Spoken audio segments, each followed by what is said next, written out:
Okay.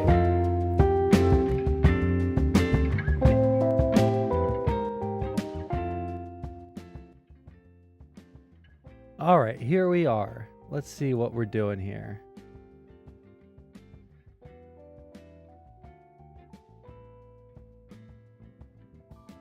Funny moment. Places unknown from countries unknown. Can we just like watch the whole thing? Gas, do you think you can find me the whole speech here? Because I think that Trump is in Trump is in Eagle Pass and Biden is in Brownsville. People from places unknown, from countries unknown, who don't speak languages. We have languages coming into our country. We have nobody that even speaks those languages. They're truly foreign languages. Nobody speaks them. And they're people from places. What fucking languages does he think people in the United States do not speak?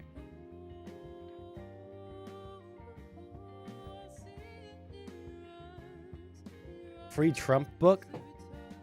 What does that mean? Let me move my face light right there. Jesus Christ. You know what? I kind of halfway regret cutting my hair a little bit. Because if I leave it up, then it looks really goofy. Because now, if I put it up into a bun, it's a tiny ass baby little bun. And if I put it into a ponytail, it's like a fucking... what's his fucking name? Obi-Wan Kenobi from episode 1 type fucking little tiny baby ass little mullet ponytail. So it just looks stupid. Fuck. All right. So Trump and Biden are both at the southern border. Let me see here. Get rid of that. We don't need that. We'll move this right here. I was going to pull up some of the things that are going on here. Oh man, the Biden testimony stuff that went on was pretty fucking brutal. I'm curious to see what they say there. Okay, correct me if I'm wrong. My understanding is all of the things that the Republicans were basing the Biden probe on to find the Biden family, criminal family corruption. Every single source that they had there ended up being farcical. No? What evidence do they have? Because they've been trying to get him in public to testify for months. Give me a few. I gotta order something real quick. Okay. Because my understanding is like the two big, intel sources, both were found to be foreign agents working for our enemies. Like there was the one guy that was an arms dealer for China, and the other, or an arms dealer in China, one of those two, and then the other one just was revealed to be like a literal, unambiguous Russian asset where nothing that they say has any validity.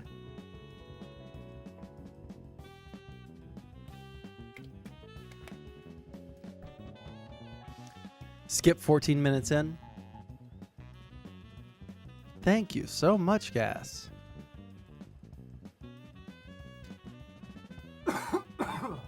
Okay. I think this one's short, so we'll watch this one first. And we'll pause the music. Actually, we'll just close out the music. Let's see what they say about this. The Hamas-run Palestinian Ministry of Health say that more than 100 people were killed in what is being described as a chaotic incident as IDF soldiers opened fire as people were trying to get food from aid trucks. CNN's Jeremy Diamond is gathering new details. He's been picking up some new reporting. Jeremy, bring us up to speed here. Just based off of the headline, because this is literally the first that I'm hearing about this. If there's no ambiguity whatsoever here, and it is just 104 civilians killed trying to get food, Um, Israel should really consider taking the Biden administration's advice and doing some kind of ceasefire or trying to work towards a ceasefire, because right now they're just fighting against any attempts at a ceasefire. Right now, Gaza Holocaust is trending. Jesus. Well, first of all, Kate, I think it's important to note that the aid situation, the humanitarian situation in northern Gaza is just so desperate. And that seems to be part of what led to this scene. Hundreds, if not thousands of people surrounding some of these aid trucks that were able to enter northern Gaza. Some of the very few aid trucks that have actually been able to make it in there. And you can see in this video by the from the Israeli military, the crowds of people around these trucks. But what appears to have happened is that the Israeli military opened fire on some of these people who were surrounding these trucks. An Israeli military official telling us that the crowd approached the forces in a manner that posed a threat to the troops, and they say that those troops then responded with live fire. Now, eyewitnesses on the scene have told us that Israeli tanks as well as drones opened fire on this crowd, and that following that, there was a chaotic scene. Some of the drivers of these aid trucks apparently tried to get away amid this gunfire and killed several additional people. We were told that 104 people were killed in this incident, 760 people injured, according to the Palestinian Ministry of Health. It's not clear yet how many of those were killed by Israeli gunfire versus by these trucks and the ensuing chaos. But our eyewitnesses on the ground indicate that it was the Israeli gunfire that prompted some of those trucks to flee the scene and in the process run over some of these individuals. But we are still working to gather additional details. The Israeli military says for its part that the incident is under review, and they are also saying in a statement that Gazan residents surrounded the trucks, looted the supplies being delivered, and that during the incident, dozens of Gazans, they say, were injured as a result of pushing and trampling. This was clearly more than just pushing and trampling, and we have eyewitnesses making very clear that the Israeli military did indeed open fire on these individuals as well. Now, we should note that this is only happening because of how desperate the humanitarian situation is in northern Gaza. Very few aid trucks have actually been able to make it in there. The World Food Program recently suspended aid deliveries to northern Gaza, saying that it was too unsafe. Part of that has to do with a lack of coordination with the Israeli military to get those trucks. What does which part mean? How far back do I need to go for me to hear what he said? On the ground indicate that it was the Israeli gunfire that prompted some of those trucks to flee the scene and in the process run over some of these individuals. But we are still working to gather additional details. The Israeli military says for its part that the incident is under review, and they are also saying in a statement that Gazan residents surrounded the trucks, looted the supplies being delivered, and that during the incident, dozens of Gazans, they say, were injured as a result of pushing and trampling. This was clearly more than just pushing and trampling, and we have eyewitnesses making very clear that the Israeli military did indeed open fire on these individuals as well. Now, we should note that this is only happening because of how desperate the humanitarian situation is in northern Gaza. Very few some of the drivers of these aid trucks apparently tried to get away, and they say that those troops then responded fire on some of these people who were surrounding these trucks. An Israeli military official telling us that the crowd approached the forces in a manner that posed a threat to the troops, and they say that those troops then responded with live fire. Now, eyewitnesses on the scene have told us that Israeli tanks as well as drones opened fire on this crowd, and that following that, there was a chaotic scene. Some of the drivers of these aid trucks apparently tried to get away amid the IDF explanation. I mean, they say that it's they were approaching threateningly. I don't know what that means.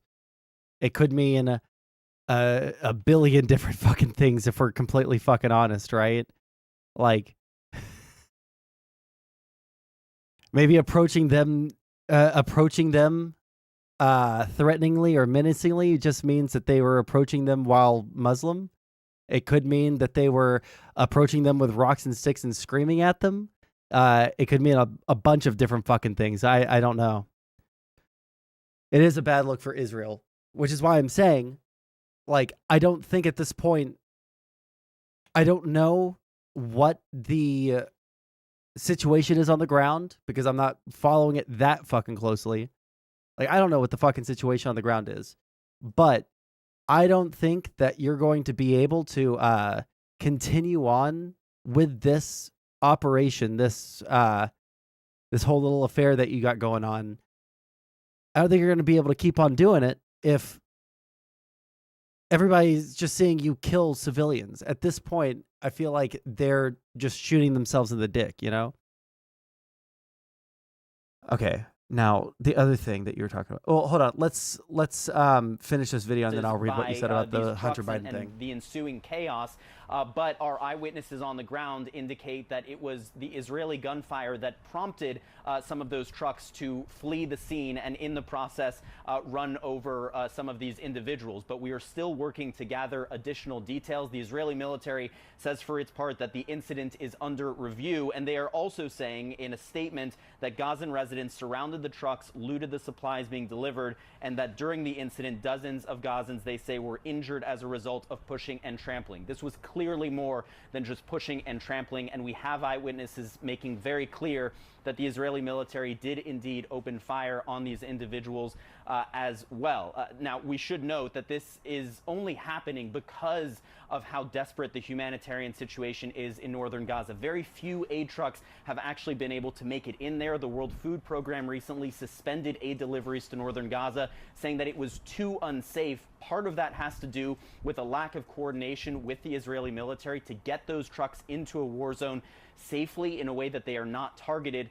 And it also has to do with the fact that the Israeli military in the past has targeted police officers who have been around those aid convoys. And so there is very little security for these. You combine that lack of security, you combine that with the fact that people are on the brink of famine in northern Gaza, and then the Israeli military also being on the scene. And this is the situation that appears to have arisen.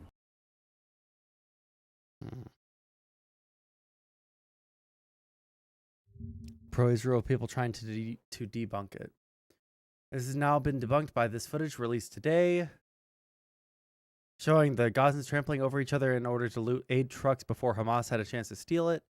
You can also see Hamas vehicles driving through crowds of people. This is the Al-Ali hospital all over again, parroting a Hamas lie that ended up with the Middle East on fire, synagogues desecrated, embassies attacked, Jews all over the world attacked for a lie.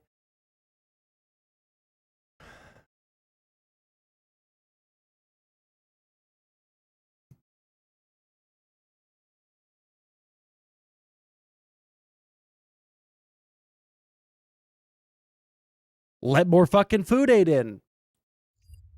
Let more food aid in. Let more food aid in. I feel like that would solve at least this problem, right? Let more food aid in. I'm sorry, I like everybody in my family, everybody that I talk to in real life who, like, we talk about this topic, all right? Everybody thinks that I'm some bloodthirsty fucking giga simp for Israel. But the reality of it is, so it's 1, 2, 3, 4. There we go. The reality of it is that Israel does bad things. Palestinians do bad things. And we just have to figure out how to, we have to figure out. It's like the thing that I'm trying to say here. What we have to figure out is each individual action who is doing the bad thing, and then how do we move forward? And I think that the second one is way more important than the first. I just can't fathom. I cannot fathom for a second why Israel thinks that it can just like keep it on with what it's doing, and nobody's going to be upset, because obviously people are upset. They're ruining their reputation and their image on the world stage. That's their fault.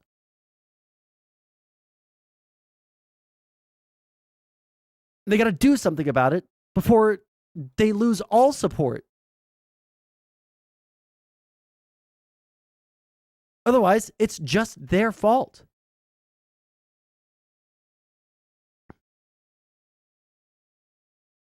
Dan disagrees with you? Who is Dan? Okay, one second. Now, Nair said about Hunter Biden, he has or had 2 business partners willing to testify to Congress. The issue is he didn't talk business during the call, so it wouldn't lead to anything without Hunter or Joe admitting to influence peddling, which would never happen with anyone. Your argument here is that the lack of evidence is simply because they refuse to incriminate themselves?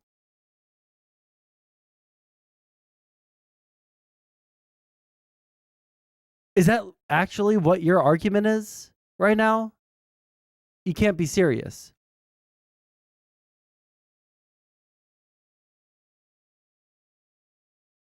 Well, they haven't incriminated themselves. And the guys that we've talked to have given us, no reason to believe that they've done anything wrong by their own testimony. So the only reason we can't bring the Biden crime family to justice is because they refuse to incriminate themselves?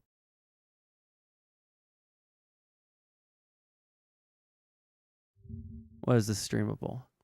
Oh, Hamas, I don't know about... Oh, that Dan. Okay. Oh, Hamas, I don't know about them. I don't think there's any good guys here. Oh, I can't wait to shit on your grave. Oh, Hamas. I like how this guy says shit like that, but look at his skin. Look at how he is as a person. He doesn't look particularly healthy. He's an aging elder millennial. And he wants to tell us that he's going to shit on our graves? Brother, I don't think that the soy slop that you're eating is actually helping you that much. How's it going, Drasdy?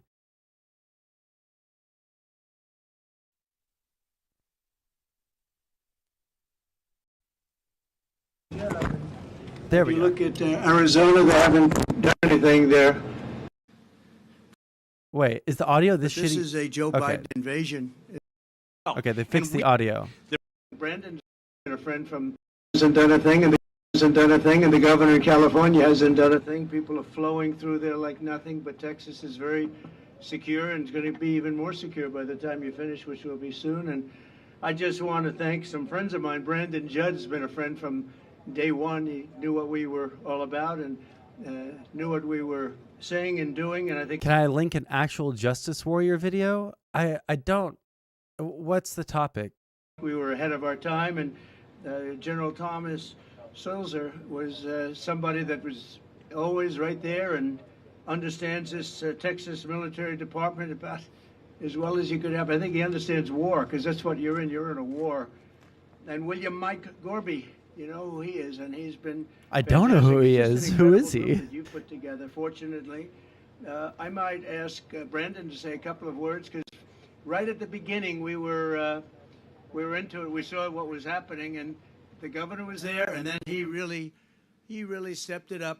It's been amazing. I came when I was lucky enough to receive his endorsement. I endorsed him also, and very proudly endorsed him. And a lot of things have happened in the last little while, but this is an incredible operation. Brandon, would you like to say a couple of words, please? Absolutely. Thank you, sir. President, thank you. Thank you. Sir, I want you to know, your agents, my agents, they're mad as hell. Absolutely mad that President Biden went to Brownsville, Texas. Laken Riley. Yeah, I don't know who Laken Riley is. Oh, I don't know if I want to watch the video in the first place. I don't know who Laken Riley is. Rather than going to Arizona, rather than going to San Diego, California, rather than coming to Eagle Pass, Texas, which has been the epicenter, what President Trump has seen right here is he's seen how his policies have worked, but he's also seen how he can expand upon those policies once he goes back into the White House. He has seen how Governor Abbott has been able to use his policies to secure this specific area, the epicenter of the last 2 years of the illegal border crisis that we have had to endure. And your agents, President, they are pissed.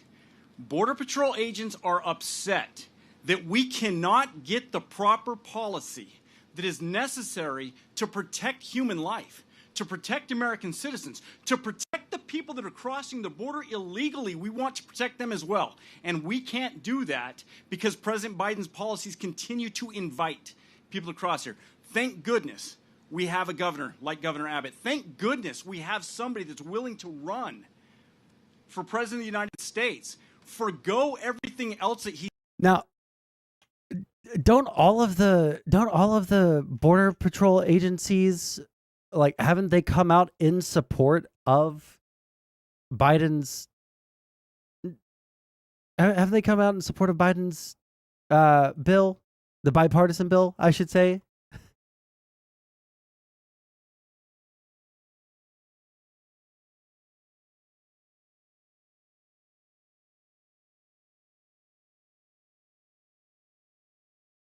He's been doing Biden partisan bill, true. to serve the American people. President, thank you. The reports have come out, and we've been covering them, and everybody's been. And I spoke to the parents of an incredible young lady, and you saw her the other day. You saw what happened the other day in Georgia, and the parents are devastated. They're incredible people. But this is a Joe Biden invasion. This is a Biden invasion over the past 3 years. I call him Crooked Joe because he's crooked. He's a terrible president, the worst president our country's ever had, probably the most incompetent president we've ever had. But it's allowing thousands and thousands of people to come in from China, Iran, Yemen, the Congo, Syria, and a lot of other nations. Many nations are not very friendly to us. He's transported the entire columns of fighting-aged men, and they're all at a certain age, and you look at them and say, they look like warriors to me. Something's going on that's bad. Now the United States is being overrun by the Biden migrant crime. It's a new form of vicious violence. Okay, wait a second. I was about to wonder out loud, but I feel like... Okay. Do we collect data on illegal immigrant crime?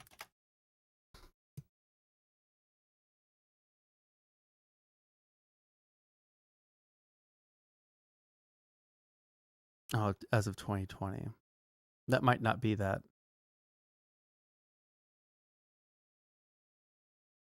But that same place, the Cato Institute, and isn't the Cato Institute more conservative? Have a low homicide conviction rate. Oh, this is the conviction rate. Let me see here.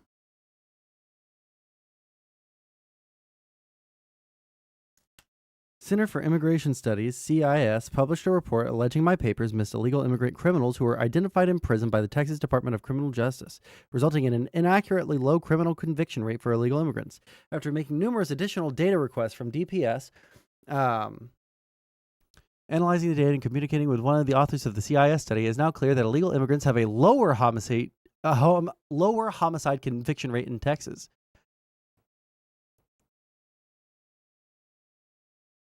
So they have a lower murder rate.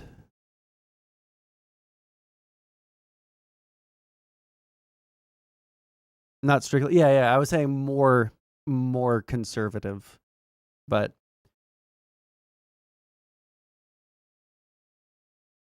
is there something that's more than just? Oh wait, a series of papers on.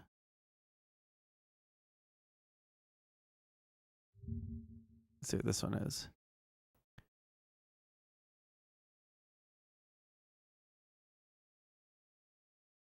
Let's see here.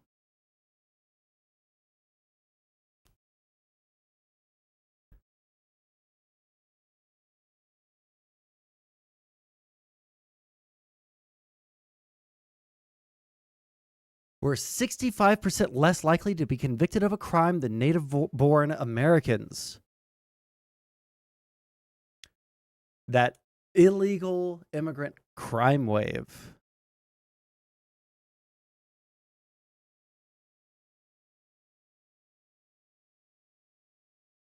Oh, they were 47% less likely. And legal immigrants were 65% less likely.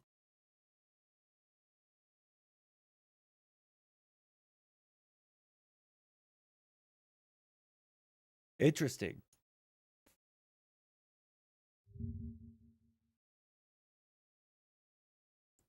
Yeah, the U.S. Border Patrol Union endorses Senate immigration deal. Yeah.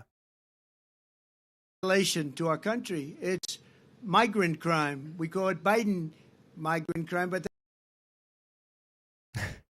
we need someone who will stick up to these illegal hordes who hate our rule of law and want to exploit our resources. I thought that you were a I thought that you yourself were a person who was like super big on the we should do the best thing that's economically viable for the United States. I didn't realize that you were just like a total simp for literally anything that Trump says. Are stealing our public property and have no regard for the rule of law or loyalty to us? Well, it looks like they have 47% more respect for our rule of law than native-born Americans. So I don't know if that's just, I don't know like where you're coming from on that, but according to the data that we just looked at, it looks like they're actually more likely to respect our rule of law than you or I would be. Kind of interesting, that little factoid. that's a little bit long, so we'll just leave it. But every time. Good by an arbitrary standard. How about quality of life improvement? How about, like, I don't know, fucking, any empirical metric that we can go off of? I'm not saying that we should encourage illegal immigration. We should just find a way to fix whatever the fucking problem is going on right now, and then in going forward, fix whatever is wrong with our immigration system. Seems like that is the best path forward. You hear the term migrant crime, you know where that comes from. Allowing the fact that you believe in white genocide, literally a conspiracy theory based upon anti-Semitic fucking tropes, is fucking laughable. Thousands and thousands and actually millions and millions of people to come. Could be 15 million, could be 18 million by the time he gets out of office, because hopefully the biggest risk we have is 9 months. That's a long time. Right. A lot of bad things can happen. I always say in speeches and rallies, it's if you take the 10 worst presidents in the history of our country and you added them all up, all of the problems, all of the lousy jobs they've done, you can add them all up. It's not as bad as this one man has done for our country. This one bad hombre. Our country he's destroying our country. We were just talking before. The general was saying, he can't believe what's happening. He can't believe it. It's so sad. Last year, almost half of all ICE arrests were criminal aliens charged for more than 33,000 assaults, 3,000 robberies, 6,900 burglaries, 7,500 weapons crimes. This is all migrant crime. 4,300 sex crimes, 1,600 kidnappings, and 1,700 homicides. I'm about to go fucking wild. I'm about to go fucking ape shit on Panda Man. I'm about to do it. I don't know why I keep on giving you clemency. It's mostly out of laziness, because I'm tired of constantly trying to ban you and then dealing with your snot-nosed fucking child crying. The inability for you to see through narratives being spun at you while also claiming to be the most logical person in any given fucking conversation is so unbelievably fucking maddening. It is so fucking crazy to me that you actually think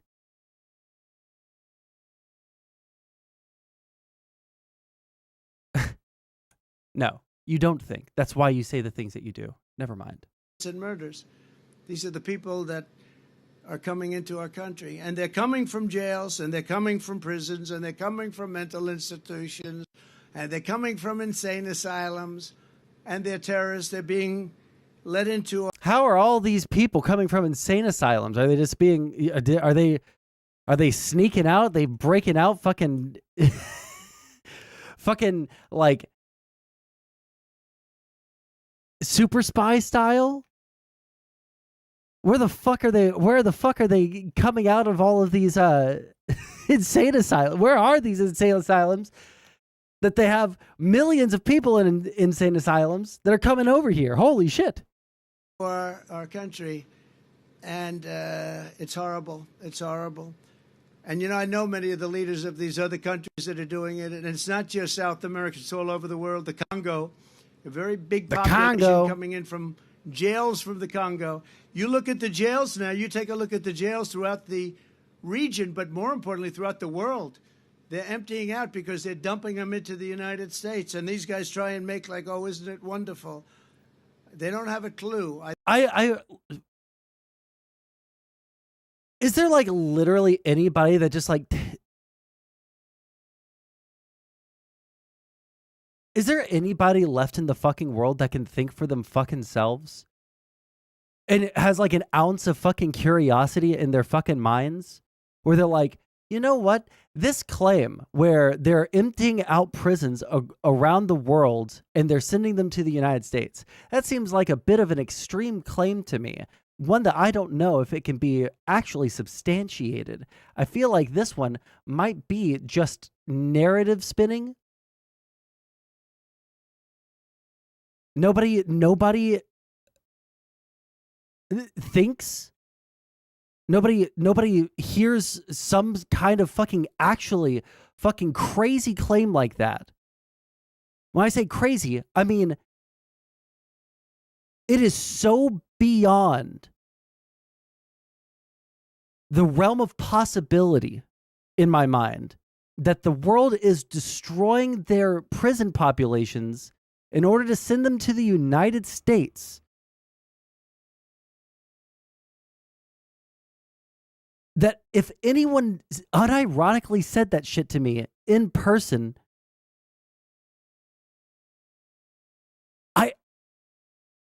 I you know, I actually don't know what I would say. I'd be so fucking taken aback. Especially if I had any amount of respect for that person. Especially if I had any amount of respect for that person. I would look at them and I would just be fucking gobsmacked. I would be fucking just so utterly fucking confused.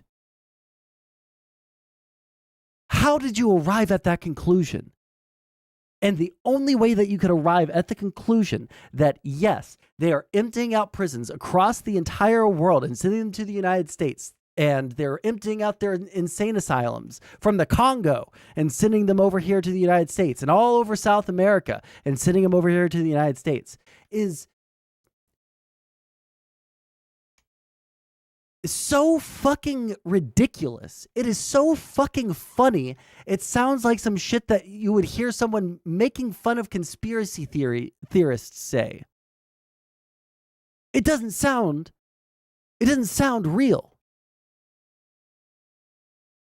I think they're looking for votes. They're looking for something. Nobody's really been able to tell me how anybody could want it. You know, you're always in business. You always want to understand the other side. You want to figure it out so you can do something that's good or bad, depending on what you're looking for. But nobody can explain to me, because everybody I speak to says how horrible it is. Nobody can explain to me how allowing millions of people from places unknown, from countries unknown, who don't speak languages. We have languages coming into our country. We have nobody that even speaks those languages. Nobody speaks languages anymore, guys. Nobody speaks them. And they're pouring into our country, and they're bringing with them tremendous problems, including medical problems. As you know, we had Title II, and we had different things to solve that problem, but they've terminated all of that. Even the judge couldn't believe it. The judge said, no, you can't do that. It would be horrible to do that, and he let it go. But he said in 6 months it expires, and it expired, and that's it. So I just think you're doing an incredible job. Just 1 week ago, a beautiful 22-year-old nursing student from Georgia was barbarically attacked, almost unrecognizable, while she was out on her morning run. She was a morning run. She was doing keep herself in shape. She was a beautiful young woman. She was a great person, best nursing student there was. I spoke to her parents yesterday. They're incredible people. They're devastated beyond belief. But she was beautiful, just so beautiful in so many ways, and brutally assaulted, horrifically beaten, kidnapped, and savagely murdered. The monster that charged in the death is an illegal alien migrant who was led into our country and released into our communities by crooked Joe Biden. He's crooked. I took the name away from Hillary because also, actually, no, never mind. I was about to say she's something no longer stupid. relevant, I guess. She was terrible, but what he is doing is just unbelievable. Joe Biden will never say Laken Riley's name, but we will say it and we will remember it. We're not going to forget her. It's been just a horrible story that we've had to live with for the last few days. It's hard to believe. And her parents are just, they can never be the same. Great people. Just 4 days ago, an illegal alien in Louisiana was arrested for brutally raping a 14-year-old girl while holding a knife to her throat. And he then allegedly robbed a man who was getting out of his car in front of his home and repeatedly stabbed him in the face, in the back, in the face many, many times before police found this person. This is how they escape. Let's see.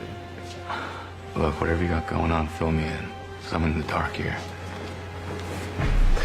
Chaparral Associates got the contract to retrofit this place in '99. $4 million contract. Head part. Okay, hold on. We can't watch movie clips on stream because it just like gets me copyright striked. Standing in the middle of a street, all covered with blood, standing over the Panda is banned from the Discord. Panda is not allowed in the Discord. blood of the man he was attacking. Last year, a sadistic illegal alien criminal who was released into our country by Joe Biden was arrested for raping an 11-year-old girl and strangling her to death in Pasadena, Texas.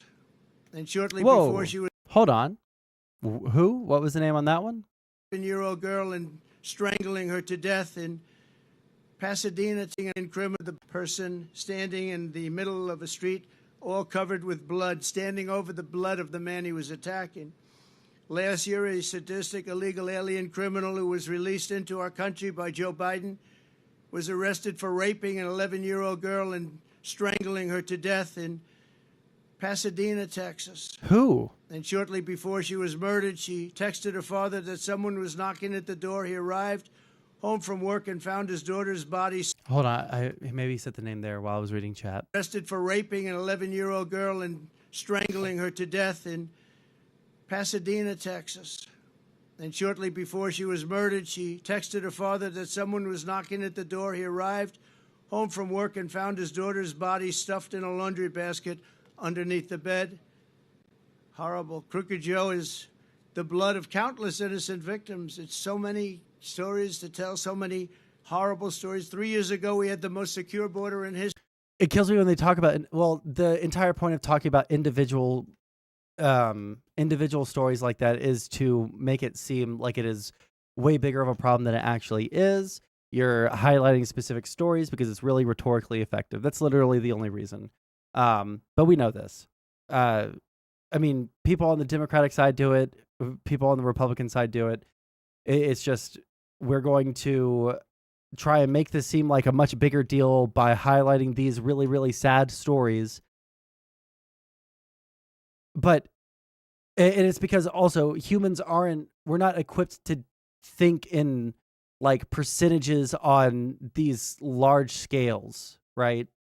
So when we just looked up the data that said like illegal immigrants are 47% less likely to commit a crime than a, native born American, right? Not Native American, like born in the United States and has lived here the entire time, like native.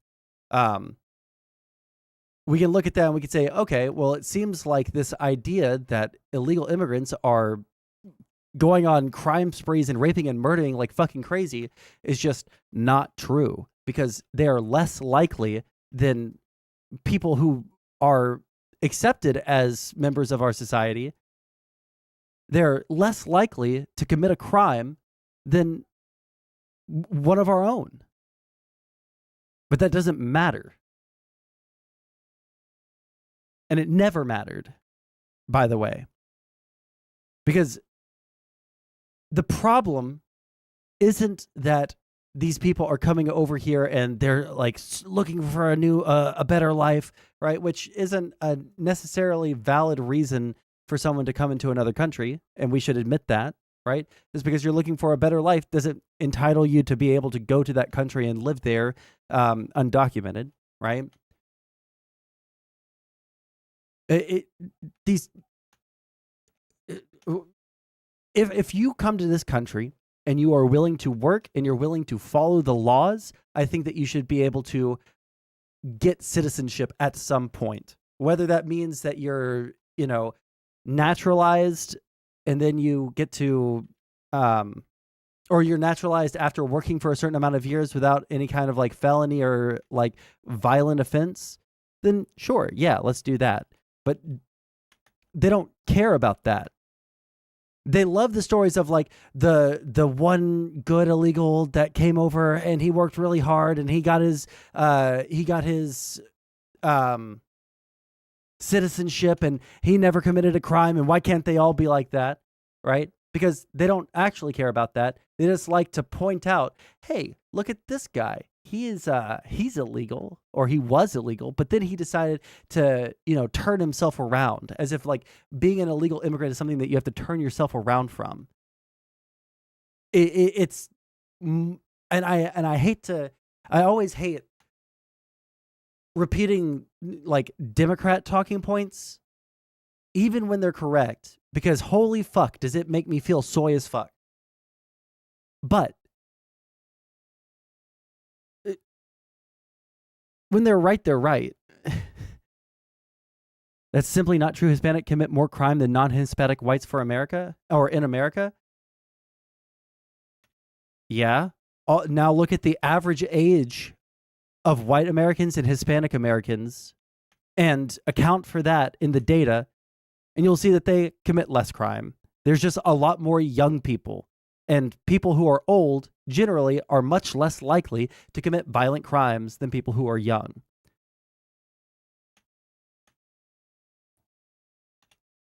But you're on that race realism, Ashkenazi gigabrain fucking brain that you got going on there. So obviously you already knew that, didn't you? Actually, no, fuck off. You are actually retarded. Drazi, I'm not going to ban you until after I finish laying into you. You're actually retarded. You're actually racist. You're actually a subhuman piece of shit. You should find some way to remove yourself from society without killing yourself, because that would be against the terms of service for me to say that. But you should go find yourself like 6 months of meals ready to eat, MREs. You can get them at your local military surplus store. Get yourself a nice sturdy hatchet. Go out into the woods and live there, because I would rather everyone who even jokes about believing the things that you do, I would rather them, because I'm not a violent person, and I don't want anything bad to happen to you. I don't want anyone to go out and hurt you or anyone that thinks like you do. However, I don't want you in my fucking society. Go into the woods, build yourself a nice log cabin with only white people, live off the land, and die of dysentery at fucking, 32 years old. Because you're all scared of fucking vaccines too. Because you're all scared of fucking medication, because the liberal fucking elites told you that, if you take, quinine or some shit, that it'll get the dysentery out of your fucking bloodstream. Go and do that. You're actually a horrible fucking person. We need to deport non-white young illegal aliens. The only reason that you would say that Well, I guess there's a couple of reasons. One, you're just trying to trigger me. Congratulations, you succeeded. Number two, you actually think that, in which case all these protestations that you constantly fucking bring up, I'm not racist, I'm not racist, I'm not racist. Guess what, motherfucker?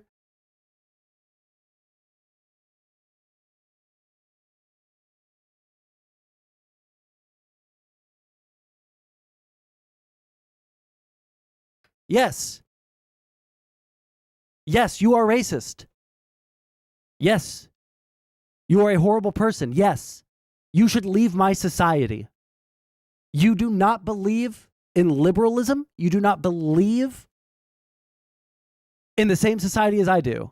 Nope, I'm not even reading your shit. Go away. Never, ever, ever, ever contact me again. Never, ever, ever show up in my stream chat again. Never, ever, ever buy a handgun. Never. If you don't listen to that advice, never keep that gun loaded. Never point that gun at your head and never pull the trigger. History, Brandon was saying it, the general was saying it. We had the most secure border, and people weren't coming because they knew they weren't going to get in. And how's it going, Wick?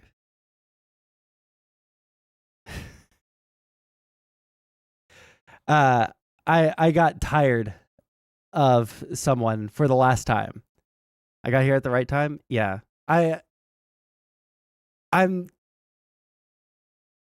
tired of people who are horrible people pretending that they're not horrible people and then acting morally superior to everybody and then also just being total pieces of shit in my chat and then crying when they get called a racist when they're saying shit like, oh, I'm sorry, what was it? Wait, view deleted message. Where is it? Oh, here.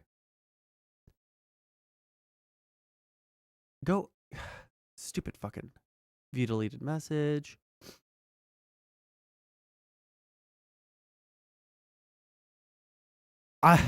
We need to deport non-white young illegal aliens. I'm not a race realist completely. I'm not a racist. Stop abusing me and straw-manning me. I think you're a smart guy, so be charitable. When you say shit like, we need to deport anyone who's not white, like if you said illegal aliens, I probably would think that you're less racist than you are. But you are very specifically always having this problem of trying to explain how not racist you are while saying some of the most like openly racist shit that I've ever allowed in my chat. And the only reason I've ever allowed anything like that in my chat was because I thought that that person might change. But you've obviously shown that you have no capacity to fucking change. You have no capacity to change.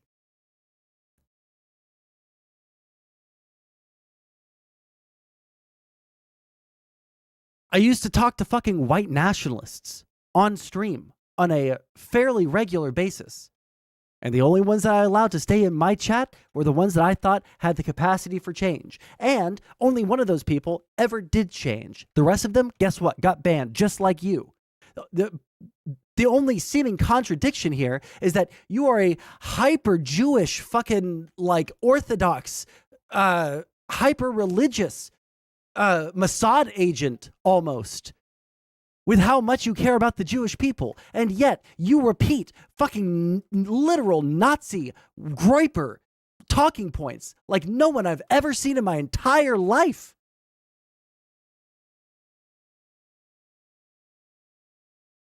If you care that much about, you know, your religion and your like ethnic Jewish brothers and shit like that, you should immediately remove yourself from society because you make them look bad. You yourself give a bad name to Jewish people everywhere. Okay, rant over. Fuck that kid. We weren't promising free education, free medical, free everything. I mean, all the promises that are made, no wonder they come. I mean, you look at what this governor, Newscomb from... Oh, by the way, Wick, how are you doing? You feeling all right, buddy? I've heard that there's been some like drama on top of drama for you recently. Like you had the whole food shops thing, and I guess there was a second food shops thing. So California, isn't that his name, Newsom? What he's done to California is unbelievable. People are pouring in. They think they're going to get medical aid. And our soldiers, our vets aren't being taken care of. But people that come into our country illegally are. Wait, hold on. Now, maybe I'm just making this up in my mind. I wonder, Trump cut VA benefits. Is that not true? Oh, wait, we want to take care of our... We want to take care of our veterans? President Trump's fiscal year 2019 budget impact on veterans? The president plans to cut $30 billion from disability benefits and employment initiatives, which provide career counseling and job training to disabled veterans entering the workforce. Investment... I don't know why that word's there. The VA will have to pay more for more expensive private nursing home care? Oh, yeah. I'm glad that we care so much about veterans so that we can kick out all the illegal immigrants while we're also not going to help our veterans. We ended catch and release. We built 571 miles of border wall, much more than I promised I'd build. And in addition, we purchased another 200 miles. And he fucking failed on every aspect of the fucking border wall. He tried so fucking hard to get that border wall through, and he failed each and every single fucking time. The longest government shutdown in U.S. history happened as a result of that, and they still couldn't, Mr. Dealmaker here, still couldn't make a deal with the Democrats to get the fucking border wall built. Even after everything, he still couldn't get anything through. Even after everything, he still couldn't get anything through. That's my president right there, folks. That's my president. They sold that, much of it for 5 cents on the dollar, and it's the best wall, the same wall that you're using, because the governor's now building a lot of wall also. And it works. Walls work. Walls and wheels, I always said. It's one thing never gets obsolete, a wall and a wheel. Everything else is obsolete about 2 weeks after you come up with it. And we got Mexico to give us 28,000 soldiers to take care of our border. We had the safest border in the history of our country. And now, outside of this area where Texas has done an amazing job, and in a pretty short period of time, they're going to have it all covered. They have just been incredible. The operation that they showed me is nothing less than incredible. And I'll say this, it's a military operation. I want to build an internet wall. That's what we need for my chat. Except for I don't want to keep all of the weirdos out. I just want the smug racist ones out. The smugly virtue signaling about how good of a person they are and how degenerate everyone else is for being trans or whatever. Like, those are the people I want to keep out of my chat, okay? Also, Wick, you missed you missed me going off on my longtime viewers yesterday, or was it the day before? Whatever I streamed last, because I think that I'm aging out of the streaming space. I don't think that I have it in me to continue interacting with people like this, who are wholly incapable of being normal. After all the Vosh stuff, all the lolicon fucking debates, all the fucking weird crying and simping in all these discords, when they could spend half of the amount of time that they spend in the discords, like jerking it to pictures of women that they fucking hate, they could just, like, I don't know, go to a coffee shop and meet a real woman that they can talk to without getting, called out on sex crimes, I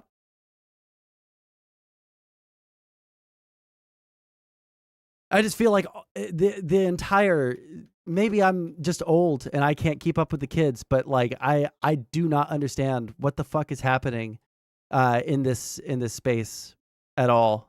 I can't keep up with it, man. I don't think it's normal to jerk it to women you hate. Hey, go to J-Stalk's Discord and ask them. We have this is like a war. So true. It's a military operation. So we had remain in Mexico. Remember that? You can't come into our country, and Mexico agreed to it. And I'll tell you someday, I'll tell you why. Safe third agreements, asylum bans, Title 42, and rapid removals. But Title 42 was so important, rapid removal so important. But the best was remain in Mexico. You stay in Mexico. We had catch and release in Mexico. We had catch before that.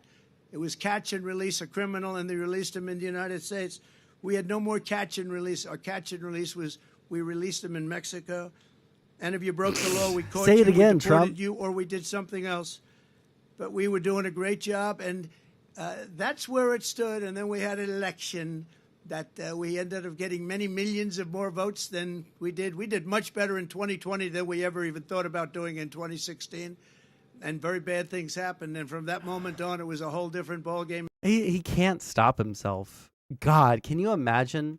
Well, actually, I was about to say, can you imagine being his lawyer dog? And then I remembered, oh shit, that's right. All the people that were his lawyer and would tell him like, hey, you can't say this shit. They've all been fired. In Texas and all over. But the governor in Texas picked up the ball, and they've done an incredible job. And I'll tell you, it's an honor to be here. I brought some people here, some executives from New York, because they're marveling at it too.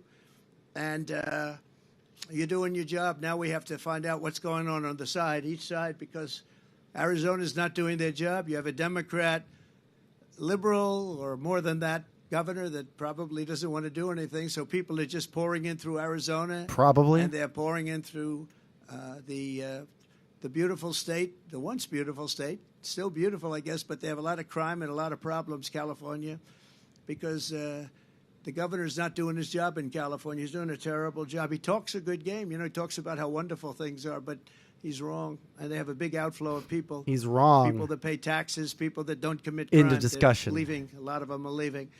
So I just want to thank the governor. I want to thank this incredible group of talent behind me, and we just went through something very, very special. We did a tour, and we did it through all sorts of cameras. They're all over the place. I don't know. They're in the sky. They're in satellites. They're on the top of those light poles. They're all over the place. And you really have it done, and I'm very appreciative of it, Governor. You did a great job, and you're my friend, and it's an honor to have your support and you're my friend. Endorsement, and likewise me to you. Thank you very much. Great to be here. Thank you. That's my president, y'all. First of all, thank you, President Trump, for being back in Texas. You being here shows that today is a day of an extraordinary contrast. We have President Trump back in the state of Texas, literally on the border itself, a place that he's been to many times, talking about all the things that he's done to secure the border. At the very same time, we have President Biden down in Brownsville, Texas, which was an obligatory visit by him. He'd never been to the border. In fact, I don't think he's on the border itself right now. He's in some sanitized location in the Brownsville area, not seeing the razor wire that Texas has put up around Brownsville. And he announced that he was going to Brownsville after. Brownsville is on the border. Brownsville, Texas. I know people from Brownsville. Brownsville, it's on the border. Yes, it's literally on the border.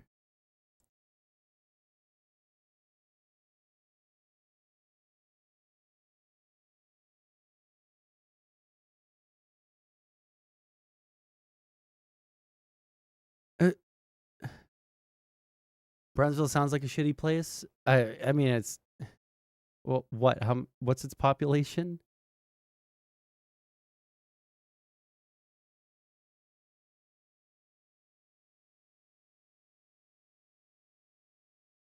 Population of 186,000. So not huge. It was already known that President Trump was coming to the state of Texas. It just goes to show that Biden does not care about either Texas or the border and what's going on. As a result, you see a disaster. The United States of America is dealing with more deadly consequences than we have in our entire lifetime because of Joe Biden's policies on the border. And it did not have to be this way. As President Trump just talked, there were 4 policies that he put in place that led to the lowest illegal border crossings in about 4 decades. The end of catch and release, the Title 42 policy, the Remain in Mexico policy, and building the border wall. All Joe Biden had to do to secure the border was to keep in place what President Trump put in place in the first place. But instead, what Joe Biden did, he signed executive orders eliminating all of the effective policies that President Trump put in place. And then Joe Biden did something even worse. Uh-oh. Joe Biden lied to America when he told America that he needed Congress to pass laws for him to be able to do something about the border. Because there are 3 laws that Congress has already passed that are on the books right now that Biden could and should enforce. One is a law that requires the Biden administration to deny illegal entry into the United States, like what Texas is doing right here and like what President Trump did. He's not denying illegal entry. President Biden is aiding and abetting illegal entry. The second law requires the president's administration to detain anybody who does get here illegally. Biden is not detaining them. He's releasing them across the entire country. The third law that Congress already has on the books is a law that requires the Biden administration to build border barriers like what Texas has built, like what President Trump has built. And Biden not only is not building any borders, Biden is using every tool that he can to tear down the borders that Texas is putting up in our state. And because what Biden is doing has endangered our country, as President Trump was telling you the stories, not a week goes by without an American either losing their life, being raped or assaulted by somebody that Biden has allowed in our country illegally. The fact of the matter is, because of Joe Biden's policies and the more than 8 million people who have crossed the border, the United States of America is being invaded. And because Joe Biden is not doing his job to step up and secure the border, Texas has invoked the authority provided to us in Article 1, Section 10 of the United States Constitution to declare an invasion and for Texas to defend ourselves from the crimes that are being caused by Joe Biden. Very quickly, here's what Texas is doing. Texas is the only state in the history of America to build our own border wall. And we did not reinvent the wheel. We're just building the very same wall that President Trump put up. Second, we deployed those big orange buoys into the Rio Grande that are effective at denying illegal entry. And Joe Biden filed a lawsuit to try to put a stop to it. Yeah, because they were killing people. Because people were getting tangled up. People were getting tangled up in the razor wire while crossing the river.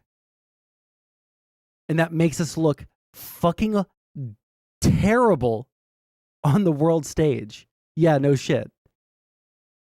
Even though that lawsuit is tied up in the courts right now, those buoys remain in the Rio Grande River as we speak right now. The third thing is I thought that those had to be removed. Members of the Texas National Guard. In fact, I'm certain that they said that. And General, thank you. And also I want to take this time to thank Martin Freeman from the... Never forget that this guy, when there was a shooting of a bunch of fucking children in Uvalde, said, well, it could have been worse.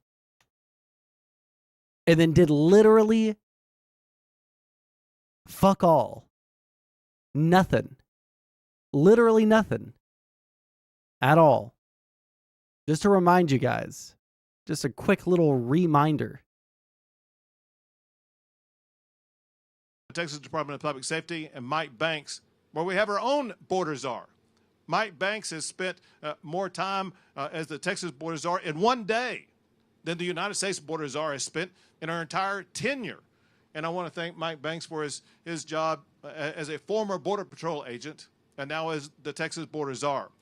But what our National Guard has done, they have sealed off this entire park and taken it over, because this area was being used by the Biden administration to violate the laws of the United States of America. And I said, I will not allow this Texas land to be used by the Biden administration to violate American laws. And I asked the National Guard to take it over, and they did in one day. But this is the important fact. Since they took it over, the number of people that used to come across the border before were 3,000, 4,000, sometimes 5,000 people a day. Now, since this park has been taken over and wired shut, there is on average about 6 or 7 people coming across a day. Most of them are in violation of state law for trespassing, and they are arrested when they come into this park. And so for all practical purposes, this part of the border is sealed. Same goes for where Joe Biden is right now. Where Joe Biden is on the night that Joe Biden lifted Title 42. Brownsville, Texas was ground zero where people were crossing across the border illegally. And immediately, the Texas National Guard wired that shut. So an area during the time of Joe Biden before Title 42 was, or when Title 42 was lifted, there were thousands of people coming across the border. Now there is on average about 14 people crossing the border in that area. And that's because the Texas National Guard has wired it shut. Because we are having to do so much to secure our border, that's exactly why 5 miles south of here, Texas has now launched its own Texas National Guard military base that will house 2,300 Texas National Guard. So they will be able to more swiftly and more effectively continue to secure our border. And the last thing I'll say is this. Unless and until Joe Biden steps up and does his job, that he has the power to do already to enforce the laws of the United States of America, Texas will continue to bus those migrants to sanctuary cities all across the United States of America. But I am very thankful for the model set by President Trump. President Trump showed that when he was in office, he was able to secure the border. And I know that when he is reelected as our president, our border will once again be secured. So thank you, President Trump.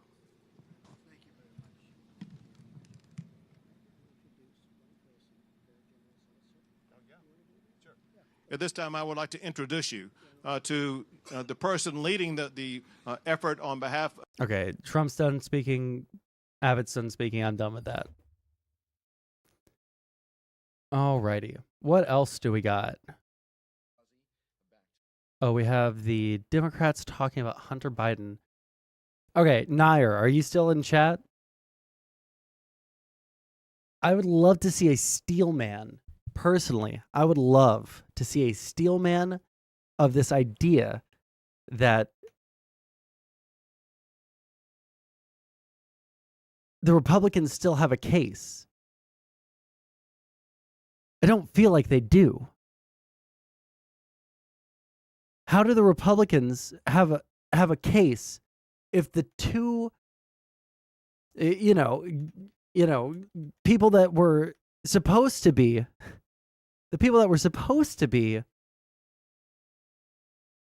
they're confidential informants? How is it that they're still going ahead with this shit when it doesn't seem like they have any leg to stand on whatsoever? It doesn't seem like they have anything. Do they? Ben trying to defend the Alabama thing? Oh, cool.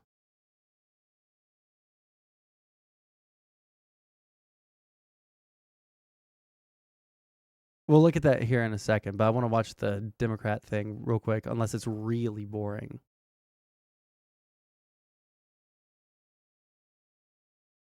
To the House of Representatives. The people of New York's 3rd District are finally getting what they deserve. Problem fix the audio. And supported fix the audio. Fix the audio. Fix the audio. I'm Congresswoman Sewell of Alabama's 7th Congressional District. As the only Democrat... Is it? Oh, it's just because it's all on the left ear. Got it. Oh, hello. I don't think so either. Well, there's a waffle.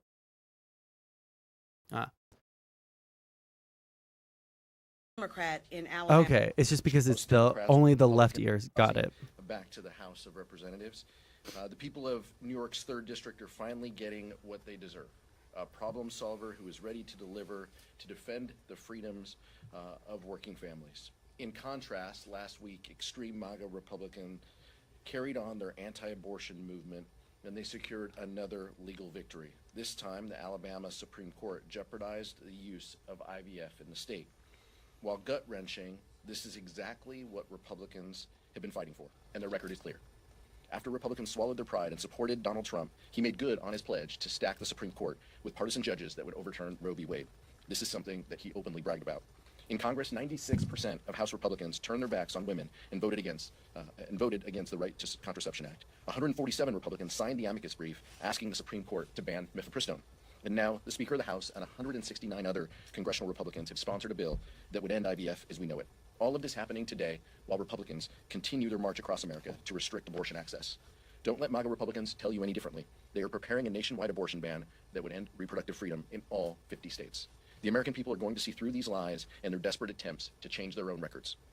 And now, even as we have a funding deal in place, extreme MAGA Republicans continue to shove their extremist agenda down the throats of working families.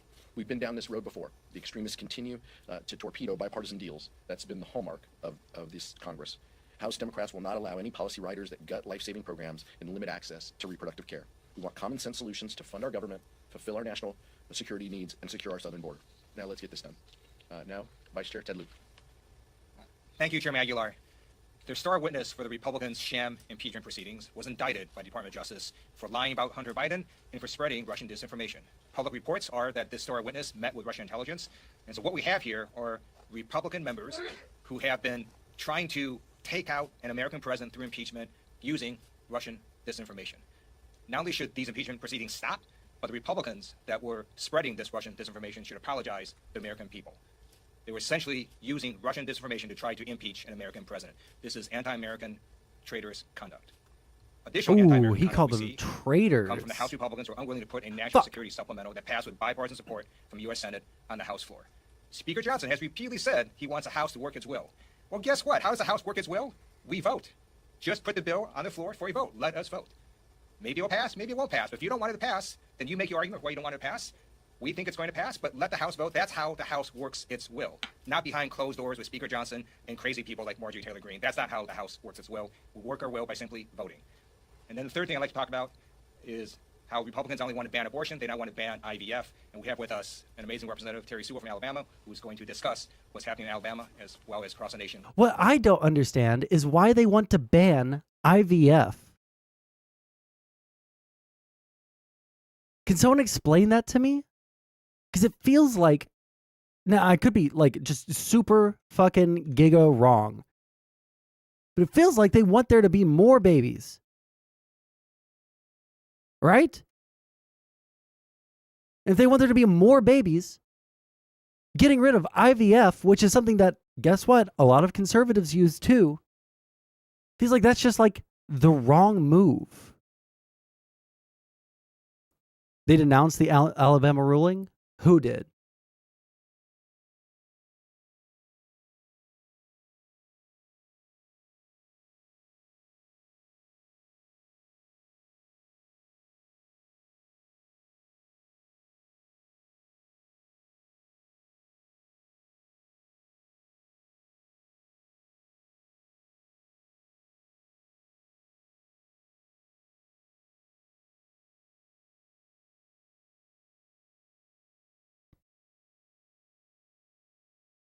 Republicans. Send me something on that. With regards to IVF. Thank you, Ted. How could it be accidental? I'm willing to hear you out on that. Maybe it was just like a big old fuck up, but like that's pretty hard to believe given all the priors that I have about Republicans. Now maybe they are just all retarded, like my priors also tell me.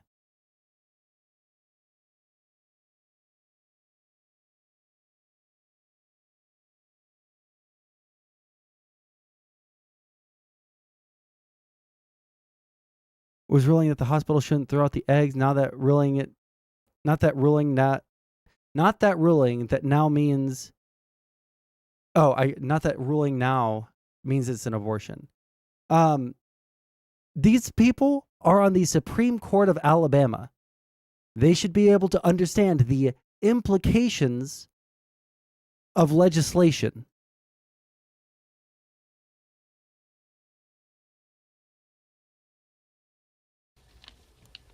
I'm Congresswoman Sewell of Alabama's 7th Congressional District. As the only Democrat in Alabama's congressional delegation and the only woman in Alabama's House delegation, I join in expressing my outrage over the recent ruling effectively banning IVF treatments for women who are simply trying to have children. This decision is alarming and unacceptable, and we are already seeing its chilling effects as clinics cut off fertility treatments in fear of prosecution. On Tuesday, my office hosted HHS Secretary Javier Becerra for a roundtable discussion in Birmingham, Alabama, to hear directly from Alabama women on how they will be impacted. Many of them have spent years desperately trying to have children. Some have devoted their life savings to fertility treatment, only to have their hopes and dreams ripped away by Republican judges on the Alabama Supreme Court. Patients undergoing IVF already face significant emotional, physical, and financial challenges, and this decision will only add to their fears and anxieties. Now, let me be clear. Women in Alabama and across this nation deserve access to a full range of reproductive health services. And that includes women who would like to grow their families but have had difficulty doing so. Frankly, it is actually unimaginable that in the year 2024, we will be fighting this fight. Surely reproductive freedom was a battle that my mother's generation won. But everywhere we look, old battles have become new again as mega extremists work to erode our hard-fought rights and freedoms and roll back our progress. Make no mistake, while some of our colleagues across the aisle are attempting to backtrack the role that Republican officials have played in creating this nightmare, they still own it. Even today, over 60 House Republicans, including Speaker Johnson himself, are currently co-sponsoring legislation that will ban IVF nationwide. We cannot stand by as politicians work to strip women of their reproductive rights, nor can we accept a world where women today enjoy fewer rights and freedoms than their mothers and their grandmothers. House Democrats are working hard every She didn't day want to say restore the fathers. protections of Roe Oof, v. she Wade hates men. into federal law and to protect the reproductive freedom of all women everywhere. With that, I want to thank my colleagues for allowing me to go on record about this alarming decision by the Alabama Supreme Court and how this is really owned by mega extremists and by House Republicans. It's the Supreme Court of Alabama. I mean, I want to agree with you. I want to meme about it too. Alabama, like, it's literally the worst fucking state. Why the fuck would anyone want to go to Alabama? Why would anyone want to live in Alabama? It's a fucking shithole state. Literally, they don't contribute anything to our economy except for, increasing amounts of. Sorry, I was about to go hard. Increasing amounts of. I'm not gonna say it. Never mind. It's just like, yeah, but the way our government functions is that the states say something and then it gets kicked up to the Supreme Court. And the Supreme Court is full of people who are fucking crazy. Clarence Thomas, who refused to recuse himself on a case that directly impacted his wife over January 6th. All these people who are taking favors from people, but have made it, acceptable for them to not report all of their stuff. But they're supposed to voluntarily do that. But also it's kind of a meme. But also, I'm sorry, but there's just no defense. There is no defense of the Republican Party as it is right now. They're just lost. They're just lost.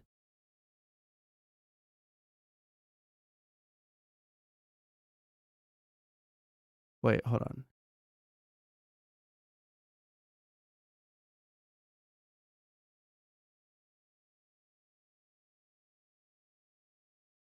Our poverty? What do you mean our poverty?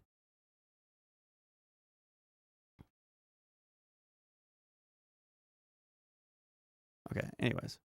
Terry, questions? Danielle? Alabama's High Court found that the destruction of embryos constituted a crime under the that was like yesterday, right? Very recently. Personally, I think it was a terrible ruling. I think the one thing folks should take from this is these are state issues now. I have not had a chance to look at the Alabama legal rulings. I mean, I wouldn't even want to try to pretend to understand what the issue is there. Are you comfortable with IVF as a procedure?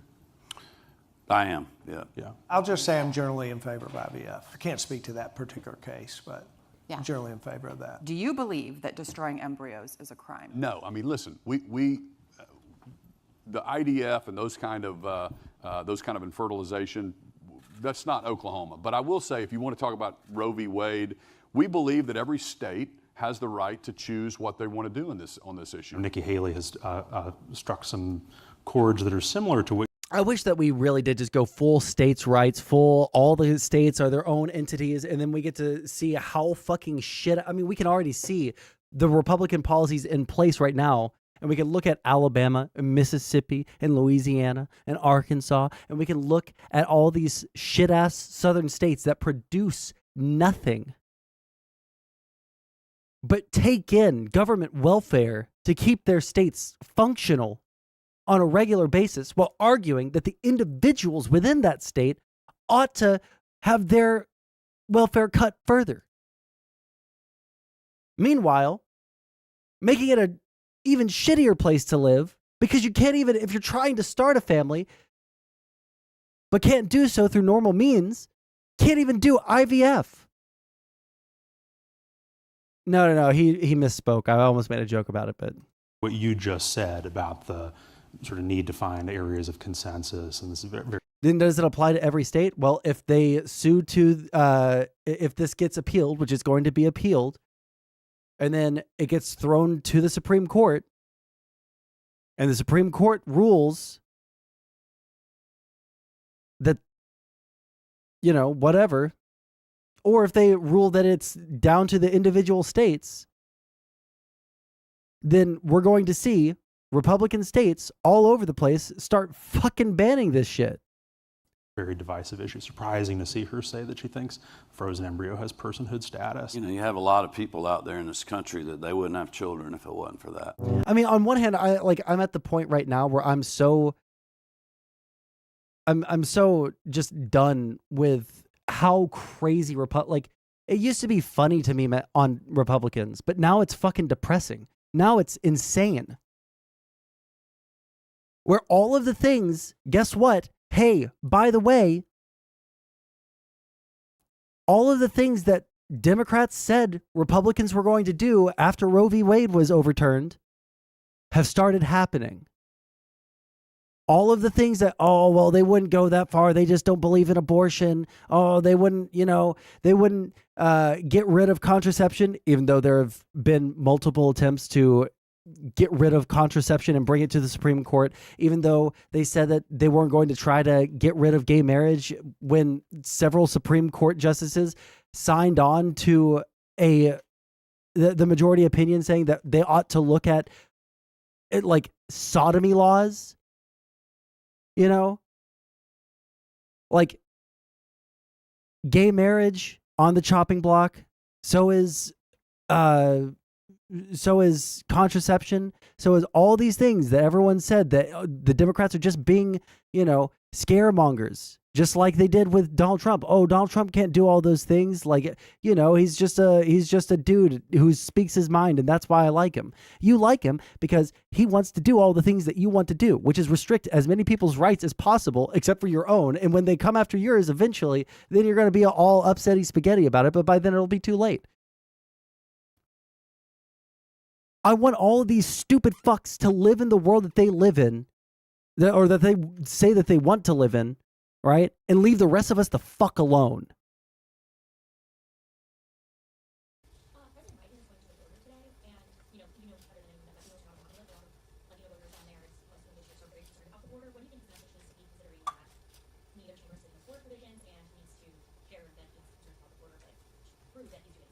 I think President Biden is exerting leadership. He's visiting. I think his first message is, I'm here to listen. I'm here to see with my own eyes what they are experiencing. But the experiences in each border community are different. We see that in Texas. We see that in Arizona, in California. Each border community is going to have its own unique concerns and opinions on this. And I think President Biden is there to see that. But the message is very clear. And I know House Republicans devoted a little bit of their time talking about this issue, but where are they on this? I mean, this is the responsibility of Congress to update our immigration laws and address this. And for over 30 years, Congress has avoided that. And the minute that there is a bipartisan solution, Donald Trump pulls the chain of House Republicans and pulls them back. And so, that's what we see. And so there is no leadership, and House Republicans have no right to say they're focused on solutions when they're the ones who are creating the issue and walking away from solutions and walking away from bipartisanship. There is no solution at the southern border that gets done unless it's in a bipartisan way. And that's why it's laughable that H.R. 2 and all the silliness that House Republicans continue to put forward. It's on us to fix this issue, and it has to be done in a bipartisan way. The Senate attempted. Donald Trump told them that they couldn't. Max? What's your message to some of your centrists in your caucus who might want to support this Patrick Golden determination on national security? I think our message is, well, first, and we know the Democrats and Republicans who are advancing this, they are well-meaning. They really are, and these are thoughtful individuals. But I just don't think that this is the solution that is in front. The solution is incredibly clear. It is the bipartisan solution that has 70 votes out of the United States Senate. You guys spend a little more time over there than we do. I mean, getting the Senate to take up anything new would be weeks or months. And so the importance of passing this national security supplemental is the focus and the priority of House Democrats. And we believe that Speaker Johnson should put this on the floor. As Vice Chair Lou mentioned, let the House work its will, put this on the floor, give it an up or down vote. Not what has, a couple percent of support within the House Republican Conference, what has the support of the House of Representatives, of the People's Chamber. That's what we should be focused on. And so I think anything short of that is maybe well-meaning, but is not where the focus should be. Right? Given the reception from the Hunter Biden declaration yesterday, do you still think it's necessary for him to testify publicly, and what's your overall impression of the future? I mean, it's pretty clear. I'll ask the Vice Chair to speak here. It's pretty clear that there's nothing there. There no evidence, no proof, no problem. That's the mantra of House Republicans. I'll leave it up to the committee. I know he previously requested to testify in public. I'll leave it up to the committee to decide that. But I think it's incredibly clear to anybody who is watching that there is no proof, no evidence, no connection to from President Biden to Hunter Biden's business affairs. But that doesn't seem to ever hold up House Republicans from throwing out innuendos and individuals who are willing to lie to share their story. Thank you, Chairman Aguilar. Hunter Biden has said that he is happy to testify in front of the American people under oath. It was Republicans who rejected that because they were afraid of what Hunter Biden was going to tell the American people, which is this whole impeachment proceeding is a sham. It's built on a house of cards, built on a fundamental lie. How do we know that? Because the Department of Justice indicted their star witness for making these lies, and the public reporting is that this star witness talked to Russian intelligence. So again, we have Russia trying to influence what's happening in American government, American politics, and this impeachment is trying to take out American president based on Russian disinformation, and the Republicans need to stop doing that. Questions? Actually, this is a specific question for Congressman Liu. I know that you were recently named the co-chair for the AI task force. I just want to see, I feel like we always hear a lot about different task forces and committees in Congress. Well, this ruling might just have to force the U.S. to determine when something is a child or not. I don't think that that's the role of government. I feel like that's crazy. I don't know. I feel like that. Yeah, I feel like that's fucking insane. And I also don't think it would ever happen. I don't think that we would ever agree. Why would we agree on something like that? Nobody agrees when something becomes a child and when it gets personhood and all of that shit. It's all just virtue signals. For all the fucking hubbub that they make about, we should let individuals make decisions about their own families and shit like that. For all that hubbub, seems like Republicans really actually just give zero fucks, don't they? They just actually do not care whatsoever. Can you say specifically what the task force is going to deliver or produce and what the timeline for that is? Sure, thank you for that question. I do want to thank Leader Jeffries and Speaker Johnson for establishing the House Bipartisan Task Force on Artificial Intelligence. I'm honored to co-chair this task force with Jay Obernolte on the Republican side. We have set up a series of meetings. I'm going to meet with Jay tonight, and then we'll discuss what's the best way to go forward. We are going to be producing, or we've been charged with producing a report by the end of the term on what kinds of AI we should regulate and what's the best way to go about doing that. And there's other tasks that we could also do, so I'm going to talk to Jay, and we'll get back to you on what other things we'll be looking at. Cool.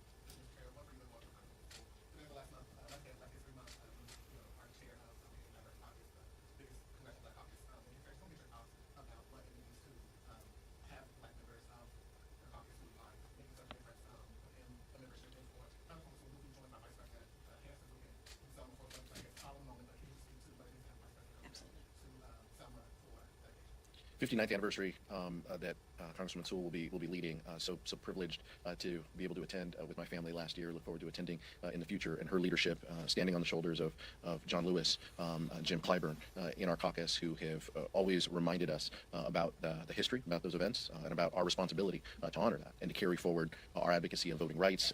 It is. I appreciate the question. Our caucus is incredibly diverse, but the role that the Congressional Black Caucus plays is so profound and important. We have been putting on events to honor Black History Month, and we'll do a few more events and opportunities today with members of the caucus. And pleased to be joined today with Terry Sewell, who will reflect on what this weekend means for her and her community too.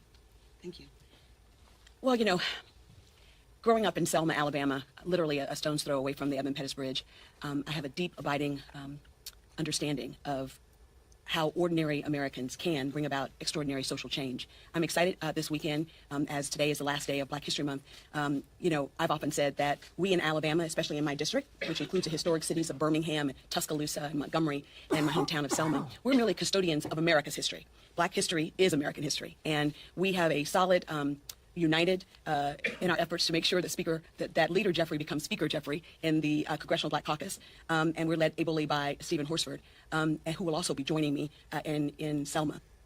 You know, it is to have the opportunity to walk back in time, to experience the places, to meet the people, to make sure this nation never forgets what happened on Bloody Sunday.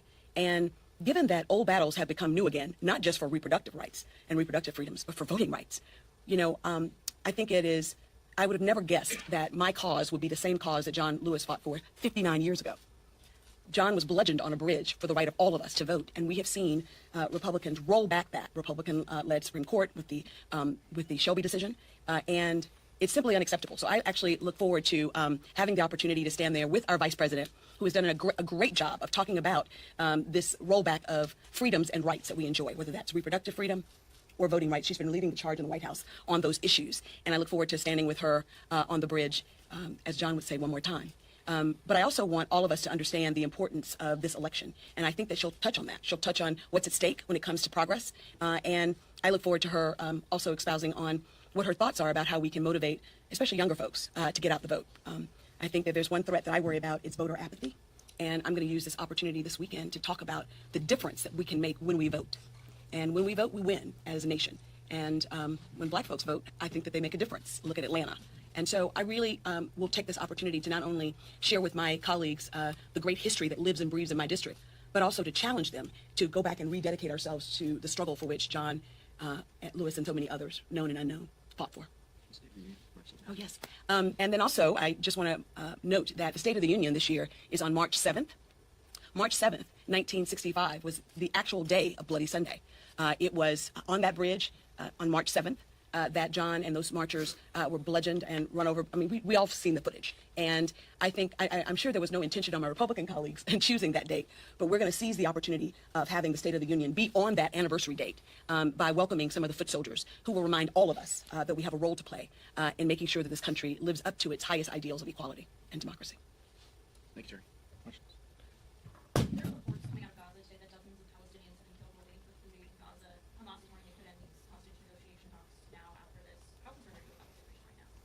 Well, I think we've been concerned. I think the House Democrats continue to be concerned about the situation on the ground. We know the importance of humanitarian drive a assistance manifold through. We've been advocating and we've been forceful on this. It is one what of the does that concerns mean? That many in the caucus have raised about other proposals that have been advocated is a lack of humanitarian assistance to those packages. It's a reason why we voted against Israel assistance weeks ago, is because it didn't have that component. The United States needs to surge and work with our allies to surge resources, humanitarian resources, and food and water and medicine to the region. I'll have to look at that after stream. You'll have to remind me to do that, though. And appreciate the president's leadership on this. Chad? Tron. You talked earlier about H.R. 2. You said this is syllabus. That's the only bill that is passed. I understand the Democratic Reservation Clause. But with H.R. 2 being the only bill that is passed, do you see any reason why some Democrats might say, because some are desperate to do things on the border, say, why don't we take a look at that? Or is that just too far? No, I think you've heard Republican senators say that has no support in the House. it's dead on arrival. I mean, and so, what we need is a bipartisan solution. And I appreciate that there are colleagues of ours who want a bipartisan solution. And if the speaker wanted to, we could have discussions about that, about a bipartisan solution that was not H.R. 2. But it appears that Republicans, especially in the House, and Donald Trump would rather have the issue than the solution. And so they have walked away from that. And so the importance for us now, the next step, is to pass the national security supplemental. And that is what is on the table. I'm so confused by Speaker Johnson, and he opposed executive actions, and now he supports executive actions. I don't know where he stands at any given point on executive actions at the border, but it is very clear that our laws can only be changed with congressional action. Yeah, Tron, I'll message you about it in a little bit. We could address it. Absent that, we have to deal with what's in front of us, which is a national security supplemental and ensuring that we have funded government. Yes, go ahead.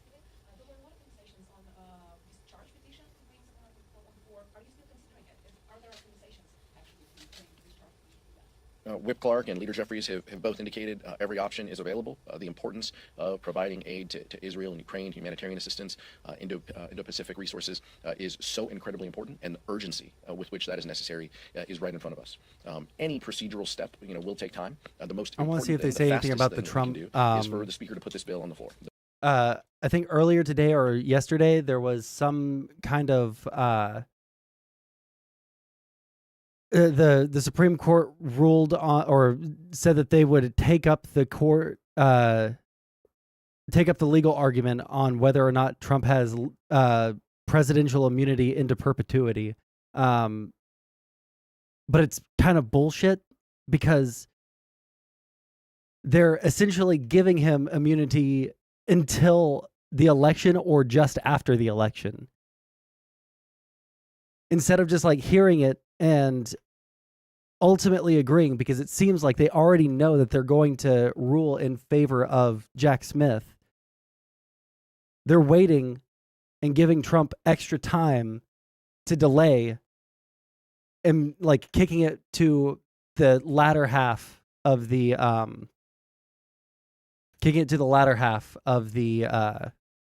year. So they're going to hear the case sometime in April and then spend probably like 6 weeks on it. And then after that, then the trial can actually get started, barring any further delays from Trump. And this kind of case is going to take forever to hear. So they've basically just like said, yeah, Trump, I guess, has immunity. Fuck it. The bill that has 70 votes in the Senate to put it on the floor. Absent that, it's going to take time, no matter the procedural step. But we have said that we are willing to consider any procedural step in working toward a bipartisan solution. Leader Jeffries has indicated, his view is there's 300 votes for that bill if the Speaker put it on the floor. We share that view, and if Republicans truly wanted to lead and truly wanted to stand with Ukraine as they fight for their freedoms, that's what they would do. Having served active duty in the military and then serving in the reserves, it's very clear that America's national security depends on what happens around the world. So one reason that food prices went up, in addition to price gouging by companies, was also because an immense amount of fertilizer came from the Ukraine-Russia region. Prices went up. Same with grain. That came from that region as well. Prices went up. And so if we just isolate ourselves and just ignore what happens in the rest of the world, it's still going to affect America. We're in the 21st century now. So it's just a really stupid view to think we're just our little island here and we don't have to pay attention to the rest of the world. So it helps U.S. national security when we make sure that... This is the real corruption. But that's the thing. I feel like the Supreme Court, there needs to be a constitutional amendment for the Supreme Court that limits their term. I think that needs to happen. I know that there are arguments against it, and I've argued against it before, but I think it needs to happen. There was a recent John Oliver segment on the Supreme Court and corruption inside of the Supreme Court, or alleged, I might want to add that, alleged corruption in the Supreme Court. And bro, these guys literally give themselves an out.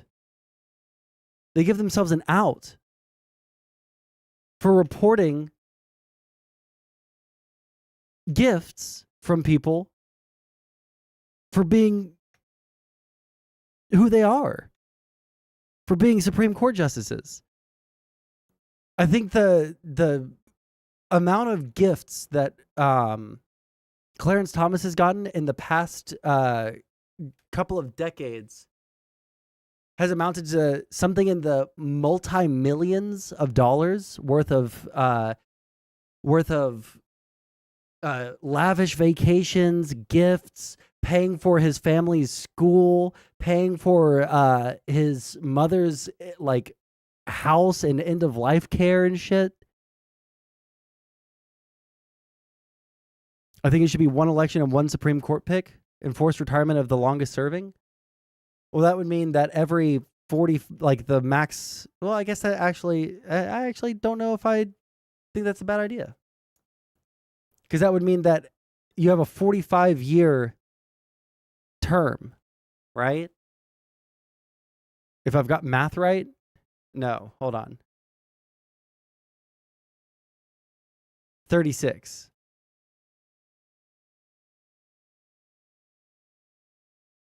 Every 36 years, the court has been cycled through. I don't think that's a horrible... Yeah, I don't think that's a horrible thing.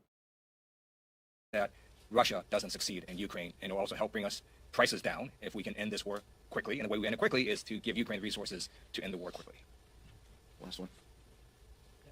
Last question, and then we'll move on.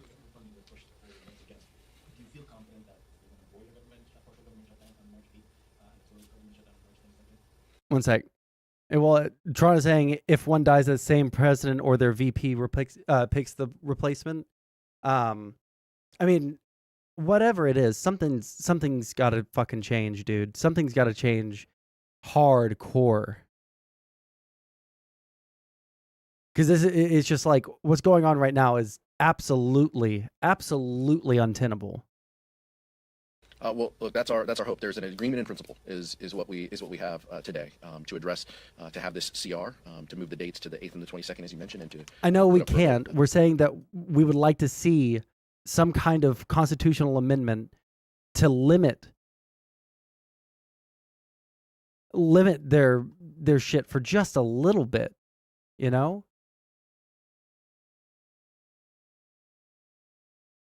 Because it seems right now they're like literally untouchable. They cannot be fucked with.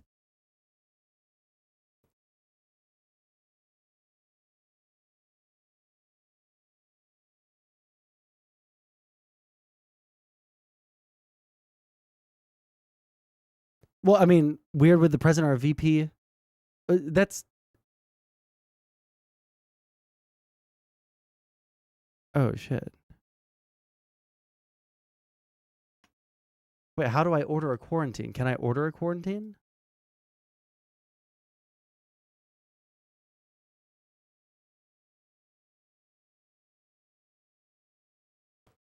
Wait, hold on. I need to look this up before we hear the last bit of this. Song of 6. Oh, wait, hold on. Song of 6. Quarantine. How do I do...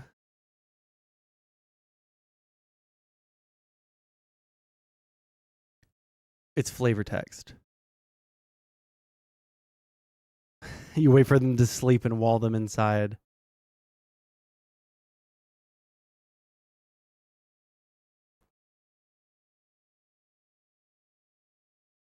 6 bills, 6 of the 12 appropriation. I don't know if there are impeachment proceedings against... Now, there very well might be, but it feels like there aren't any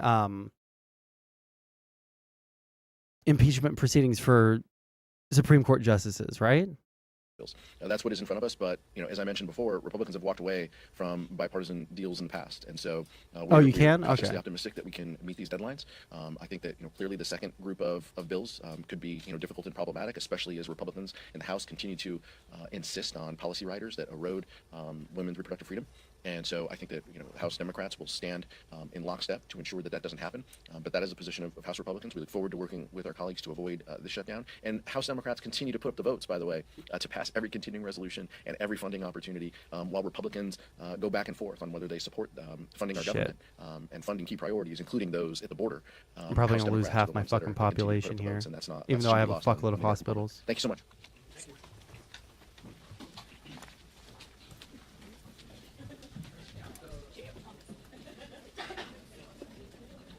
Okay, we'll just wait and watch how many of my people fucking die since there's nothing I can do about it.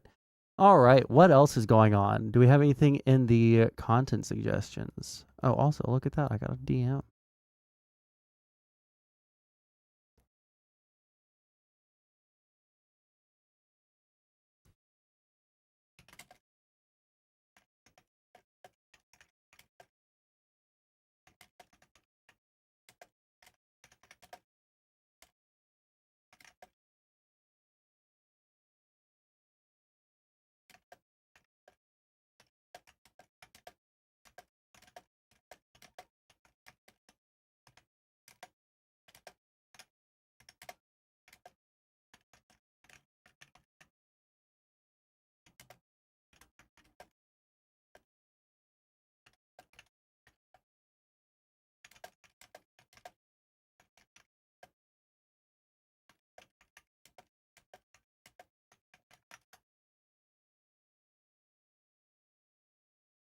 Ben video. Sure, let's see what he has to say. Maybe he's reasonable. Given the fact that the world's on fire, what exactly are Democrats going to rely upon going into the election? We know the answer to this one. They're going to rely upon abortion.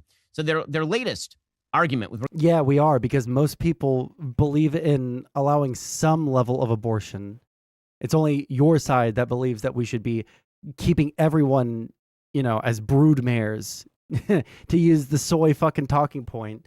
Like, yeah, it is going to be the Democrats using abortion because you guys fumbled the fucking bag on that one, dude. Ben being reasonable? Hey, I'm just trying to be good faith.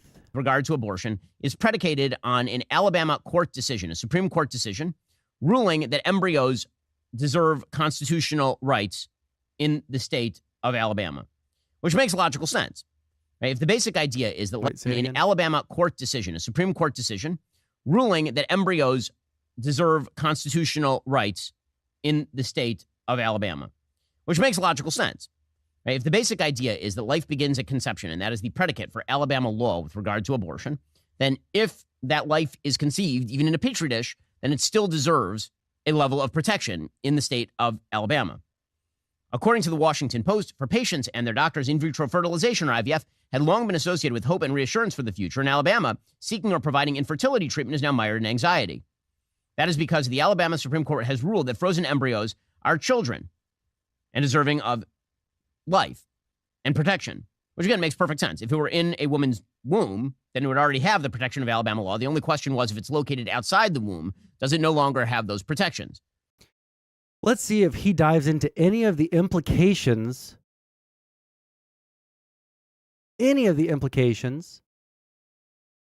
behind this. Like, if you end up getting IVF and you have, 100 more embryos, are you now required under penalty of law to also have all of those children or find surrogate mothers for them? Otherwise, you'll be prosecuted for murder? For child neglect? Again, you don't do one embryo at a time. You make like a fuckload. Like, wait, actually, we can just Google this. How many embryos are created in IVF?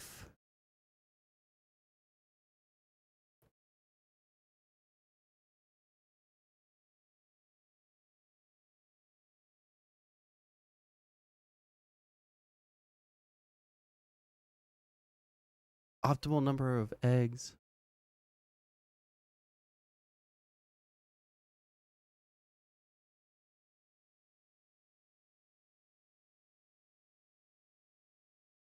More than 40 at a time. There's plenty of variation between this 2 and 40 range. I always thought that it was like 100.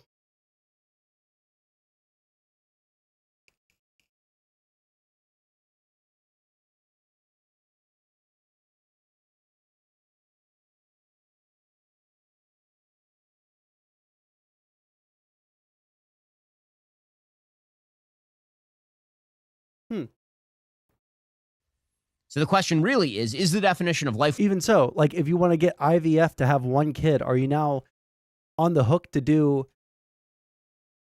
are you on the hook to do the other ones now too?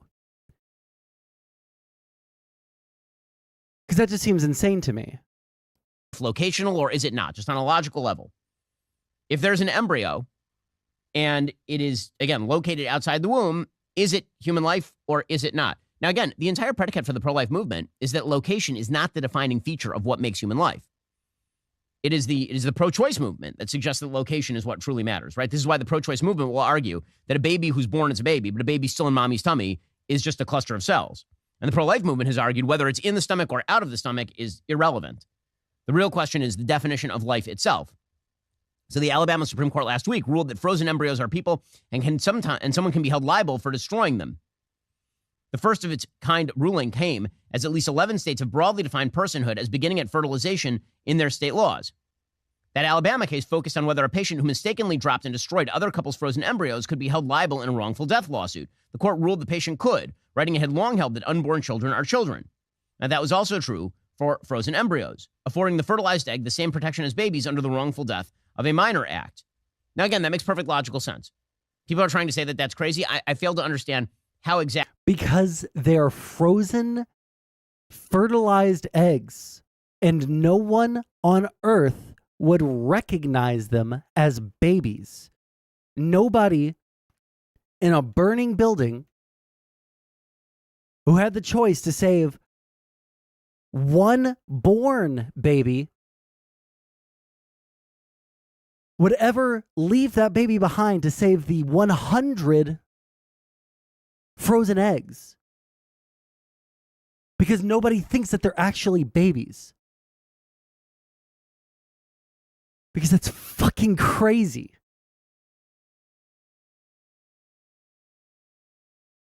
Exactly. That's great. The entire predicate for the pro-life position is life begins. Yes, all of the IVF clinics in Alabama have shut down or paused operations as a result of this because they don't want to be arrested for fucking murder of a child.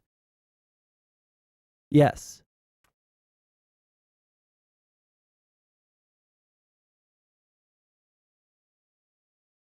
Oh, is this how many are implanted at one time?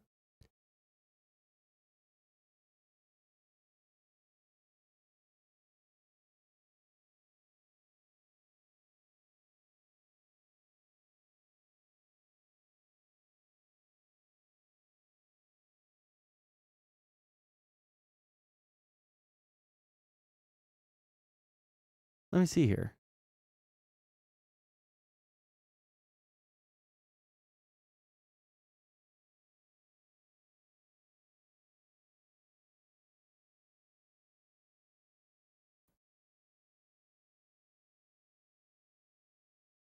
An average of 10 to 20 eggs are usually retrieved for IVF.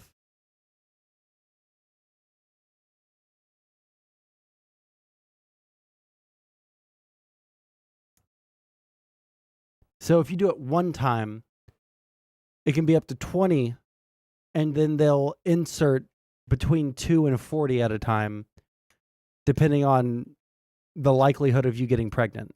Do I have that right? At conception. If life begins at conception and a child has already been conceived, a human being with potential, then that holds true regardless of the location. The court said it applies to all children born and unborn without limitation. It is not the role of this court to craft a new limitation based on our own view of what is or is not wise public policy. That's especially true here, where the people of the state have adopted a constitutional amendment directly aimed at stopping courts from excluding unborn life from legal protection. Now, again, that doesn't mean the legislature couldn't change its mind on IVF or change the law to exempt IVF. But under current law, and it's the job of the Alabama Supreme Court to interpret current law, that is, in fact, what the law says.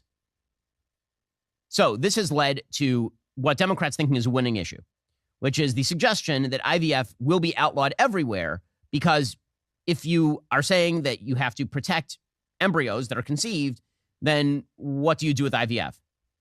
So my own personal position with regard to IVF has always been that you should incept the number of embryos that you are willing to bear to term. That otherwise you are doing something that is effectively quasi-eugenic. That when you create, say, 7 human embryos, and then you discard. Hold on. I'm sorry. I was paying attention to this game, and I just heard some, like, crazy shit. Did he say what I think he said? Because there's no way he did. Because if you are saying that you have to protect embryos that are conceived, then what do you do with IVF? So my own personal position with regard to IVF has always been that you should incept the number of embryos that you are willing to bear to term. That otherwise you are doing something that is effectively quasi-eugenic. That when you create, say, 7 human embryos, and then you... This fucking moral position on other people's lives is so fucking cringe to me. Holy shit.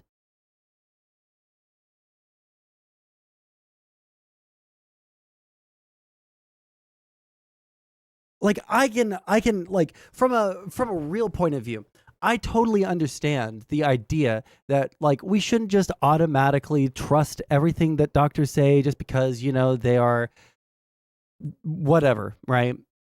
Just because they are a person who has read up in their field, there might be some things that they go too far on, right? Become Nazi doctors and start Frankensteining people together, doing eugenics and shit like that. Yeah, there should be some limits on what we think is acceptable in society.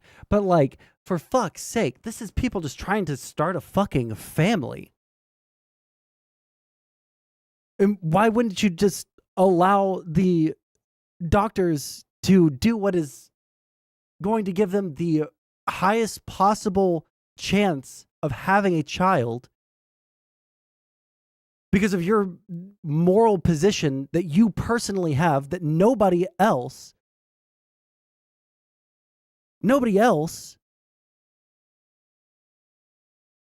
necessarily agrees with? Again, they're embryos. If there was a pro-lifer in a fucking burning hospital and they were in between the IVF ward and the maternity ward, and they saw a crying baby in the maternity ward, and they saw 10,000 fucking embryos in the IVF ward, I don't know what pro-lifer would go and start dragging out the fucking cryogenic fucking eggs. Because they all have the same moral weight. A just born baby is just as much as a person as the fucking embryos to them.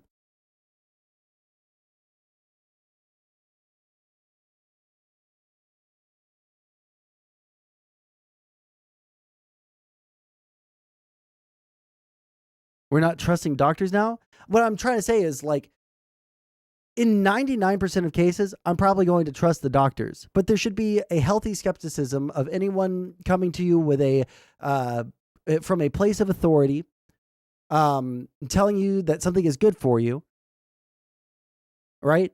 Just because someone is a doctor does not mean that they are a good doctor or that they are telling you the truth. There are people that are like saying that there are,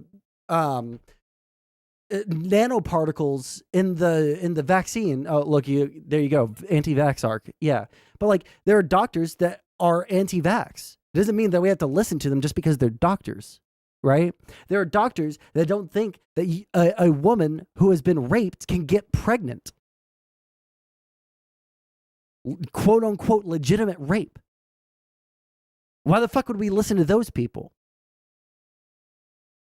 Meanwhile, there's a plethora of evidence that vaccines do not cause autism, do not have nanobots in them that give you, a Wi-Fi signal straight to the U.S. government. There are, I don't know if there is a single study supporting that women just have a process that shuts the body down so that they don't get pregnant if they're raped. There are, however, tons of research into IVF about giving women the best chance that they can get to conceive a child.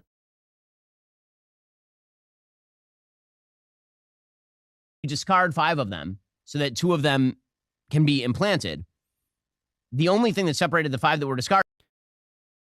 Ben is in the minority.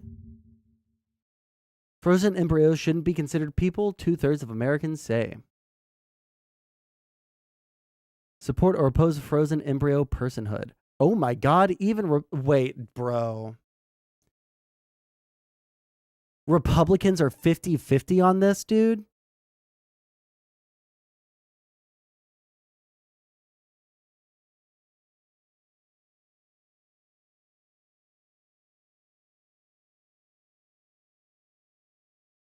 I really thought that it was going to be like 60-30 with 10% unsure on Republicans.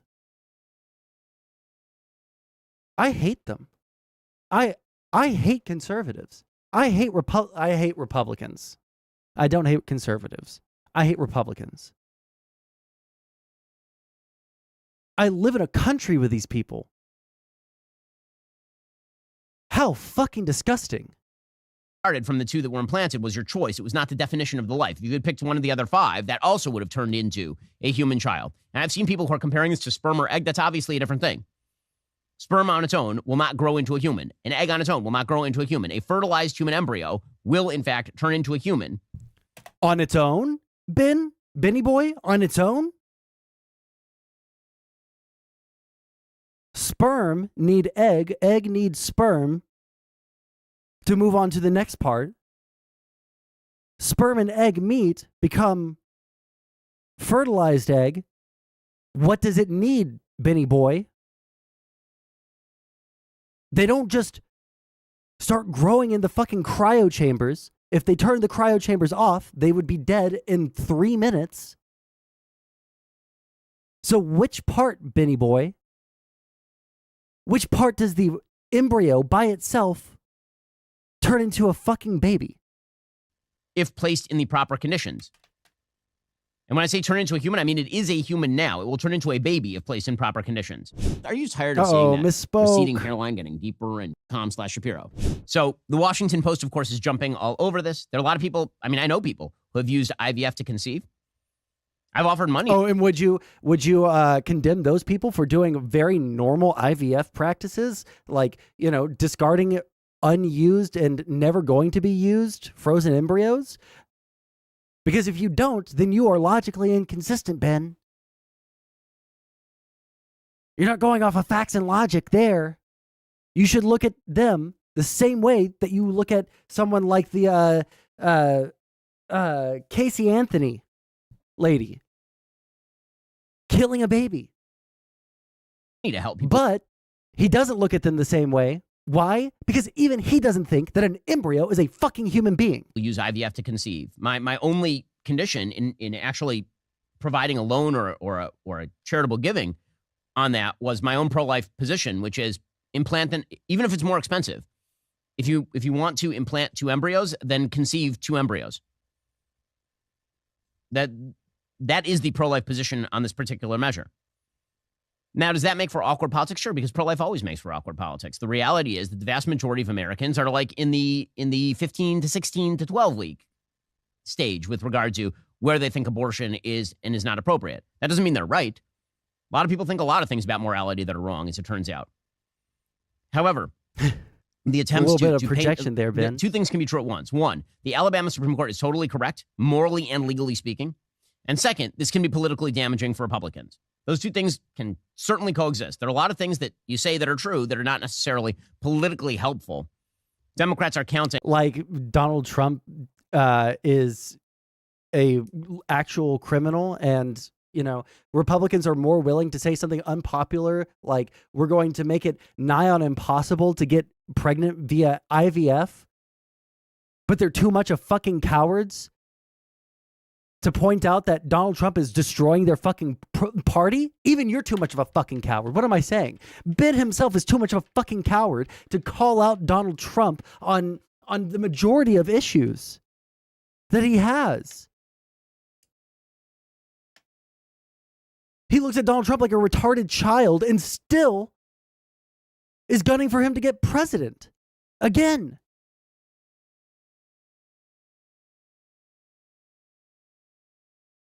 On that. So according to the Medical Association of the State of Alabama, the significance of this decision impacts all Alabamians and will likely lead to fewer babies, children, grandchildren, nieces, nephews. Is it Alabamians?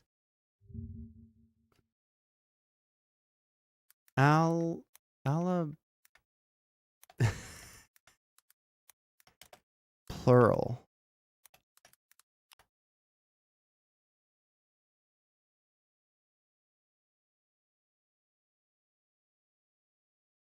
In Alabama, we're called Alabamians, not Alabamans. Huh. Okay. Sorry. That was just curiosity. Things that you say that are true that are not necessarily politically helpful. Democrats are counting on that. So according to the Medical Association of the State of Alabama, the significance of this decision impacts all Alabamians and will likely lead to fewer babies, children, grandchildren, nieces, nephews, and cousins as fertility options become limited for those who want to have a family. Is this not logically the fallout of what they decided, Ben? There is a certain amount that we have found is the optimal amount for any given person, right? Like, we have to implant this many embryos and see if you get pregnant, and then we'll try it again. Or we're going to fertilize this many eggs, and then we're going to insert this many at a time until you get pregnant. And now they're making it to where if you have leftover ones and you discard them, then it's murder of a child. You don't think that that is the logical fallout of this, Ben? Earlier on Wednesday, Beth Malizia, a partner at Alabama Fertility, had to call 4 of her patients, all of whom were scheduled for embryo transfers in a few hours, to tell them the clinic was pausing all transfers for at least a day or two. The decision to cancel embryo transfers but to continue with other procedures like planned egg retrievals was made under the guidance of the clinic's lab directors and lawyers. The 4 patients will now have to wait at least a month for their next ovulation to start an embryo transfer. No one was confident, I guess, at the clinic that if an embryo failed to thaw, that they wouldn't be held liable. Well, that's a different thing. I mean, again, I'm confused as to why you would misinterpret that idea. So if you have a frozen embryo, you unfreeze the embryo and it fails to thaw properly, and unfortunately it dies. That is not an act of murder. That is medical malpractice.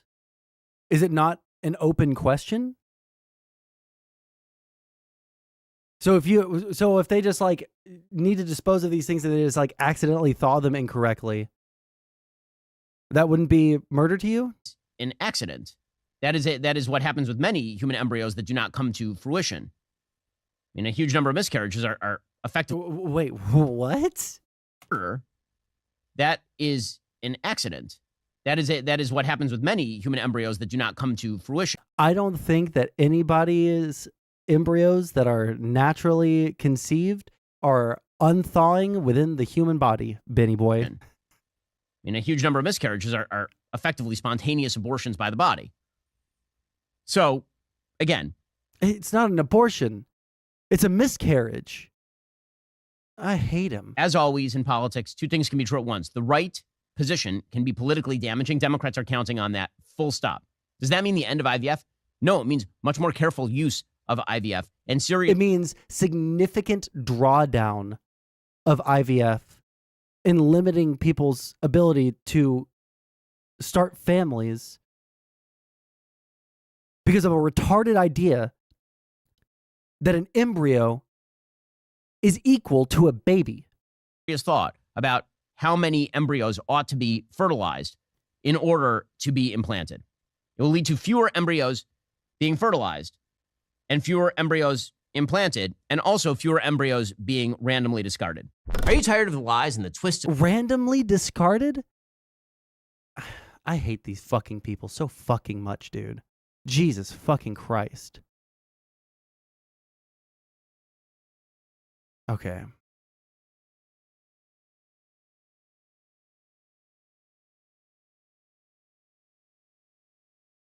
Let's see what else is going on. I can't handle these people. They're just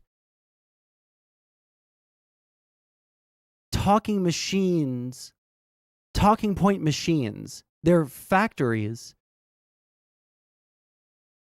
of talking points that do not care about the real world fallout of their talking points.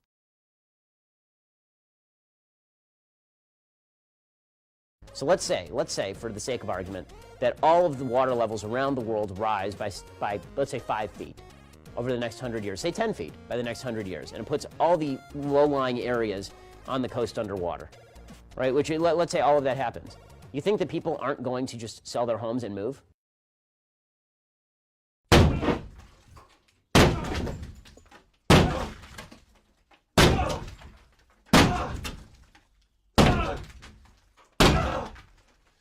Just one small problem. Sell their houses to who, Ben? Fucking Aquaman! Still better than Destiny? Oh, okie dokie, buddy. Vosh just got exposed again? Is it the exact same thing? Story, I was getting ready for bed, and I noticed a Willie Mac show. I've reacted to his videos before. I've asked him if I could react to them, and he said that he's cool with it. I noticed that about an hour ago, he made a video about Vosh, and I was like, wait, Vosh? I mean, I thought that was something from like a week or two ago. Okay, I don't care. Fuck me, dude. Okay, let's look at the content suggestions. Wait, why am I being... 1 second. Give me 2 secs.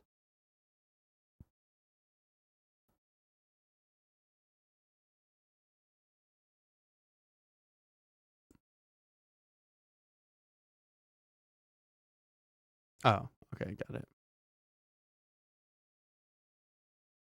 Okay. Go to my Discord. Oh, we don't have any new ones. Got it. Oh, yeah.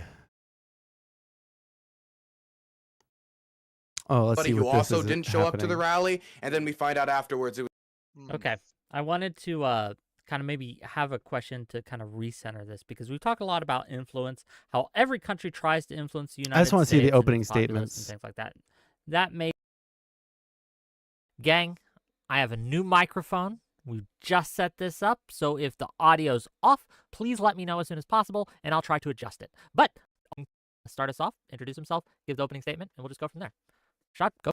Did you see my funny quick meme? I'm Asian. I'm Asian.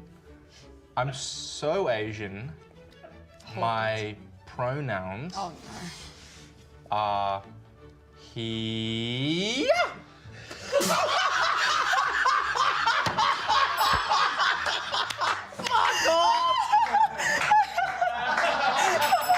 It's so fucking stupid. Just walk out? Did he just fucking walk out? I'm Asian. Yeah, it's pretty good. Go for it. What's up? My name is Rashad Crenshaw, and I firmly believe that currently the Republican. Who are the two feds?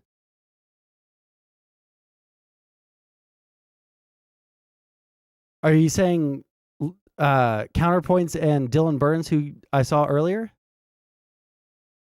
It's so stupid that I laugh. Yeah, exactly. Republican Party runs the risk of becoming significantly influenced by Russia as it pushes further and further toward the MAGA faction of the Republican Party. The MAGA faction. Wait, why is Connor a fed? I know where the memes of Dylan being a fed are, but where is Connor being a fed coming from?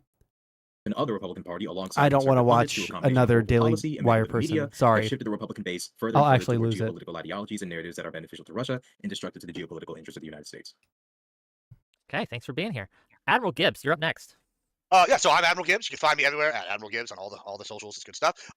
Yeah, so this is a nothing burger. It's a non-issue. Anybody that's saying that Russia is influencing the Republican Party in any successful degree is just spouting leftist talking points, and which is really ironic because Russia, much like China, still has some socialist elements to it. And we all know that the Democratic Party is home of socialism. So if we should be talking about a party that's influenced by Russia and other malignant influences like China, we should be talking about the Dems. But I guess we're talking about the Republicans. And you know what? Like I said, it's a nothing burger. And I'm here to stand up for my conservative brethren in that regard. Okay, well, we'll see how it goes. Thanks for being here. Really appreciate you. I don't think that the GOP is being infiltrated by Russian influence. I just think that they're so horny to find something that they can latch onto to attack Joe Biden that they're willing to use spurious fucking allegations from people that just happen to be fucking foreign agents for China and Russia, respectively. The first one was a foreign agent in China, and the second one is literally a Russian foreign agent. Like, They're just so horny that they'll believe anything so that they can get a one up on the Dems. That's all it is. Next up, counterpoints. Go ahead. Sorry, I stumbled on my words for a little bit. No, it's okay. Hi, everybody. My name's Connor. I run a YouTube channel named Counterpoints. And in reference to this topic in general, I'm with Mr. Crenshaw 100%. I think that you'd have to be blind in order to deny the influence. When you're talking about Tucker Carlson simping for Putin, when you're talking about Trump simping for Putin, when you're talking about MAGA in general, be non-interventionist, all that kind of stuff, it lines up with fiscal conservative talking points. It lines up with isolationist talking points, but these are obviously all geopolitical strategies that benefit Russia. I think you'd have to be blind in order to deny it. The question is whether or not that's a good Fabian Liberty Scott's about to fucking, oh man, this guy, he's about to go insane on this panel, bro. He is about to go unhinged, bro. You're going to see fucking drool, fucking foaming at the mouth, dude. You're going to see one of his eyes pop out. He's going to pop it back in. Steam's going to come out of his ears, dude. You can see it already. Look at that fucking face. He's already done with this shit. Did you just say that the Republicans are infiltrated by Russian influence? Bro, let me tell you something. I'm an anarcho-capitalist, and I'm going to remind you of that every third time I speak.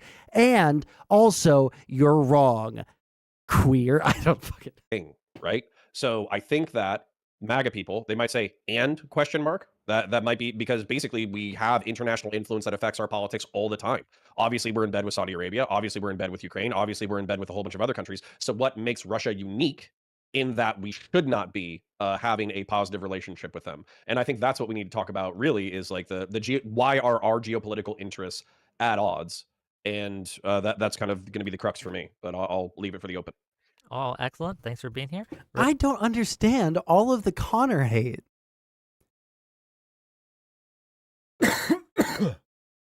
Hold on. I don't understand the Connor hate in my chat. Why do you guys hate him so much? Is it just because he's like a normal guy? PV mouthpiece sellout shill? I didn't keep up with all the drama.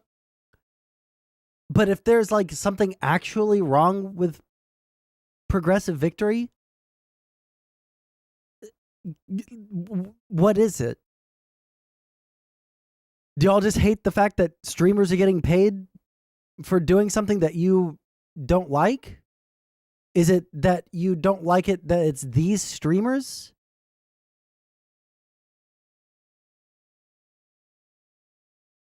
Not normal, but actually paid by Brianna Wu?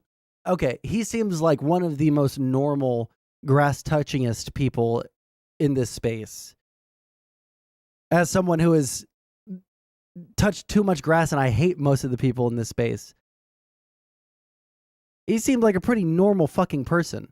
What the fuck is wrong? I don't understand this insane reaction. If you can't comprehend why, I just haven't heard any reason other than there's streamers getting paid. And then the biggest criticism after listening to Wick and Connor get pressed by like 8 people on JStalk's stream, the biggest criticism that kept on coming up over and over and over was that it wasn't disclosed and that it might affect their content. Right?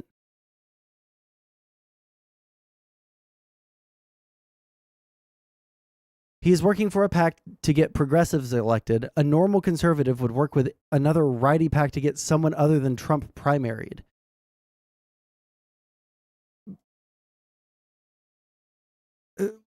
Well, if I was in that position, if I was a conservative and I had the option between working with a PAC to try and get Joe Biden elected versus a PAC to get Trump primaried, I'm going with the PAC to get Biden elected because Trump's not going to get primaried. Does that make sense? Like, that would be the immediate calculus that I put in my head, but I know you don't care he's paid opposition.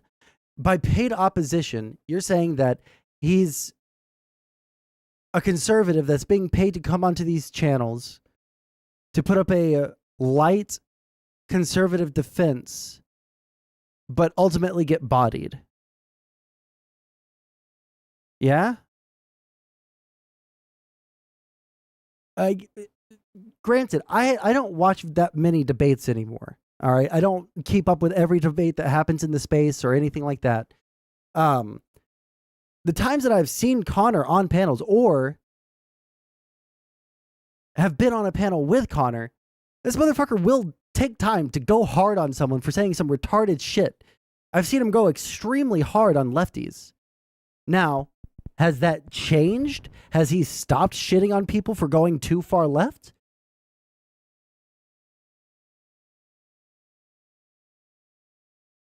His principles have been shifting. He is okay with Vosh being a lolicon as long as he uses his audience for the greater good.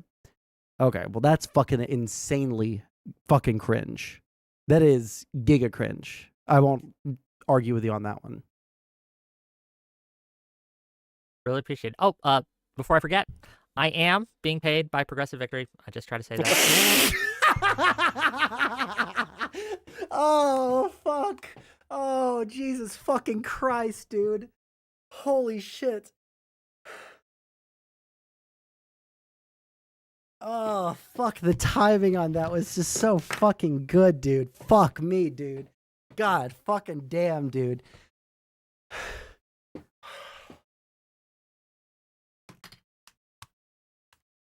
Jesus fucking Christ. Okay.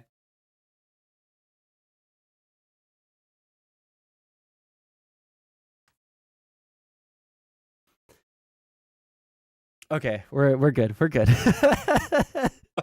Before every stream, Me before too. every people yell at me. Okay, so yeah, just so you know. Okay. Me too, and they're probably not going to like my takes tonight. Oh, well, they're not paying me for this content, to be clear, right? Like no one's paying for this content. I'm glad I can contribute. But to their next up, someone who's been on my show before, but it's been a while. Welcome back, Fabian Liberty. Go ahead. Yeah, I'm Fabian Liberty. You can find me pretty much everywhere. I don't stream on Twitch. I just came back after like a year hiatus almost, streaming on YouTube this week. Or I guess technically I did one stream last week. So if you want to check me out, check me out there. I do occasional videos. I'm an anarcho-capitalist. So in many ways, I am a hardcore libertarian. I have an outside perspective here, I hope. Looking at this, it depends on what you mean by influence. To get paid under them? Okay. So you just the conservatives makes no sense. I think that the justification that I heard, I don't remember if I heard Brianna Wu say this, or I don't remember if I heard Connor say this or somebody else say this, but he's the argument is that he's there to keep them in perspective and to help them understand conservative thought processes. And if his calculus is like the one that I gave a minute ago, right? Like, hey, like I'm not going to like be able to join a Republican PAC that is going to be able to change the outcome of this primary. I might as well, if I really fucking hate Trump, help to get Joe Biden elected in the small way that I can while making money. Now, if he's changing his values on the lolicon thing and shit because he's trying to defend other people in Progressive Victory, giga fucking cringe. I agree. Yeah, I actually don't have any notes on that one. There is no but after that.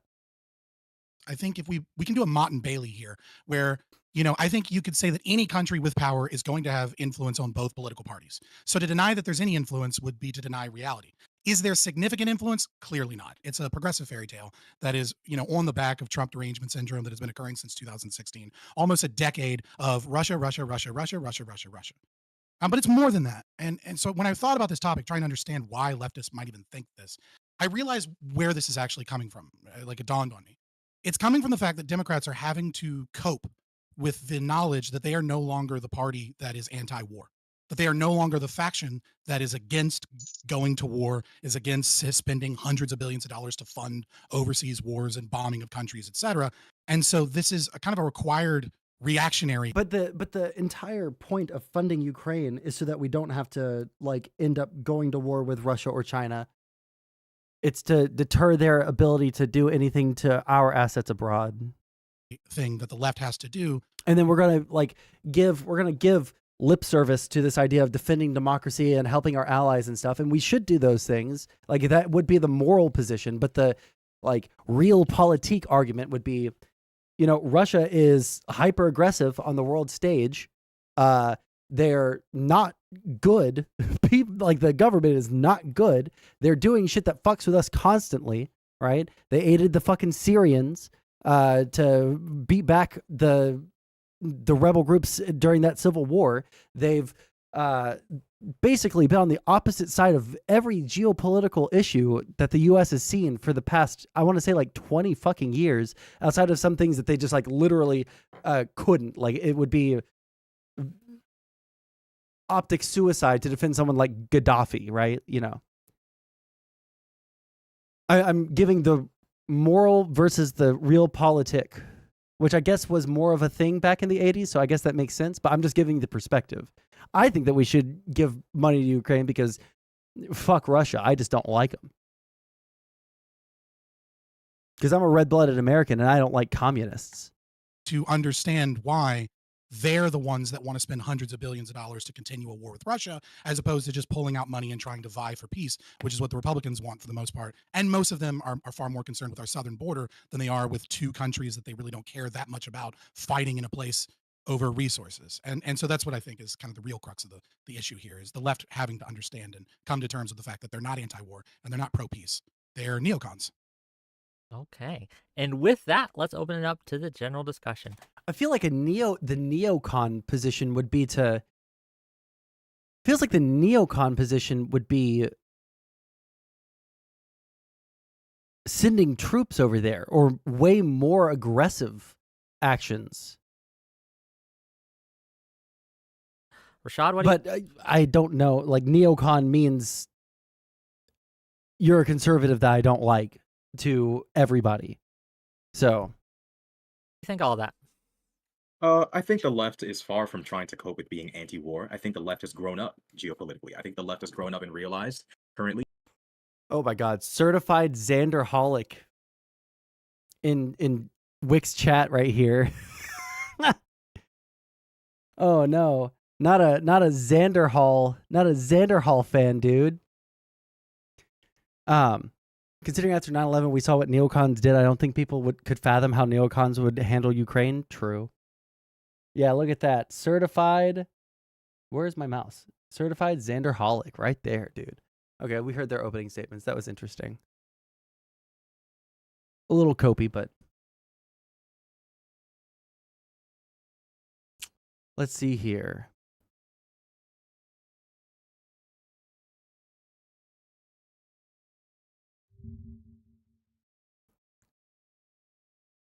What was that like? The conversation off camera, like you walking around with him. What was the content of the conversation? I mean, I can't. You know, I feel bad even with Putin or anybody like talking about stuff that is off the record. But hello, I'll just say that. Did he just like fucking have a hard reset? I'll just say that what the is fuck? Off the record, but I'll just say that 4 seconds just staring. When I said that he didn't want to fight with NATO or with the U.S. State Department. I love that only retarded libs care about the new forever wars. I don't think that this is going to be a forever war. If anything, the fact that Ukraine is only losing now as a result of us refusing to send anything out, it shows that, like, if we did just like give them everything that they asked for, they probably would have won. Because we haven't given them near what they wanted. We've given them a lot, right? But they've asked for way more, which has always been people's criticism, right? Cope, if they could fight back and get more than 50% of the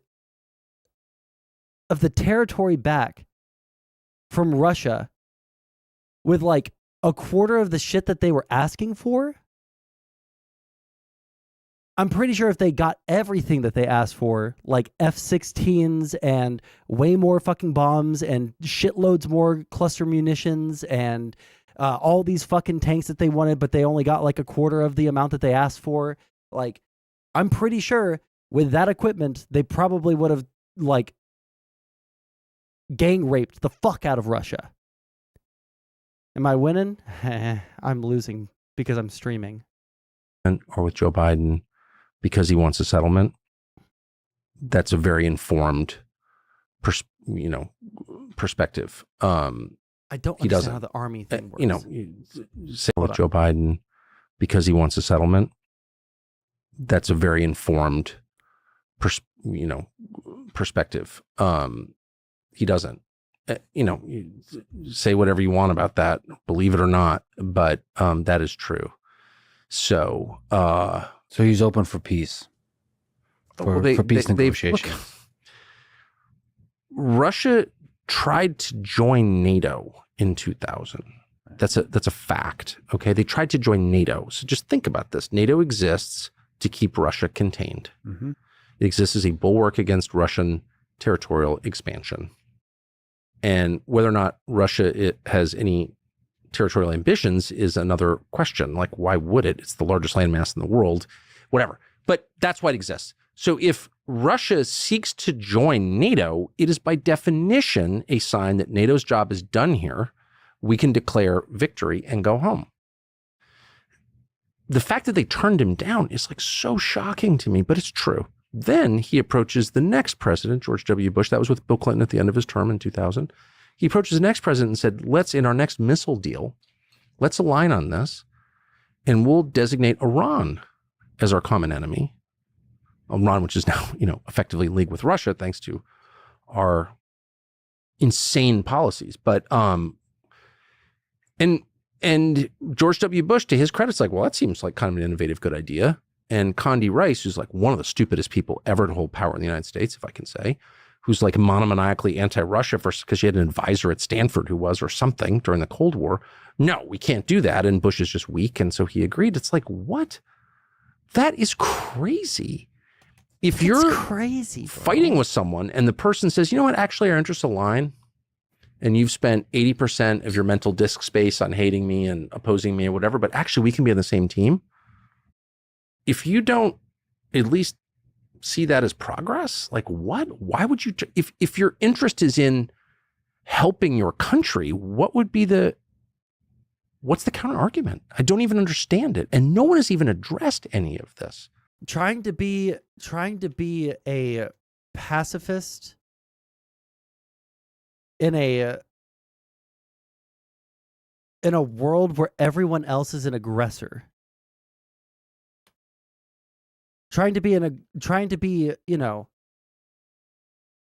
pacifist in a situation where other people are like invading people or planning to invade people is taking the side of those people. It's staying out, like it's the fucking Gandhi quote, Do you have Reggie Gigas I could borrow for the weekend? I don't have a DS. All right, sorry. Can't send anything to you. The war of Russian aggression. Yeah, it was a war of Russian aggression for sure. But how did we get there? We got there because Joe Biden and Tony Blinken dispatched Kamala Harris, who does not freelance this stuff, okay? Fair to say, to the Munich Security Conference 2 years ago this month, February 2022, and said in a press conference to Zelensky, poor Zelensky, we want you to join NATO. This was not in a backroom thing. This was in public at a press conference. Knowing, because he said it like 4,000 times, we don't want nuclear weapons from the United States or NATO on our western border. Duh. And you've had NATO on your western border, and NATO is a defensive alliance. They're not going to attack you first unless you attack someone else.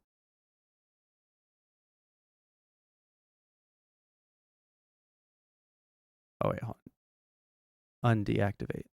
There we go. Days later, he invaded. So, like, what is that? And if you even, I raised that question. Gonna be honest, I see little to no difference between the U.S. and Russia. The fact that we are in a Cold War with them is dumb. I don't know what fucking world you live in. What world do you live in where Russia and the United States conduct themselves anywhere near the same way?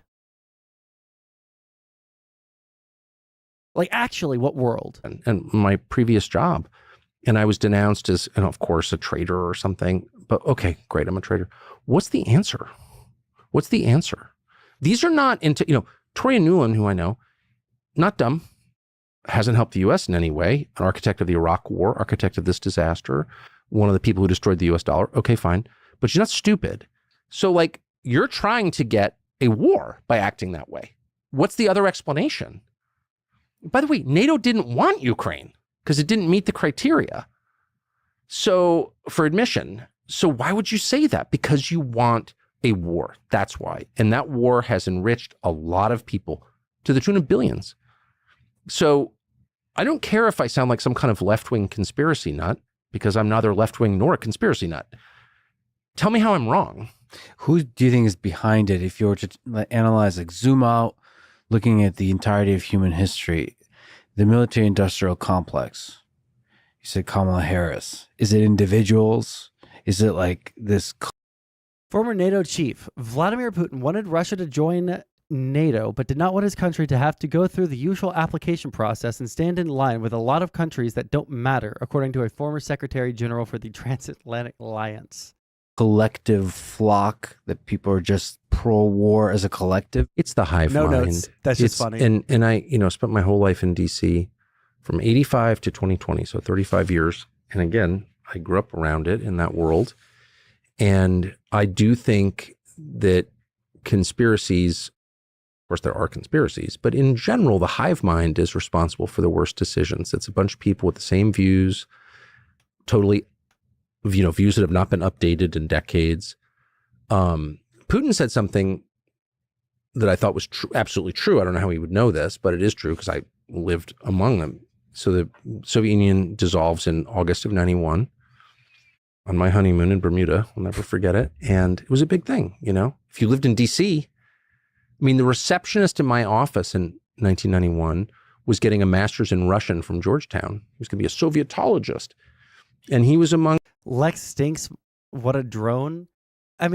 Anyone that's not just like out there like screeching about the evil SJWs and the leftists and how bad it is for conservatives and how soy and cringe all of these like trans people are, like you're going to say that they're soy and cringe. So there's very few criticisms of a person that I would hear from you that I would take at face value. I'm just saying. They both fight proxy wars. They are both oligarchies. That are nuclear superpowers. We are not an oligarchy.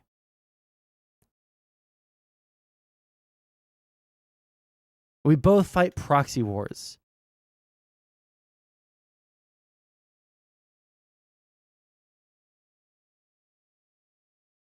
So by those two metrics, not whether or not we're on the good side or the bad side of those proxy wars, just the fact that we will give people munitions to fight against people that are in our interest, that equals the same as Russia.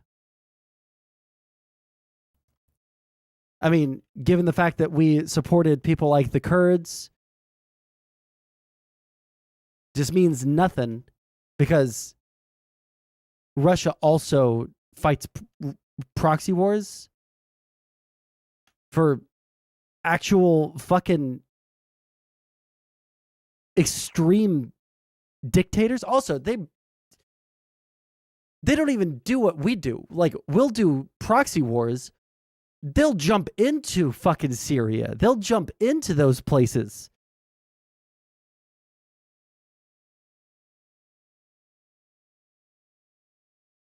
Russia's funding and bringing North Korea up for the first time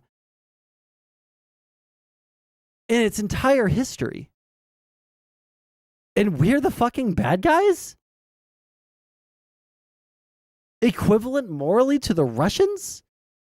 Who explicitly go out of their way to find people who are extremely, extremely horrible fucking dictators.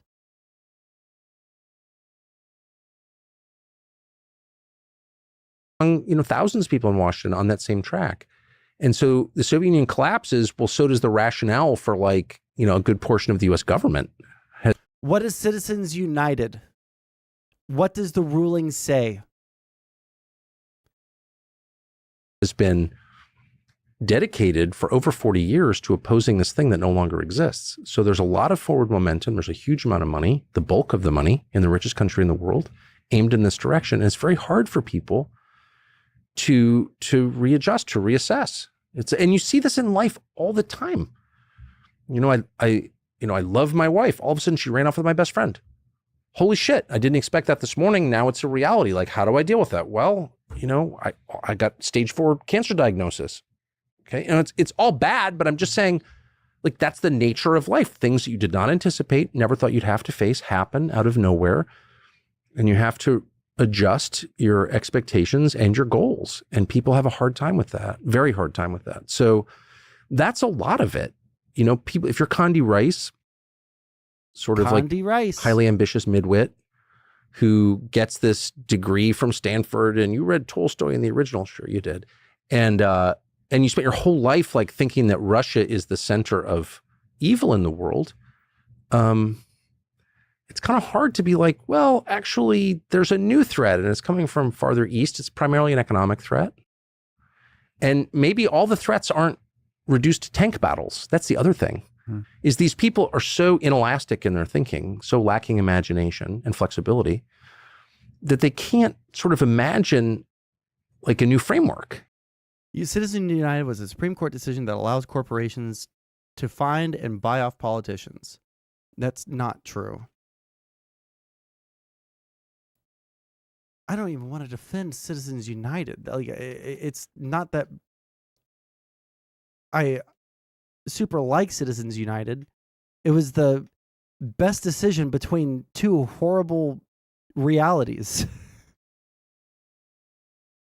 Either we allow people to, let's say,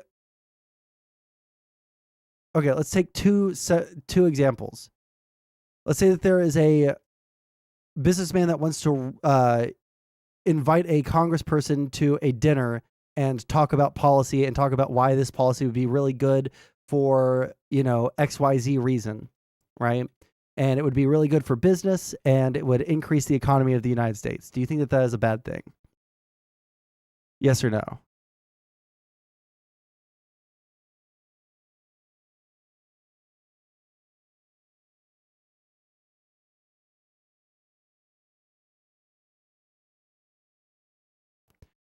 There is a businessman. He wants to meet with a person in Congress. He meets with that person in Congress and has a dinner with him and explains the benefits of a certain piece of legislation that would greatly benefit his business, and also it would greatly benefit the economy of the United States.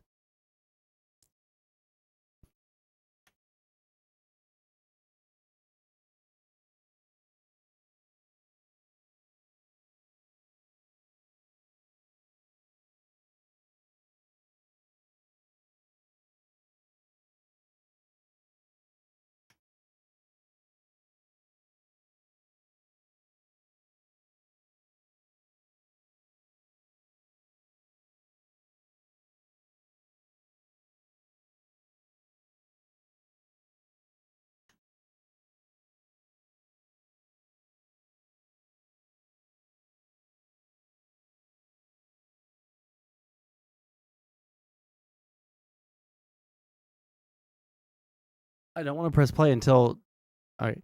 I still see it as a form of corruption, regardless of the outcome, because it's more likely he will influence the congressperson's decision because of his money. All right.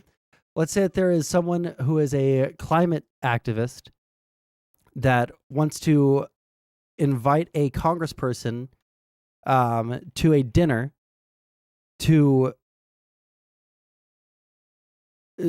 basically say like, hey, there is this new technology for solar panels that I think is really good, and it would be a boon to the American economy. It would be a boon to the American economy. It would reduce our emissions and buy us, let's say, 30 years on catastrophic climate change.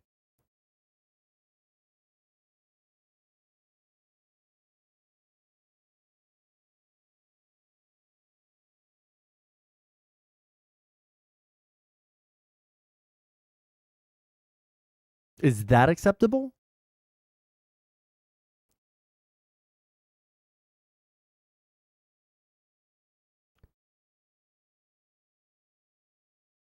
It's not financially motivated.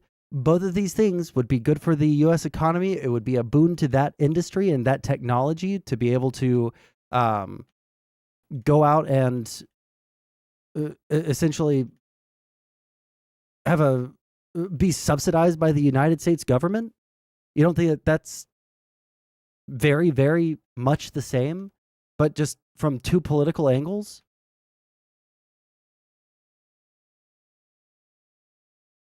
Okay, let's say that they're like, instead of inviting him to a movie, or I'm sorry, instead of inviting him to a dinner, right? He just wants to make a movie on behalf of that candidate who is already he's already pro, fixing climate change. He wants to make a movie about that, right? Right before the election.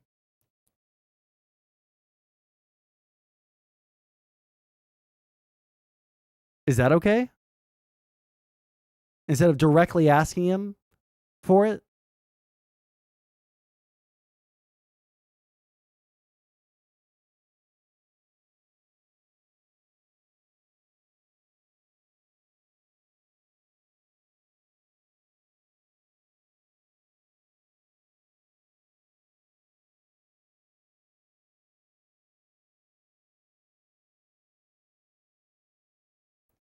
Depends on how the money is funded. Well, that's exactly what happened with Citizens United. Someone made a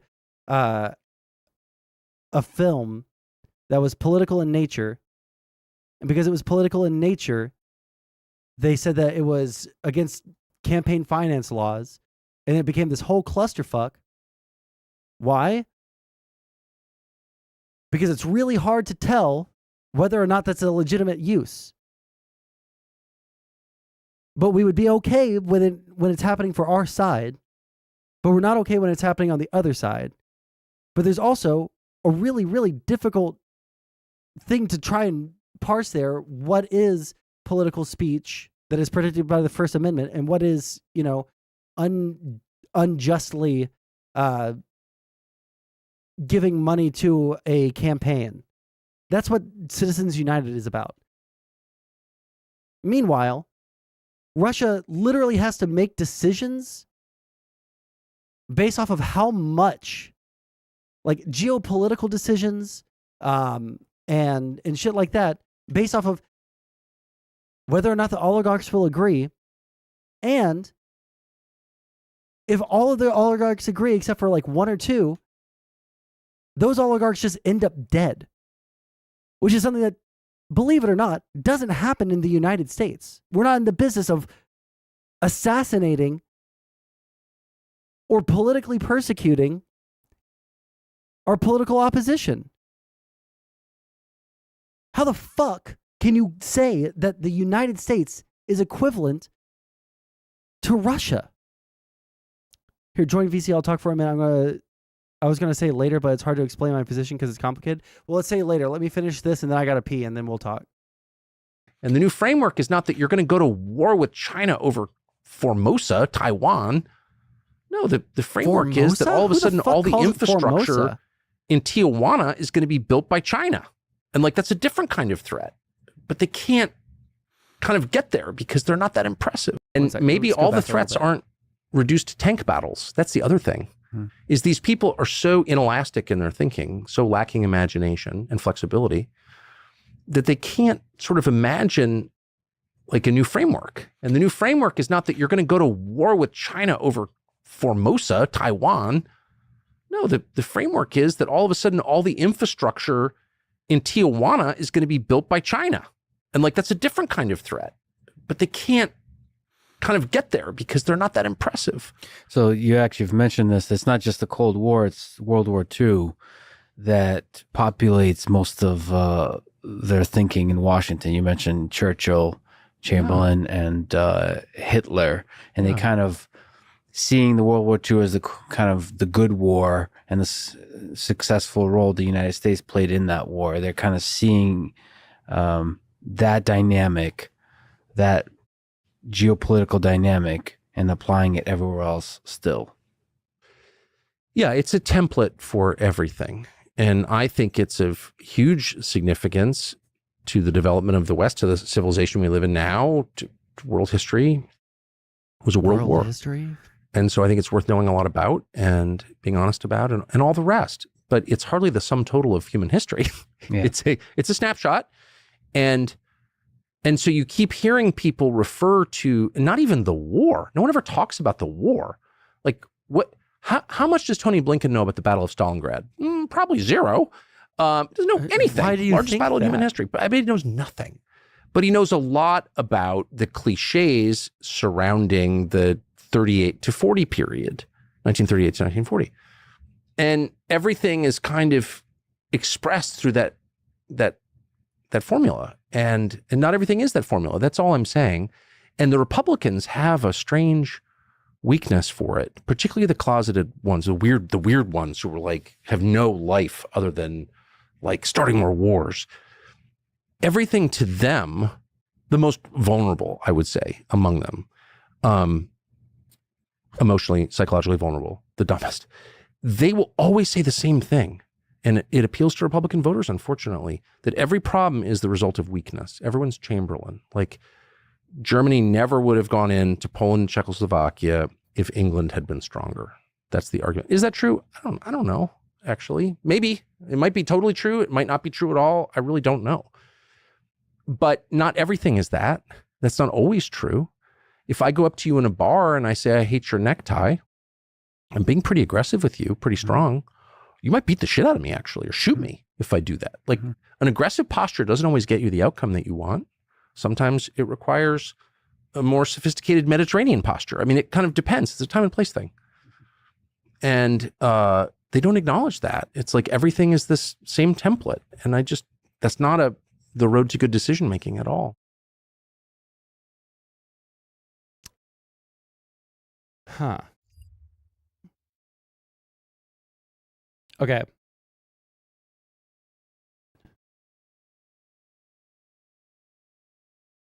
All right, give me just a couple of seconds. I'm going to run to the bathroom and take a quick piss, and then we'll be back and we'll talk to Vigilante. We'll play some Nintendo music or something.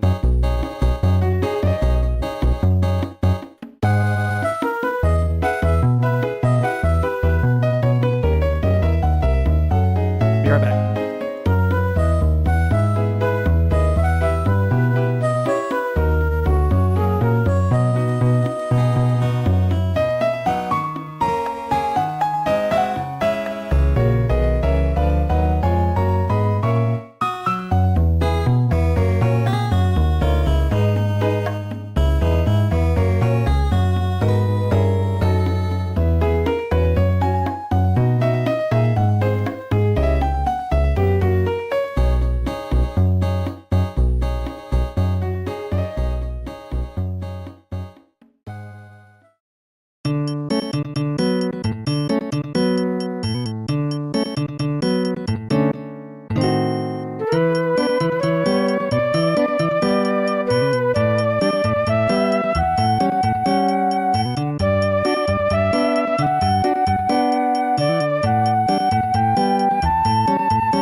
All right.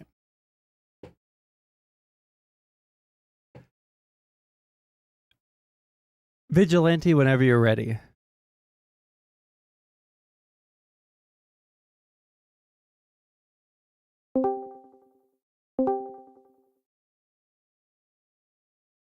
Yo.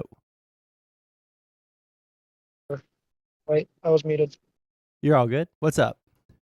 Okay, so like my opinion on this is kind of complicated because like the way that I see it, any country that doesn't have publicly financed elections is effectively an oligarchy. So like America obviously falls under that because of super PACs, all of the fucking dark money in our politics, all of that shit. Now, I will concede that Russia is worse. Yes, I'm not saying that it's not worse. I am saying it is effectively similar because both are effectively oligarchies. So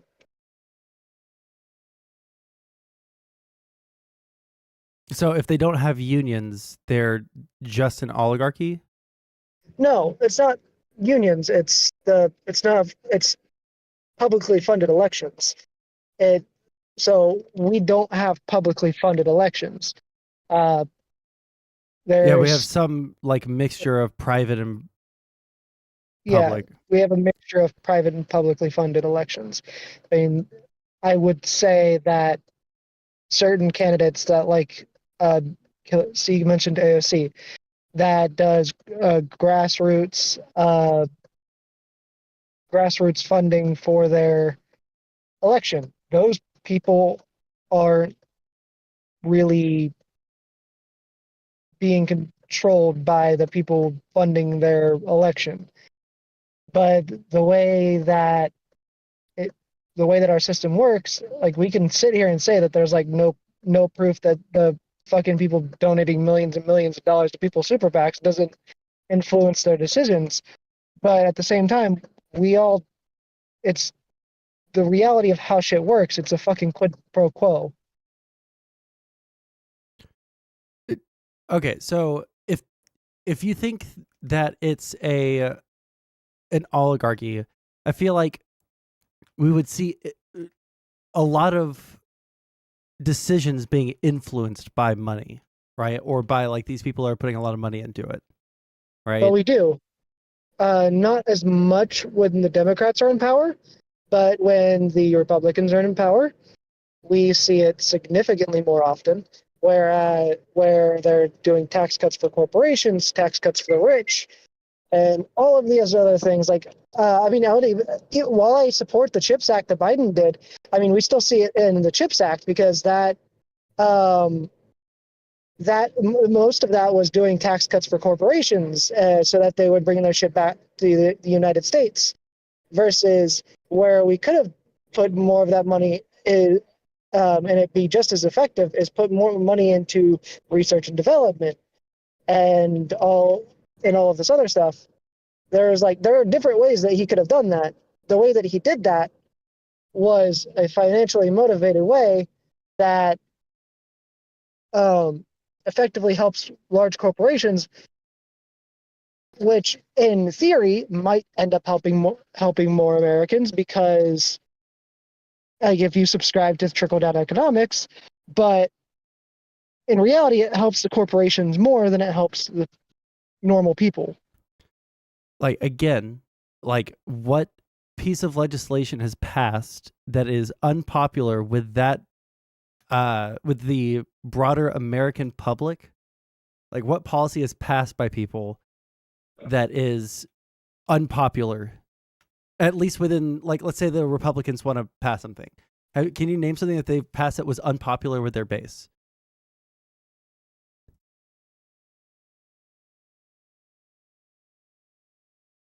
And same question about the Democrats.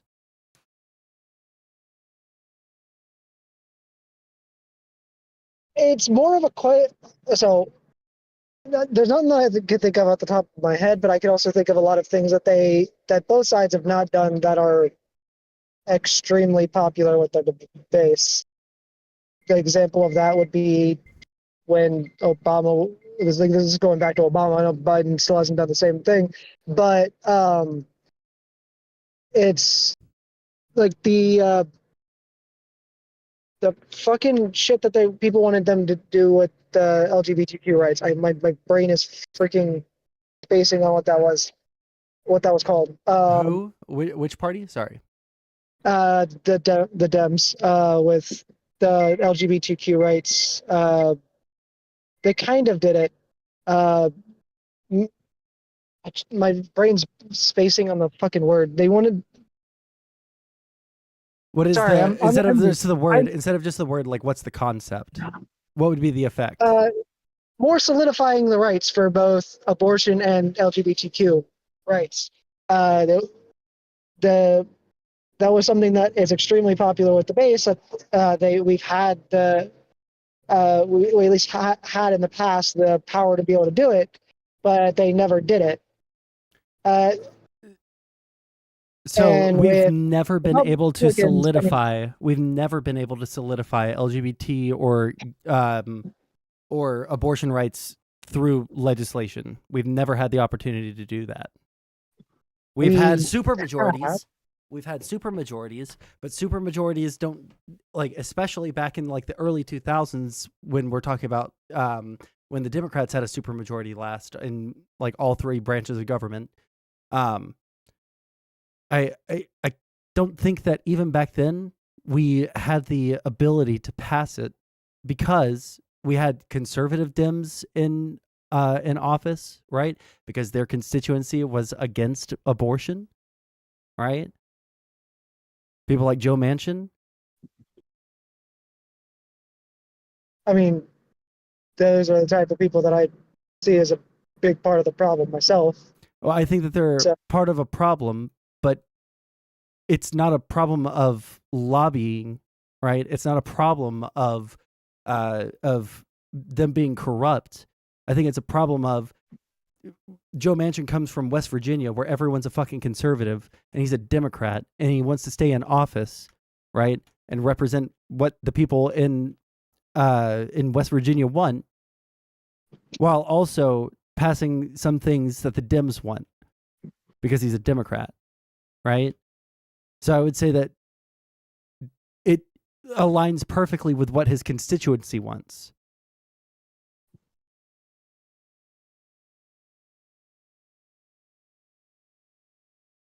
I don't necessarily agree that it aligns with what his constituency wants, because if I remember correctly, the last election that fucking Bernie was in, or like especially in like 2016, I'm pretty sure Bernie won fucking West Virginia. So it's not as conservative as people in a fucking make it Democratic out. primary. Is that the metric we're using now? Sorry, like I'm not trying to like just like shit on every single thing you say, but like, yeah, in a Democratic primary in a state that is more conservative, right? I can understand why some people, especially like in 2016 and 2020, were voting for Bernie Sanders because they're looking for an outsider, right? And I think that was probably more the thrust of why they were voting for him than his stance on abortion or his stance on health care.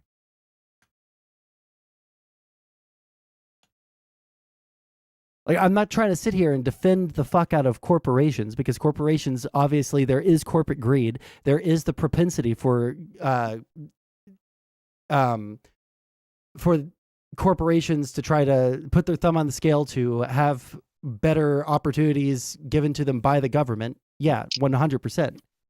But I don't think that the politicians are doing things that are out of step with what their constituency wants, right? Now, in an oligarchy, you would see that, like you do in Russia, where there is not a massive support for this military operation, right? There is constant economic waste as a result of deals and kickbacks that they're giving to oligarchs to keep them happy. There are like specific pieces of legislation that are put into place to placate the oligarchs, but you don't see that in the United States. I definitely don't think it happens to the same degree. That's why I already said that Russia is definitely worse.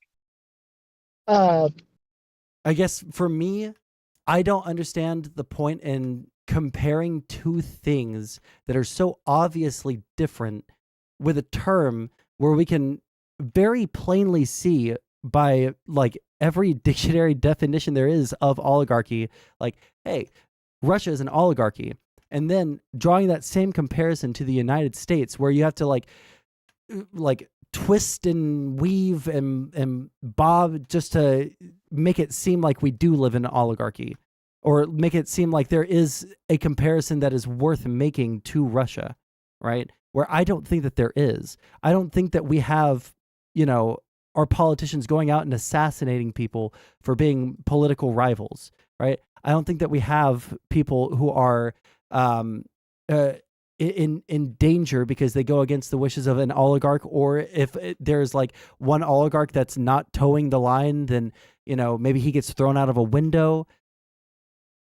So just like on the oligarchy thing, I don't think that there is any comparison unless you're going to take like the most hardcore lefty stance on it, and like, if there is money in politics, if we don't completely just publicly fund it 100%, even if it does go against the Constitution, right?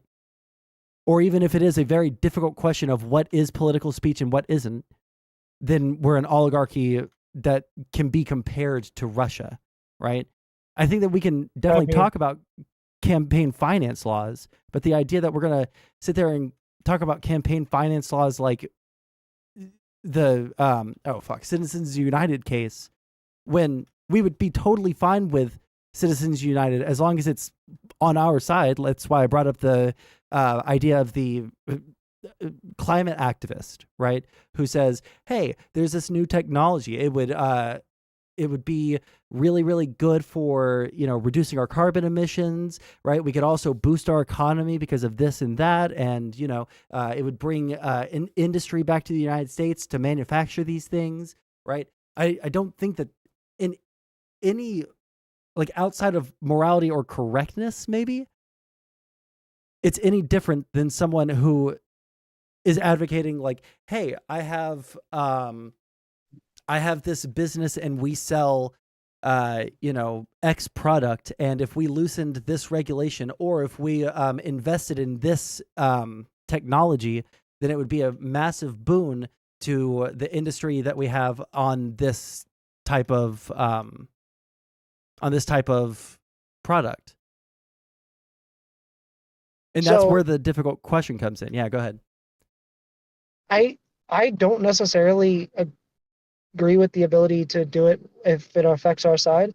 I see it differently whenever it's like a nonprofit or an activist lobbying the government than when it's like a corporation, no matter how big or small, lobbying the government, or a religious institution lobbying the government. I bring up religious institutions because it still helps religious institutions lobby the government too. But because I personally support publicly funded elections pretty much to the degree that you were talking about, I don't think we should have any dark money in our political system at all, whether it's super PACs or any of that stuff. I think we need to get rid of all of it and utilize there was one system proposed a while ago where it would be the elections would be publicly funded by tax dollars, and to an extent that you would be able to have designate which candidate that your tax dollars specifically would go to, designate a certain amount of your tax dollars to the specific candidate. That's the system that I personally support. I think we need to completely get rid of money in politics. So whenever it comes to any sort of funding being used to influence political decisions, I am against it, whether it is a Democrat, whether it's happening to a Democrat, whether it's happening to a Republican. When it comes to nonprofits or unions sitting down with a politician to talk to them, as long as it's not financially motivate, like as long as they're not trying to financially motivate the decision of the politician, I'm fine with it. But when there is financial motivation involved, I'm automatically against it, regardless of which side it's on.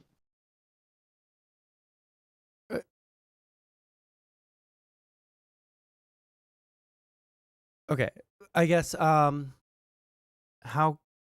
do I mean I don't disagree that the idea that we would want to keep religious stuff out of politics 100%, but can you explain in a way that wouldn't be and like can you explain to me in a way that wouldn't get rid of the First Amendment or remove First Amendment protections? Like, at what point can outside groups try to bring attention to something to a politician in a way that you would think is acceptable? The way that I see it personally, money is not free speech. What you do with your money is not a version of free speech. So removing the money from the equation does not remove free speech. I do Right, think but we Citizens United was based off of someone making a political film on an election year, right? So that's where the question comes. Like, they made a movie that cost money, right? Or someone inviting a politician to a function that costs money. Not to bring them in, but to run the function. A lot of those functions that you're talking about are run by super PACs, and they're like shit that costs like $2,000 a plate, and they're all political donations. Those functions are part of the problem. So how are activist groups for things that we would support? How are they supposed to be able to have their voices heard, essentially? I mean, that's where we need to make politicians doing more town halls, more politicians doing grassroots funding, so where they actually go out and talk to their constituency, talk to activists, versus people basically having to pay to get into the politician's ear for them to listen to them. But the general public doesn't have the expertise that someone that might be a climate activist has to persuade them to get, this new solar panel technology. Yeah, but I mean, the system that we currently have now, unless you're an activist with a lot of fucking money, it's really hard to get a politician's ear. So, I mean, if we remove the money and have them having to talk to activists and the general public more often, they're going to have more. Their decisions are going to be more likely to be influenced by the conversations that they have with their constituents, with activists, etc., than based off of assumptions of what their constituents want, or based off of. Well, I mean, they have data analytics and shit like that. Like, they definitely have the ability to know, even without this, what their constituents want. They can do polling. They can ask questions to people in their constituency. Usually, though, given the size of our fucking government, right, and how many people are in our country, it is going to be groups of people that are going to be making these activist groups or something like that are going to be trying to get the politicians' ears, right? That's what I'm trying to say. The average person doesn't have that ability.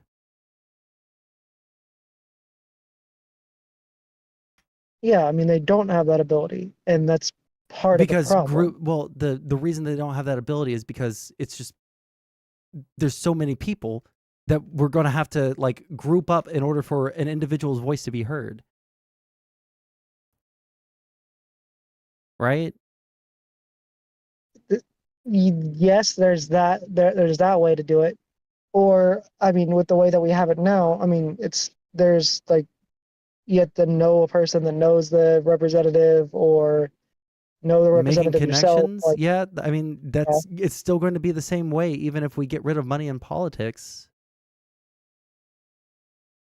Like you're still Yeah. going to like you're not going to be like able to just like walk up to every fucking politician ever and then just say like, "Hey, by the way, I want an audience with you, and you have to give me the light of day."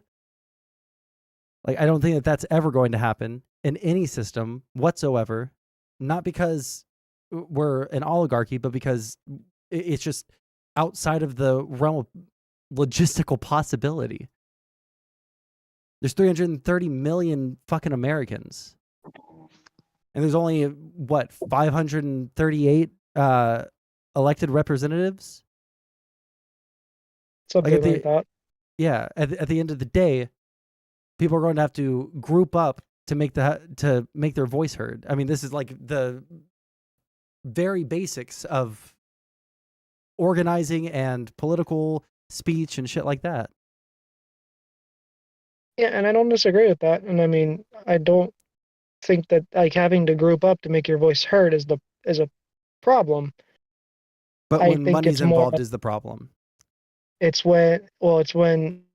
because of the fact that, yeah, like normal people like us, if we lived in the same area, or for an example, like if me and Eli wanted something done in our area because we live relatively close together, we'd have to get a massive group of people together to for our elected representative to hear us, or not necessarily, but because I actually know somebody that knows our representative, but that's different. Yeah. But like in the example that we're using, like we would have to make a massive group in order to get an audience with him, versus a rich person can literally just throw an event for him to get other rich people to join and get Well, their the rich ears people are coming together, easy. right? And they're all working together and they're actually politically engaged. Whereas the problem that we have isn't that we have people that are just like buying off politicians, which I don't think is true, right? The problem is that we have people who are totally, completely, and utterly politically just nihilistic and dead inside, and they don't care about what's happening. They just want something to change, but they don't want to put in the work to actually have something change. They don't want to put in the work or the effort to meet with other people because everyone's too anxious to make a phone call to fucking Pizza Hut nowadays, right? So instead, we have a bunch of people screaming like Black Lives Matter, right? There was a lot of political pressure behind that, but it all fucking went away because instead of actually coming together and forming a plan and having specific demands, it was just like, change something now, make it better. And no one had a specific, claim or ask of the government.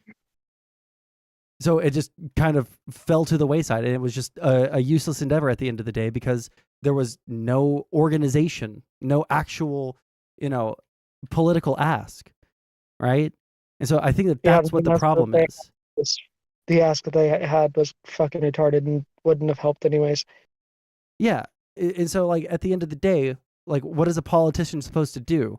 Listen to people that have specific demands, that are well organized, have put all of their thoughts into an easy to digest and easy to comprehend format, like, I don't know, a banquet dinner where they explain the benefits of, increasing funding or decreasing taxes on something, et cetera, right? Where they can plainly see, okay, well, this action would lead to this, to this consequence.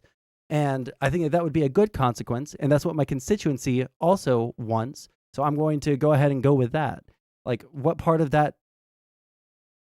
Like, the only reason that I feel like we don't like what happens with campaign finance is because the people that have the means to organize and the know-how to organize are people that we just personally detest.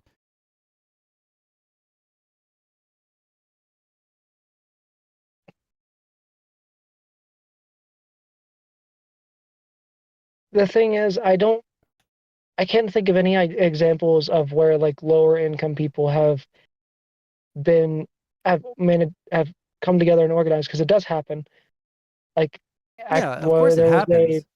there was an example here in Cincinnati that I could think of that Eli was actually a part of, but and it was to combat fucking what was it, gentrification. But it didn't go anywhere. Like, I can't think of any example where like lower income people have actually managed to organize and have actual demands, and their voices are even heard. The only examples that I can think of where people have organized and their voices are heard are the people that have money behind them. Why do they have money behind them?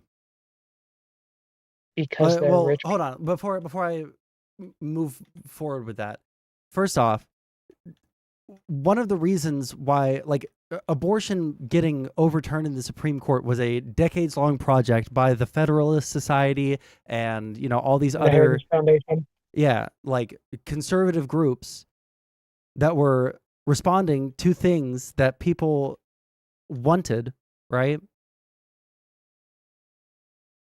Like, conservatives don't like abortion. So they pushed and pushed and pushed to get abortion overturned. Yeah, and part of that literally included fucking bribing a Supreme Court justice.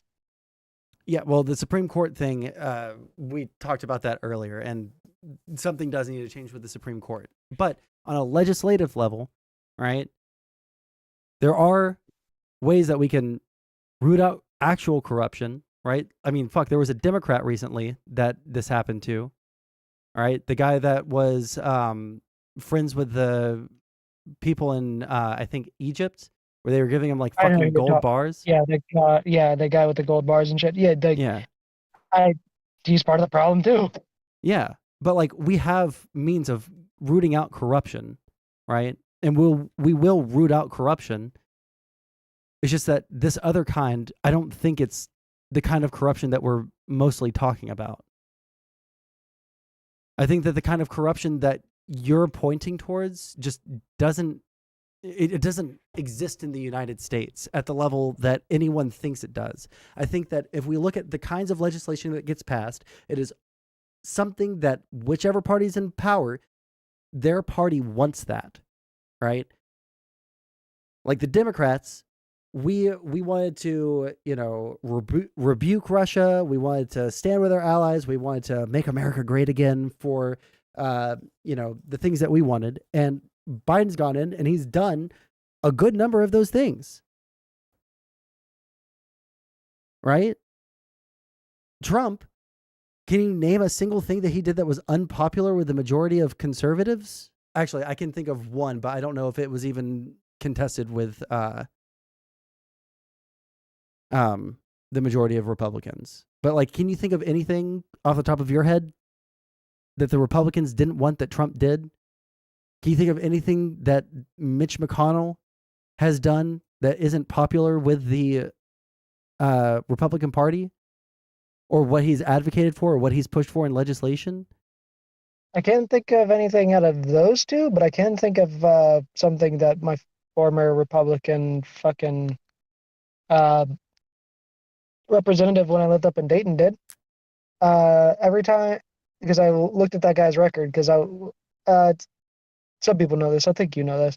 I've considered running for office, so I literally fucking researched the fuck out of that guy's decisions just to find stuff that I was going to use against him. One of the things that he did was every time that there was anything to help the military that went up on the ballot, like anything to help, like veterans and stuff like that. He always ended up voting against it. And I don't know if you know anything about Dayton, but there's literally a fucking massive military base in Dayton, Ohio. And so like a lot of his constituency is military or former military. And the dude fucking, his name is Brad Winstrup. He votes literally against everything that helps fucking veterans or would help like mental health in the military, things like that, which is all stuff that conservatives support. And did he get voted out? No, he's still the representative in Dayton.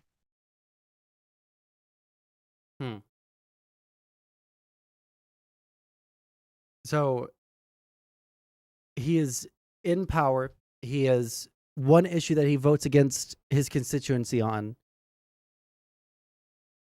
Is there any backlash against him? No. So that sounds like political disengagement more than he's being bribed to do it. Well, I mean, this is besides the point, but the big thing that the Republicans are better at the Democrats at then is the Republicans are significantly better at hiding the things that they do against their constituencies' wishes with propaganda than the Democrats are. I mean, yeah, I agree that they're better at propaganda, but I don't know if that necessarily means that. I don't think that bolsters the claim that we live in an oligarchy. I mean, a lot of the propaganda that's made is made by the super PACs, not necessarily the politicians themselves, which the super PACs are what are funded by the Do the super PACs push for anything? Do the super PACs vote for any or tell the politicians to vote on anything that is unpopular with the Republican constituency?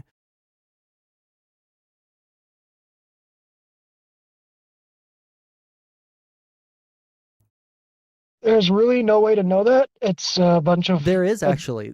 SDL came out with a video like 5 years ago, that plainly laid all of this out, right? And that's where I've kind of been leading you, right? The idea that we live in an oligarchy is just not true based off of any metric that we can look at. Looking at funding of individuals, looking at their voting records, and then looking at the things that those people's constituents wanted, it seems like it's pretty close, except for on very, very minute little things that the public doesn't give a fuck about, that corporations do.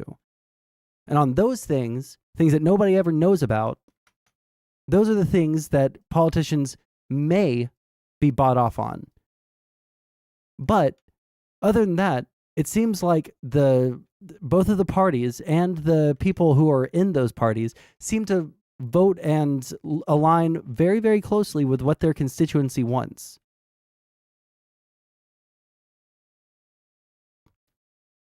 Every major piece of legislation that has come out, I think maybe in U.S. history, but I can't 100% die on that hill.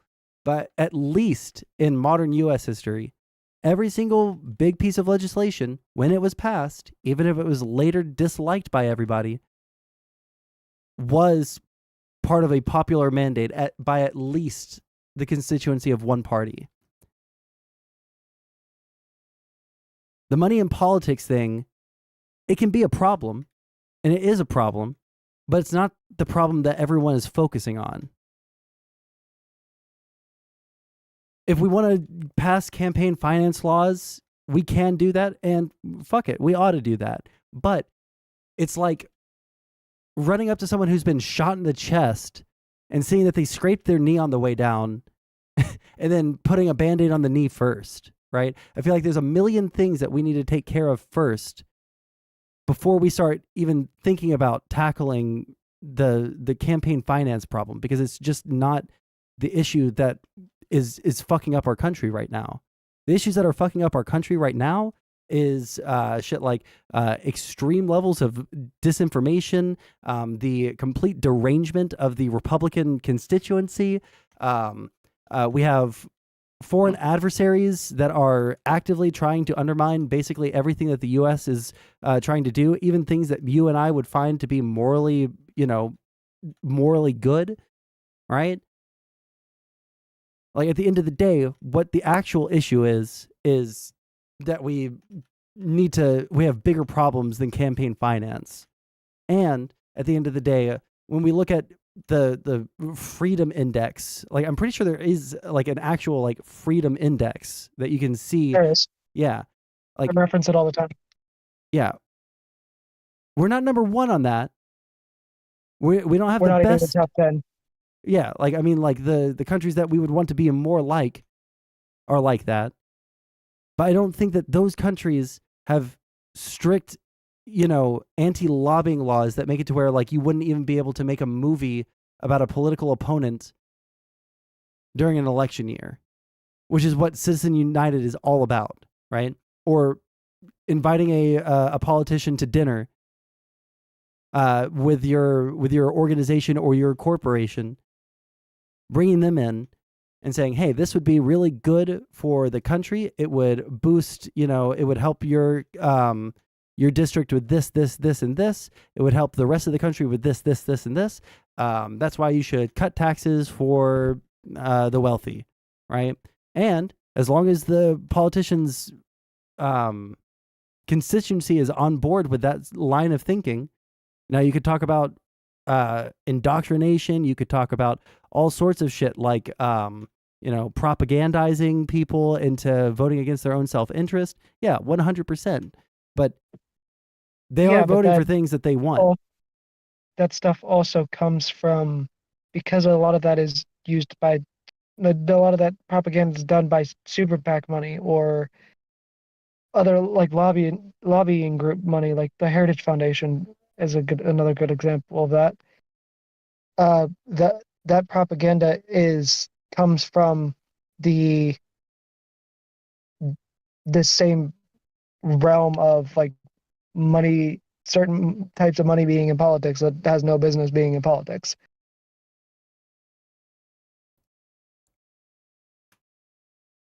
I mean, again, I don't disagree with the idea that we should get money out of politics, but I don't think that we can say that we live in an oligarchy. I don't think that we can say a lot of those claims, or even that this is like the biggest dire issue for the United States right now.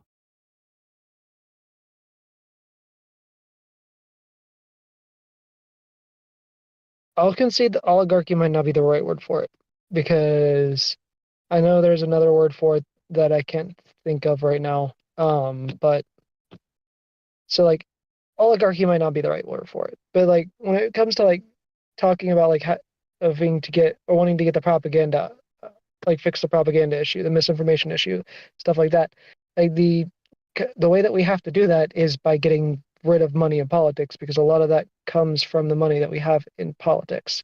In order to get people to vote against people or to vote for people that would get rid of money in politics, we're first going to have to educate them and get them to agree that the money in politics is the problem.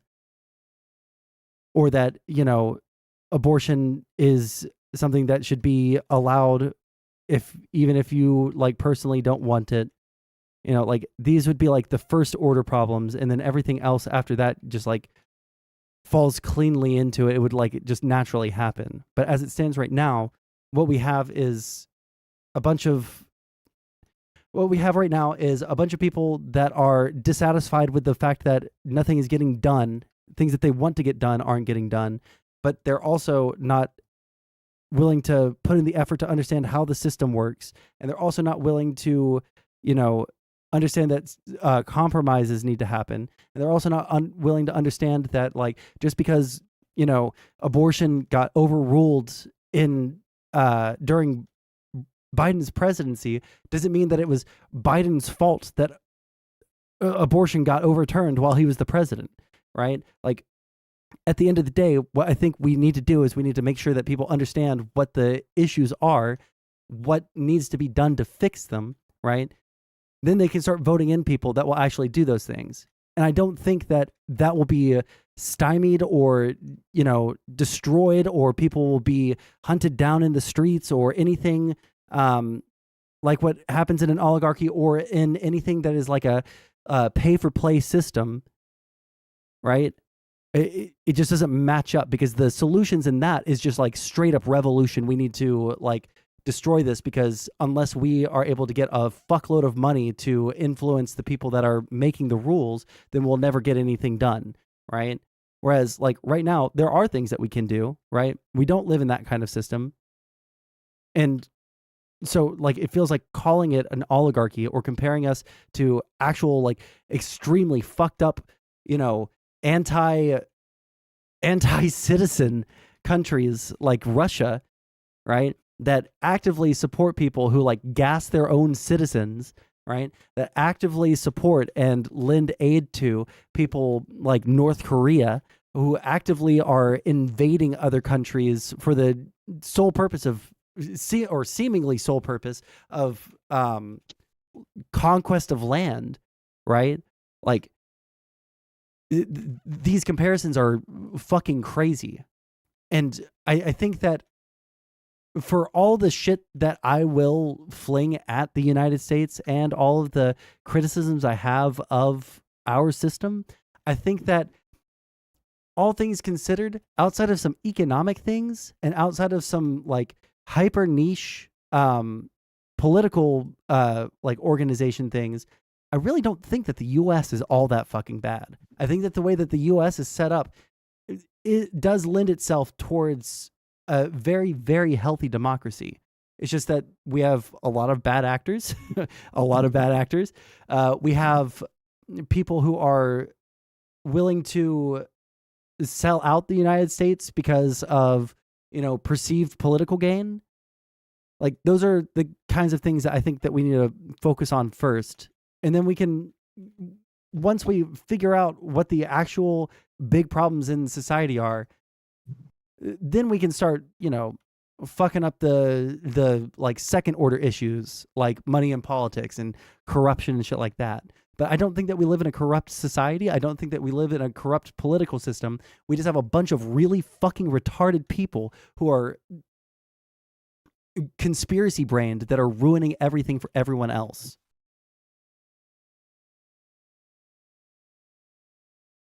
That's basically like the biggest problem I think that we have in the U.S. I can understand that point of view. I mean, I'll even admit to an extent that the viewpoint that I have is still it's still a viewpoint that I have left over from being a communist. It's not something that anybody's I wasn't going to bring it up, all right? I wasn't going to put you on blast, all right, buddy? Yeah, I mean, look, I know it's a view that I still have left over from being a communist, because nobody's managed to convince me on it. And like it's something that like part of the reason why I still really don't have very much faith in the American political system or in the idea of incremental change is because because I still look at America this way. I don't see any of that. Yeah, 100%. I got you. Yeah. Well, let me ask you this, because this is one of the topics that like flipped me. This is the question I asked myself. What would it take for me to change my mind on this one? Right. And for me, the question, the thing that it would take for me to like actually be flipped on this would be, okay, well, what are the effects of this? Right. What is the, like what legislation is being passed that I would disagree with, right? That is so egregious and so like unbelievably like obvious that it is bought and paid for, right?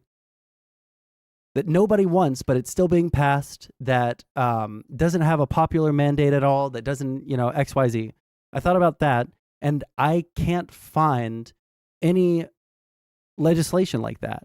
And I feel like that's a huge key point to that whole argument, that we live in an oligarchy, that we have this, that, or the other problem, right? Like, can we actually see that this is happening? And when I couldn't find anything that showed me that that was actually happening, right, I couldn't hold on to the position anymore. So, like, basically, in short, it's like, is anything actually showing us that we live in an oligarchy besides the fact that there are these talking points about Citizens United and there are these talking points about us living in an oligarchy? I mean, I've looked at because whenever I look at bills, like whether or not I support them, I'll actually read the intricate details of them to see like what they actually do, and that's a way that I know I'm different from most people, because like most people don't go that far and actually read and look at what stuff actually does, which is like why I brought up the CHIPS Act, because like, well, yes, it effectively does something that a lot of Americans would support it, or like a lot of the Democratic base would support. It doesn't do it, necessarily do it in a way that a lot of the Democratic base would support either, because the way that it does it is by creating tax cuts for corporations in order to attempt to incentivize them to bringing the jobs back. Like that's literally why I brought the CHIPS Act up. Because the funny thing is, I actually support the CHIPS Act for the most part because of what it does, but I don't support how it does it. I think how it does it is fucking asinine. So like, I support the idea of it. But I don't support the contents of the bill. If that makes sense. Or you mean of Citizens United?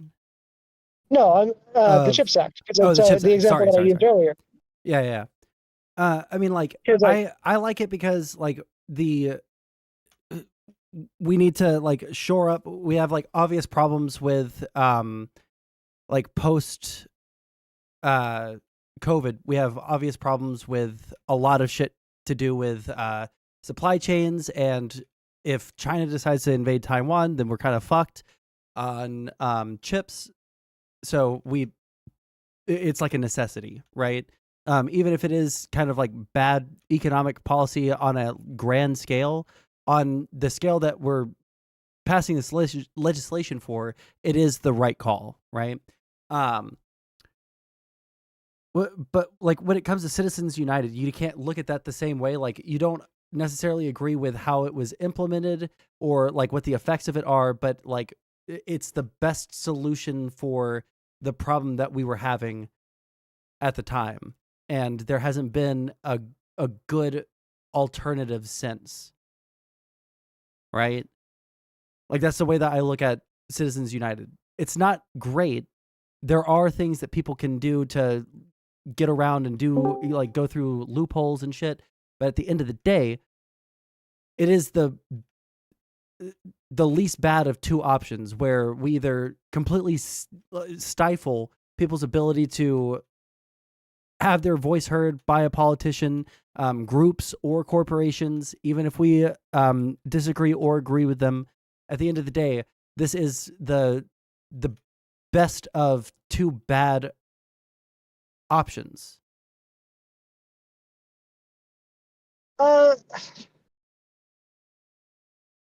mean, I can see where you're coming from with that. The thing is with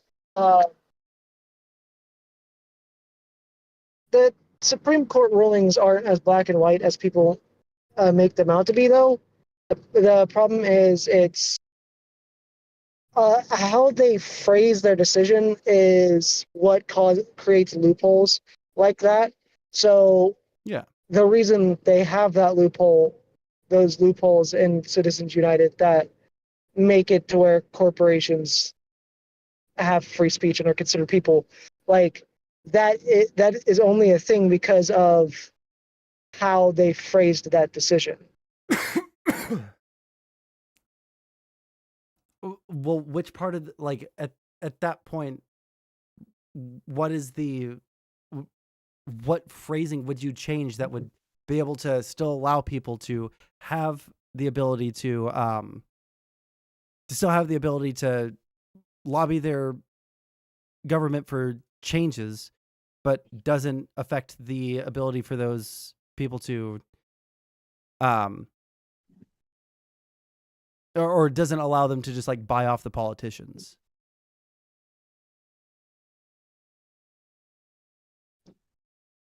I would have to, in order to, it's been a really long time since I've read Citizens United. I don't, the actual decision. I would have to reread it to say how I would have phrased it. Sure. But because because for an example, like the reason that they were able to overturn Roe v. Wade was because they phrased Roe v. Wade poorly. Whenever it comes to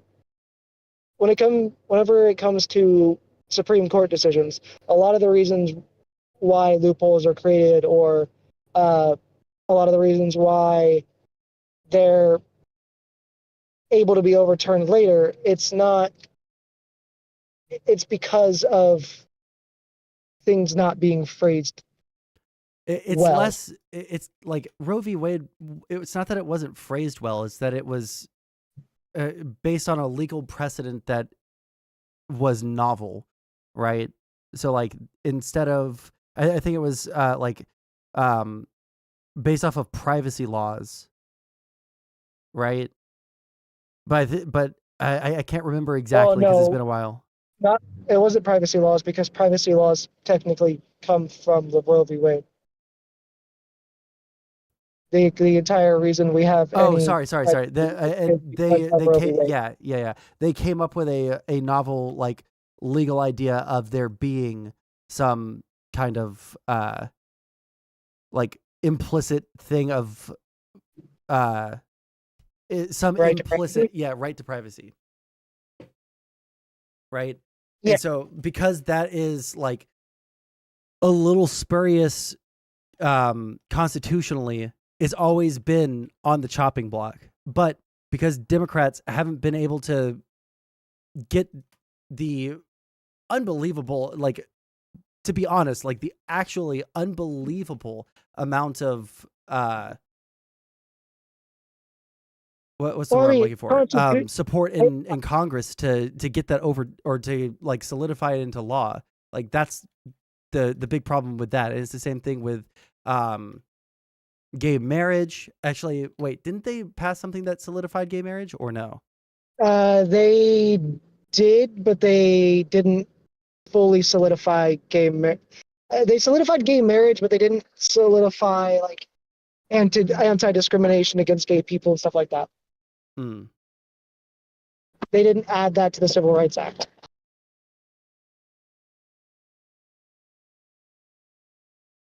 It was the anti-discrimination stuff that they didn't kind of solidify, which is the reason why we have a lot of the stuff going on right now, like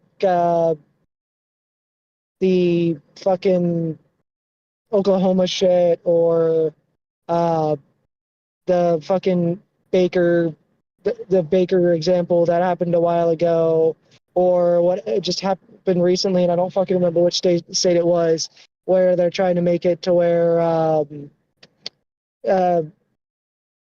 people can refuse to marry someone marry a gay couple because of religion. They didn't properly solidify anti-discrimination against the LGBTQ community. Gotcha. Yeah, I think that like at the end of the day, the thing that we ought to be focusing on is like getting people to be less completely unbelievably brain fucked about all of this shit, and getting people to live in fucking reality. And then at that point, I think that most people, even if it isn't something that is like explicit or easy to verify or something like that, the rest of it will follow after that, right? But as it stands right now, I don't think that we're going to get rid of money in politics or anything that we would really, really like to see in the world. I just don't think that we're going to be able to find a solution to that without first getting way more people to understand where we're coming from and like snap back to fucking reality. Yeah, and like I understand that a lot of this change, the way that we have to do it is through education, which is why like while people will sit here and bitch about the progressive victory shit, I don't care personally, because it's like what progressive victory is trying to do. Like I wish that me and Callie could have actually participated in the fucking canvassing and shit while they were here in Cincinnati, instead of just going to the debate part, that the Destiny Live debate, and like hanging out with some of our friends that came. Because like I actually support what progressive victory is trying to do, because I understand it is necessary for change. Right.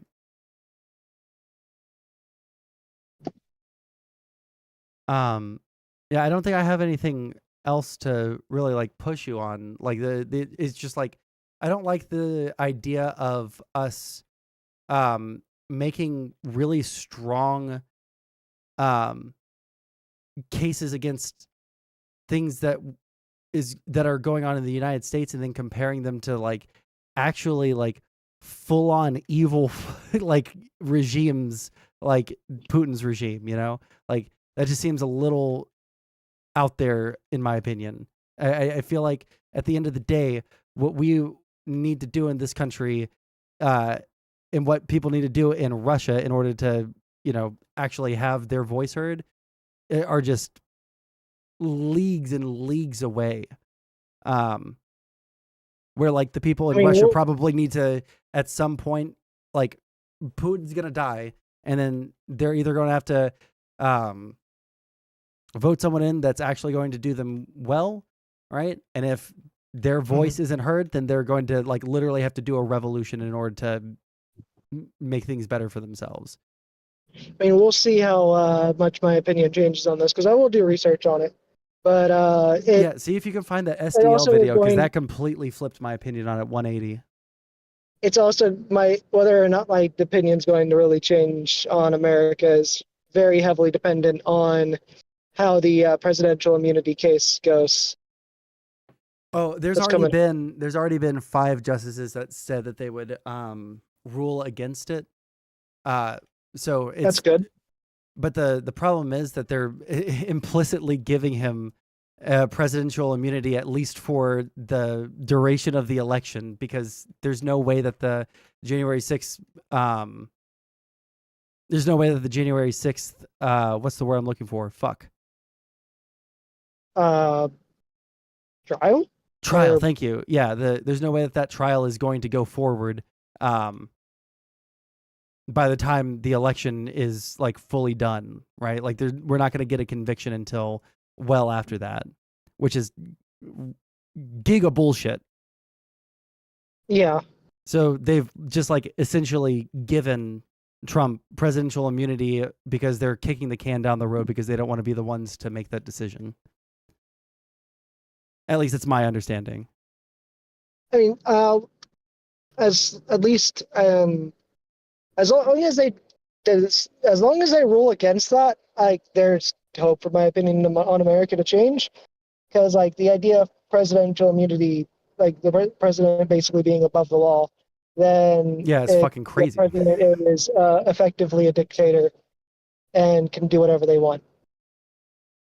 Yeah, no, like that's obviously fucking crazy, and we should fight like hell to make sure everybody understands that shit's crazy. But I think that most people do understand like the legal arguments that they came up with in with the appellate court, where they were saying that like, yeah, if Trump wanted to order SEAL Team 6 to kill his political rivals, it would be totally fine. He would just have to be impeached and then found guilty by the Senate. Meanwhile, his his argument while he was in office was that you can only prosecute a president once he leaves office. So see, you missed my jokes that I was making on the panel yesterday because we were talking about the January 6th stuff to an extent on Lethy's panel yesterday with on the open panel with KOE and Gibbs and a couple others. And they were talking about how Gibbs was talking about how he likes the fact that Trump was actually willing to talk to North Korea, and I was making the joke that the reason he was willing to talk to North Korea was to get tips on how to become a dictator.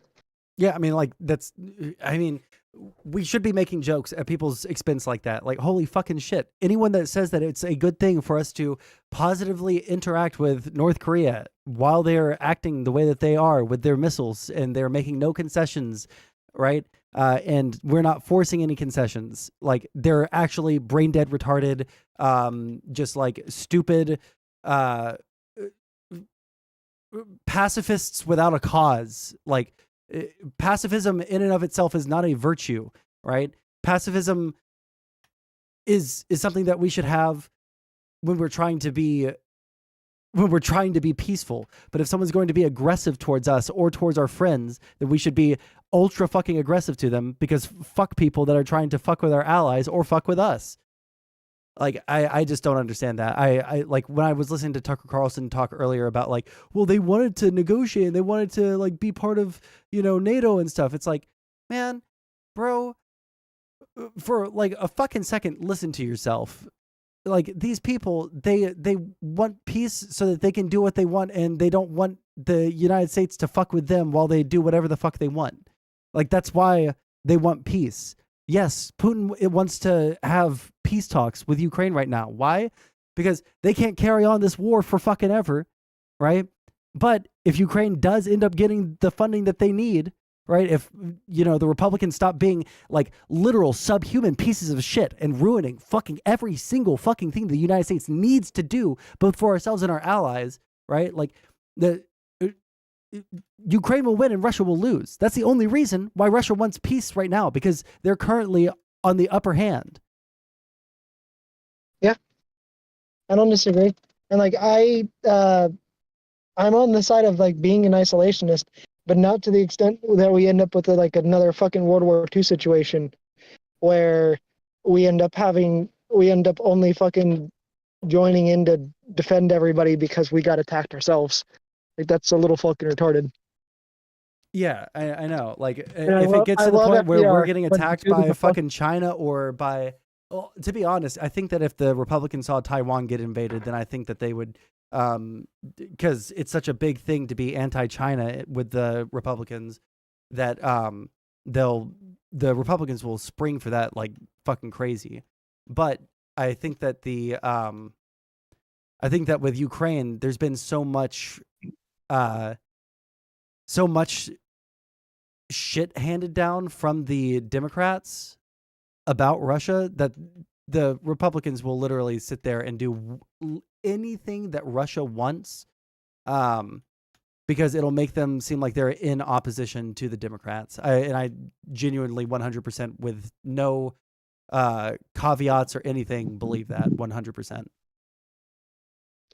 Well, I mean, to an extent, like when we talk about like Russia having influence over the GOP, I mean, like, it's not entirely inaccurate especially when you look at like the Cambridge Analytica situation. Like, oh yeah, 100%. That's a proven fact that the Russia has been backing the GOP and has so many fucking shady ways that they can. Cambridge Analytica being the best and main example of that. I don't think I have anything else. Anything else you want to touch on? Not that I can think of. Alrighty. Well, I'll let you go because I'm going to have to find one more thing to cover, and then I'm going to have to end stream. All right. Hey, later. By the way, there are a couple of times that I got a little bit more aggressive there, but it's just because I fucking hate conservatives. I don't dislike you, all right? I like you as a person. I think that you're a cool dude, all right? Just wanted to make that super clear. Yeah, I know. Me and you argue all the time, though. Like, I know how you can get fucking aggressive. Sometimes it's whatever. I'm very frustrated. Yeah, I'm very frustrated with the world as it is right now. I just need it to be my personal gigalib oasis, and then I'll be calm. Only then. Anyways, I love you, buddy. All right. All right, later, bud. Catch ya. All right. What else do we have? I got Jesus. something to fight you on. All right, fight me, bitch. Okay, we're All gonna have to right. make this quick though, because I do need to eat here in about like 20 minutes max. All right. America is an oligarchy, 100%. But it's not an oligarchy of corporations or super PACs. It's an oligarchy of thought leaders. Tucker Carlson, Alex Jones, Destiny, Hassan Piker, Trump. These thought leaders are pushing each party in different directions. The whole Republican Party is turning to isolationism because Trump pushed them. Because Trump, he kind of recognized it in the group, but then he's also pushing the rest of the party that direction. Thought leaders? Yeah, like Tucker Carlson, Alex Jones, they are the ones controlling the country. So are you saying that the media controls the country then? I think it's actually like the individuals. Like Trump's opinions on things is what's swaying the America, not the media. It's the oligarchs. It's the people who have people's ears. I don't know if this fits into the category of oligarch unless you're just looking at the dictionary definition. Like kind of like the conversation that we had in DMs about genocide, right? Like there's a certain character to these things that there are definitions and there are connotations and different ways that we use words. So on one hand, we could say that like the dictionary definition that I just pulled up, oligarchy, a small group of people having control of a country, organization, or institution, right? And if we look at just the dictionary definition, then yeah, right? But I don't think that that fully encapsulates what an oligarchy is or what people are talking about when they're talking about an oligarchy. When we're talking about an oligarchy, I don't think that someone having an opinion and then people subscribing to that opinion and liking hearing that person talk about their opinion, I don't think that we could call that an oligarchy, because then we would say that fascism is an oligarchy. But fascism is not an oligarchy. Fascism is distinct from oligarchy, right? Yeah, but what am I trying to think? But like, let's say you want, I guess I'm saying that like democracy exists and the will of people is being shown, but the will of the people is being bent by the few. I'm sorry, say that one more time. Like democracy exists in America, but the will of the people is getting moved and directed by the few, by the Alex Joneses, by the Tucker Carlsons, by the Trump. At that point, in order for us to not be an oligarchy, you would have to argue that we should not have anyone with influence in the United States. Well, I didn't say it was a bad thing, just it is a thing. Like, if I wanted to... Well, at that point, then, like, literally everything is an oligarchy, which means nothing is an oligarchy. Like, all words have, like, specific meanings. All words have specific...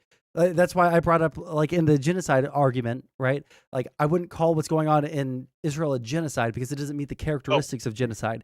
But by the dictionary definition, if you don't understand, like, how these things are judged to be genocide, or how these things are judged to be an oligarchy, then yeah, you could make that argument, but you would be missing so much of the connotation and how we end up making these determinations, or how we decide on these categorizations.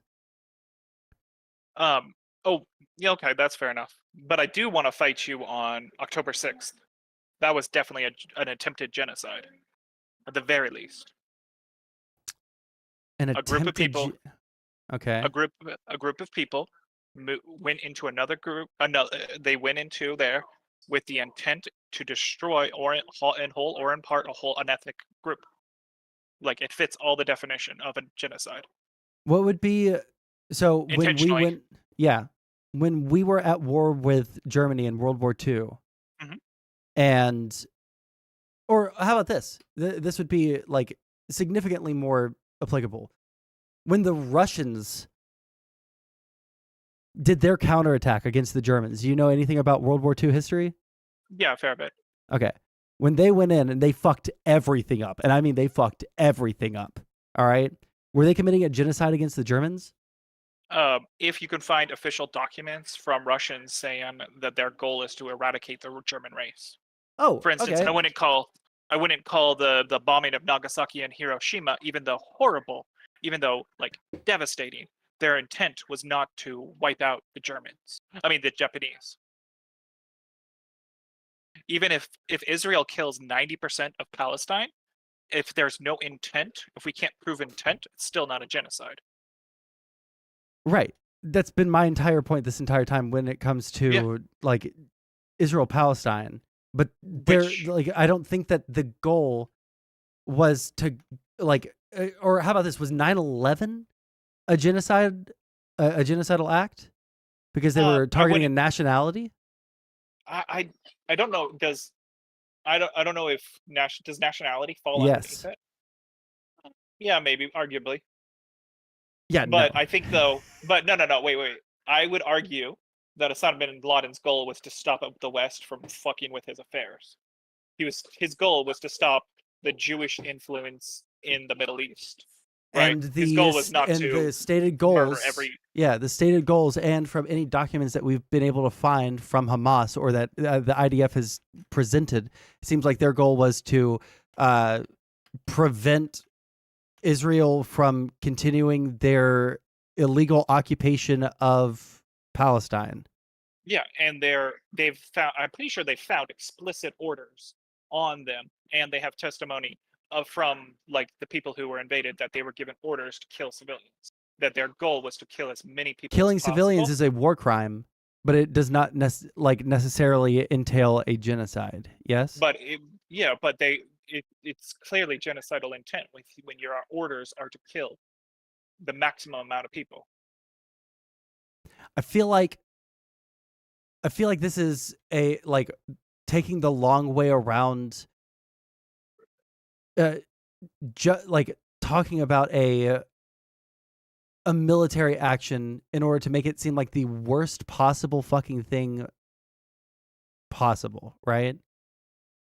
Well, but like, it still falls under the definition. Their intent is to kill all Jews. Do you disagree with that? At least in Israel, possibly the world. I think that there are things that would point towards that direction, but I don't think that was their goal. I think that most of the I think that most of the things that we would like look at here, right, or that people have pointed out, like trying to make sure that Saudi Arabia and Israel don't become friends, trying to make sure that this or that doesn't happen. I think that that's more in line, unless we see a document like, hey, we're going to start October 7th and we're going to kill as many Jews as possible. We're going to wipe them off of the face of the earth, right? I'm pretty sure we have those statements. I don't think that we do. I think that like if we look at the actual intentions behind what was going on, I think it's a lot easier to just say like, oh, these people are kind of pieces of shit terrorists that were doing a terrorist attack in order to solidify power in the Gaza Strip so that they can continue to fight into perpetuity. So with Israel, their leaders are making like kind of genocidal style statements, right? Yeah. But we're lacking explicit orders to maximize civilian casualties, right?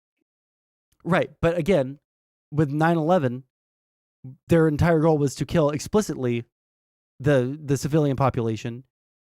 But on the other hand, we would never call that a fucking genocide because it was a terrorist attack. We might not linguistically call it a genocide, but it might fall legally underneath that category. There might be other categories it falls better into, like a terrorist attack, but doesn't mean it doesn't not fall into that other category. I think that genocide has to be a wide scale and no, it doesn't. Is there an example of a genocide? Scale. Well, hold on. Is there again, this goes to like the arguments like legally of whether or not something is a genocide. Scale is going to be a factor because again, even if Israel said, I want you to go out and kill these Palestinians, that would be in part killing the it would be in part destroying a group, right? But if it was like 2 or 3 houses, would that be a genocide? I don't think that anybody would ever, on a legal basis, make that argument ever because they would lose. I Well, mean, let's fuck, say- what's going on right now? What's going on right now in Gaza, right? Even when we're looking at this, like earlier today with the like 140 people that were killed trying to get food, right? Like, if we're not calling that a genocide, right? What's going on in Gaza that just failed in international court, right? If that isn't considered genocide, then how the fuck is October 6th or October Well, 7th? let's- Sorry. Let's imagine there's a Native American tribe that was almost wiped out by disease, and they have 50 people left. If somebody sets a bomb off with the intent to destroy the remainder of that race, that person's committing genocide. Sure. Were there 50 Right. Jews left and then they killed the last 50 Jews? In whole or in part. If you're Yeah, you're doing, but you're letting that, group, but you're letting that do so much legwork. but capacity is part of the definition. Capacity is part of the definition. No, overt acts and intent. Let's say I start engineering a biovirus to kill all black people. Let's say the police stop me beforehand. Would you say I attempted to commit genocide? Hate crimes. Would you say I attempted to commit genocide? I don't think so. I think that What if I again, released it and kill all black people? what if you did what now? Sorry. What if I released that virus and killed all the black people? Would I have been guilty of genocide? Oh, sorry. I'm sorry. I misheard the first part of the hypothetical. What if I make a virus? Yeah. No, I that understand it targets now. black people, and I get stopped before I release it? Would you say an attempted genocide was thwarted?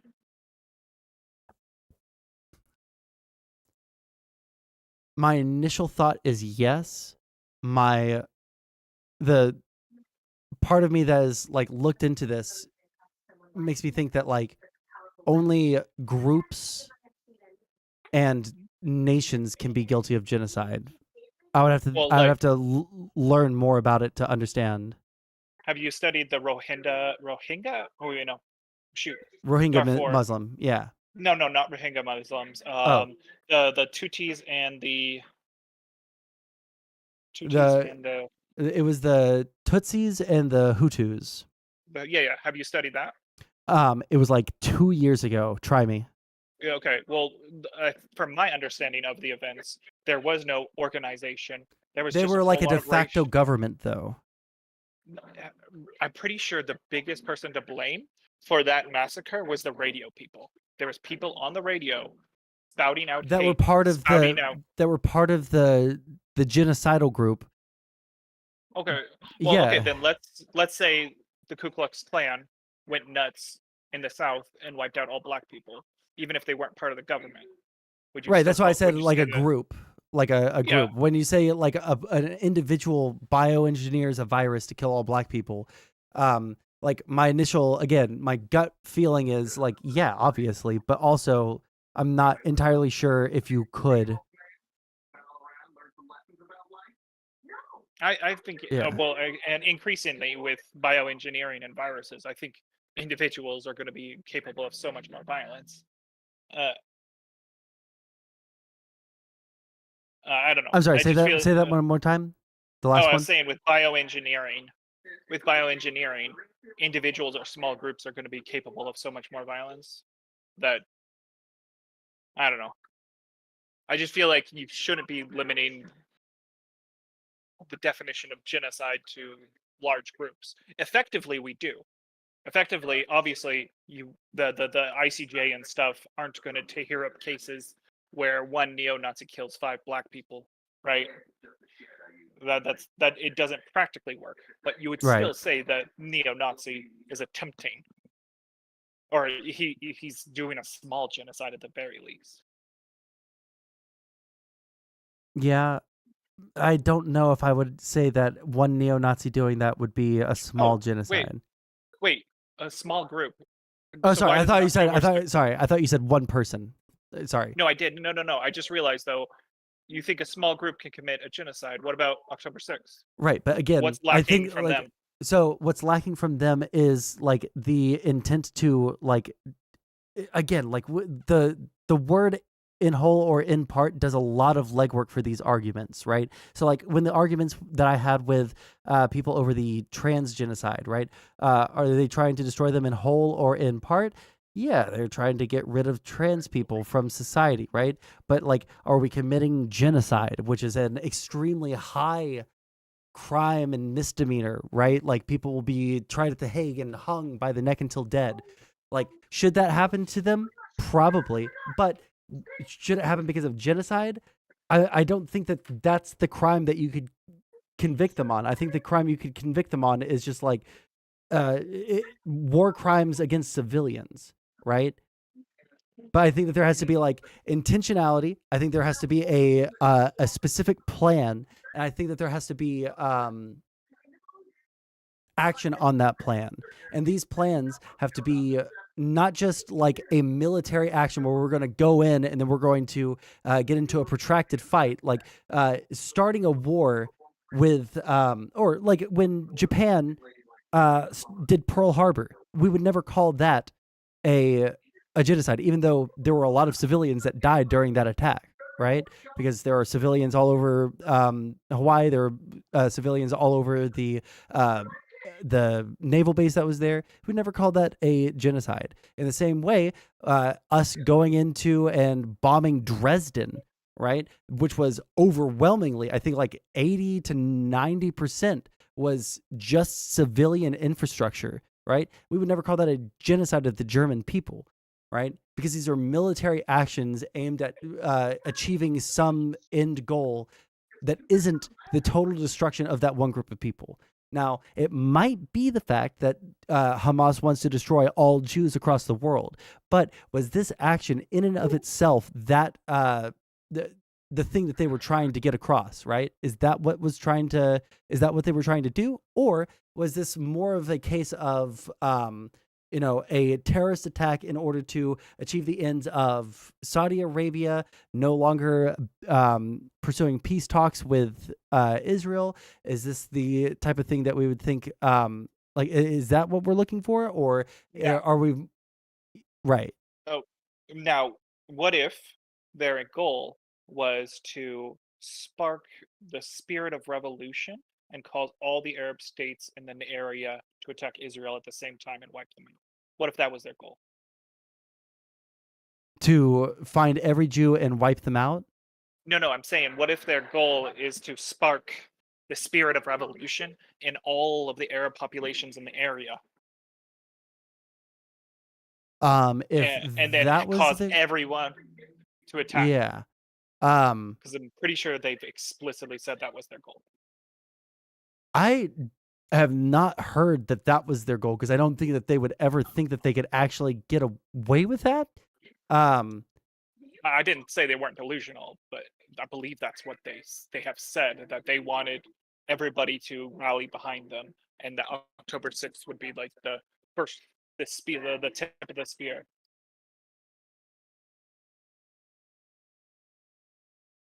I would have to do more research on it then, because I haven't heard that specifically, because I don't think that Hamas has any illusions that Jordan is going to join into the war with them, or that Iran is going to come to their aid on this one. I haven't heard that specifically. It might be the case, and I might be like just 100% in the wrong here, but that's just not what I have personally heard.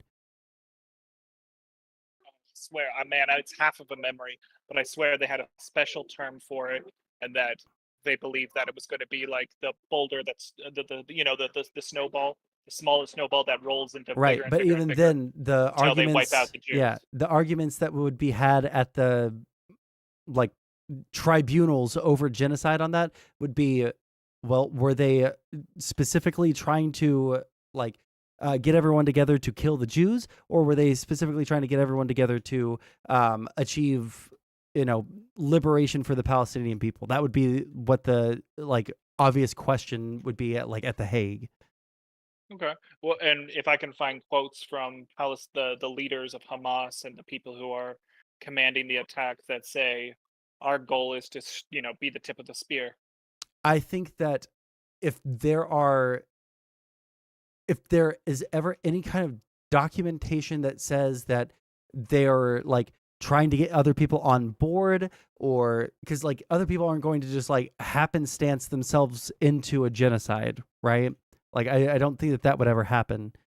At that point, if there was some documentation that they had like tried to get other people on board, and then like other people were like wishy-washy on it, or like outright just saying, no, we're not going to do that, but then they did it anyways, trying to pull them into the conflict, then yes, I would change my position 180. Like I said, I'm pretty sure there's like quotes. So I can show, what if I can show the command structure of Hamas directly above the October 6th people had this plan and intent, and killing civilians was like the first thrust of it, then I can show that the Hamas fighters had orders to kill civilians. Would that be a sufficient? The sufficient would be documentation of trying to get other people on board with this, because the problem is that with just like statements are really hard, especially with Israel Palestine, because everyone over there, like arguably the statements are what caused the fighting in 1968, like the 67-68 war, like that was arguably just caused by rhetoric. Because the Arab states were all huffing and puffing, saying, "Oh, we're going to destroy them. We're going to destroy them." But there wasn't any like after the fact, when people went to document this for history, there wasn't any proof that they were planning on attacking Israel. But because everybody else thought that they were about to attack Israel, it led to it being a justified war on Israel's side, right? So statements in and of themselves can be helpful in getting to the bottom of whether or not something is genocide, but it is not conclusive. I think that documentation of them trying to find allies to wipe out all Jews, that would be like killer, and I would have no argument against it.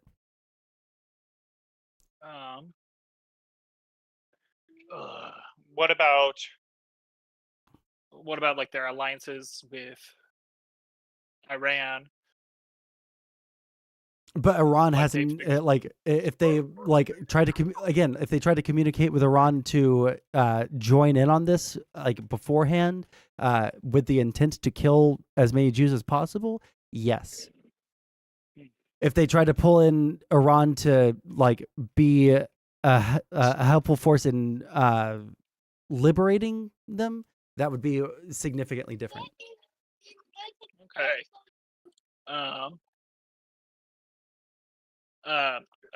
Let me think. I know it's a really high bar, but it's because I just don't feel like the Nazis would reach that bar. Are like, you pretty much there's an unbelievable amount of documentation of forensic evidence of all of these things, and including their statements. So like what we have from the Nazis are kind of like wish-washy orders. Like we don't have clear orders to kill the Jews. We just have genocidal statements by the leaders. No, there is absolutely documentation, and no. That is a myth that I used to believe as well. But have you ever read The Rise and Fall of the Third Reich by oh fuck, this is like it's not like the definitive book on Nazi Germany, but The Rise and Fall, Shirer, William L. Shirer. Throughout that book, he like shows that there was not only warning signs, but there was also like explicit orders in the like last third of the book. So like there was plenty of evidence that you could like see documentation that the Nazis were doing this, right? In addition to all of like the hush hush shit that they did, that everyone thinks that they had no written orders or no, anything like that. In addition to that, there are still some orders that weren't destroyed from like Auschwitz and, the other, holy shit, why is Auschwitz the only one that I can think of off the top of my head? There's like tons of horrible ones. But from the like file rooms at the concentration camps. Okay. Let's say hypothetically speaking, there were no direct orders. Would you say it wasn't a genocide? Or I would you say look that at I would say that the actions? yeah, exactly. The documentation is like the open and shut. This makes it super easy. You're done for, genocider, loser, right? But when it comes to like even if you don't have the documentation, with something as unambiguous as the Holocaust or unambiguous as the Tutsis and Hutus or unambiguous as like Serbia, like at that point, or the Armenian genocide, like those things were so on their face obvious that it would be without documentation. You can just say like there was a population of 80% this group in this area. Now there's a population of 0%. Why is that? Right? Was there any fighting back? No. You guys just came through and killed all of them. Okay, cool. Right? Like when it's so unambiguous as that, which is why like with genocide, it's really hard to prove a case that is ambiguous. And ambiguity is the death knell of accusing someone or proving genocide. Okay. It just feels like to me within the Holocaust, you could take genocidal statements and rhetoric of the leaders, and then the actions of the subordinates, and then you have it. Yes, you don't, and then that you don't need an explicit word, that you have the implication from the leadership, and then the actions by the soldiers. Right. But with the Holocaust, like those actions would be funneling people into gas chambers and then turning on or like dropping pellets of fucking, cyanide, whatever the fuck it was. Right. And with Hamas, it was walking into villages and gunning people down and killing babies. Yes. But again, there are a lot of examples of just like military action like that. Even if it's a war crime, that would never be considered a genocide. That would be similar, right? Like that shit happens all the time in fucking Africa, I'm sure, right? But that's not necessarily a genocide. It could be. Yeah. It could be. But that level of evidence is really, really, really high. I just feel like I feel like there or like with Ukraine. I'm kind of iffy, kind of not that Ukraine is an attempted genocide. There is enough ambiguity that it would be hard to argue genocide there. However, fuck Russia. They're genociders. That's where I'm on. Anyways, I do got to go. I need to make myself some dinner. All right, man? All right. See you later. All right. Love you, buddy. Bye. All right. Speaking of which, I got to go. I'm super fucking hungry. What are we doing here? Oh yeah, by the way, not really. I think that there's enough like ambiguity with Ukraine and Russia for military action for it to not be a clear-cut case of genocide. But to be honest, I haven't looked into every single fucking war crime that's happened over there, so I could be super fucking wrong. I don't hold all knowledge in my head. All right. I barely have enough knowledge to fucking start up my stream and operate my camera. All right. I'm a retard on the internet. Why are you listening to me about this? All right. Go listen to a genocide expert. I'm not that. We live in dark times. Okay. This better be the, oh, this is not a meme. Okay. I'll hold that open so that I can check it out next time. Let me see here. Oh yeah. Was Kent State a massacre? That's a good point. Or was Kent State a genocide? All right. Let's see. Who is live right now? J-Stock is live. Tomfoolery is live. Stardust is live. We're going to raid into J-Stock because I like J-Stock and I like All Relevant and he's streaming there. All right. I love you guys very much. I'll catch you guys probably not tomorrow, but maybe tomorrow. I don't know. We're going to have to hammer out some things with YouTube first because evidently we got demonetized. So I have to fix that. But anyways, I love you guys very much. That's why Gaz is here, the genocide expert. True. All right. Anyways, I love you guys very much. This has been a fun stream. I like it when I get to talk to people on stream. We don't get to do that very much anymore. So I love you. I'll catch you guys maybe tomorrow. Be safe.